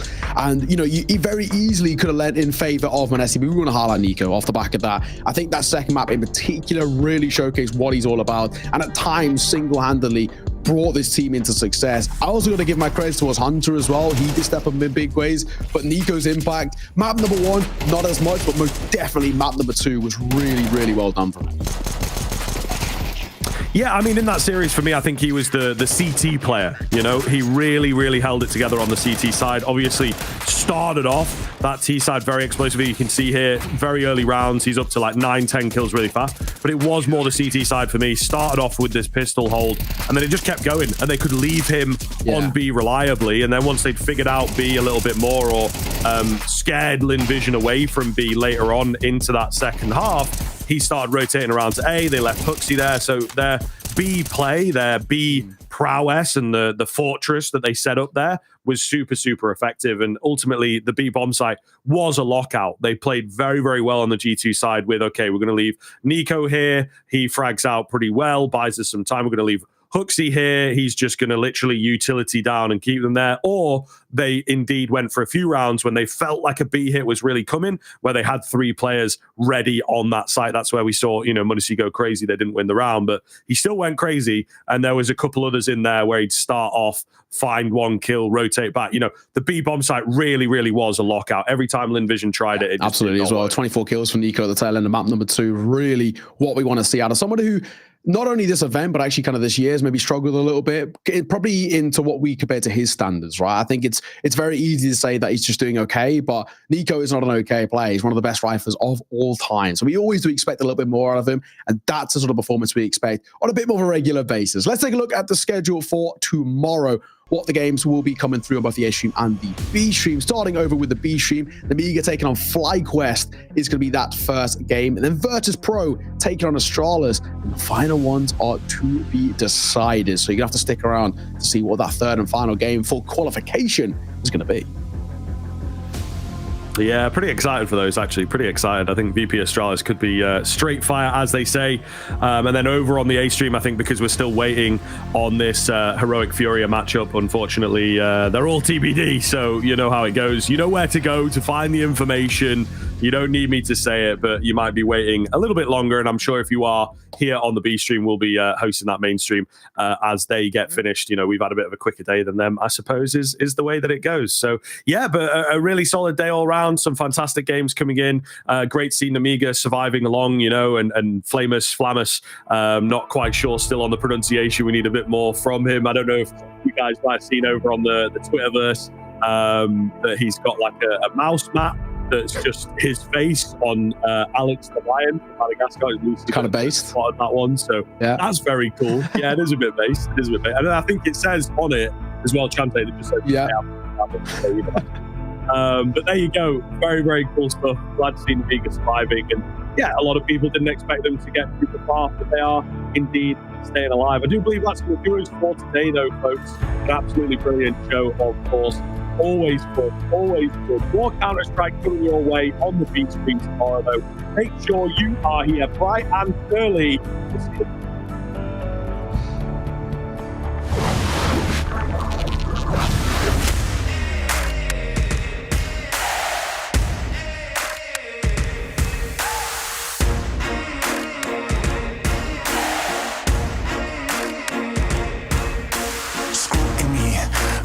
Twisting up the truth, this ain't new to me. Since the age of 22, I've been using it like it's fuel to level up. like it's champagne in my cup, like there's nothing interrupting my pursuit of dreams. There's a vision in my mind, it's consuming me. Take my confidence combined with opportunity, mix it up with unity, soon to be the greatest of my generation. Operation Victory. Fight or fly, we will stay. Through the perils we dare not to stray. Spark the match, light the flame. Out of luck, out of sight, dangerous, dynamite. Dynamite! Setting fire to the clouds at the speed of light. Going up, not coming down, screaming. Superman's kryptonite. Blowing up, dynamite. Dynamite! Setting fire to the clouds at the speed of light. Going up, not coming down, screaming. Superman's kryptonite. Blowing up, dynamite.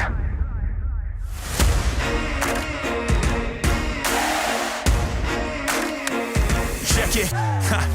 Troubled days, lonely nights, lot of tears, lot of fights. Big dreams met with bigger lies. It ain't what it seems from the outside. On my downfall they pray. Will I surrender or will I betray? Given the trauma that lives in my brain, or use it to fuel up the fire in my veins. I never complain, I boss up and do it. If there's a battle, I fight my way through it. If the wind blows, I thank God that he blew it. Cause what is a blessing depends how you view it. The fruits of my labor are in abundance. Indispensable, I'm not redundant. Incomprehensible the way I've done it. When the struggle pushes me, I'll shove it. I'll rise above it. Fight or fly, we will stay. Through the perils we dare not to stray. Spark the match, light the flame. Out of luck, out of sight, dangerous, dynamite. Dynamite! Setting fire to the clouds at the speed of light. Going up, not coming down, screaming. Superman's kryptonite. Blowing up, dynamite. Dynamite! Setting fire to the clouds at the speed of light. Going up, not coming down, screaming. Superman's kryptonite.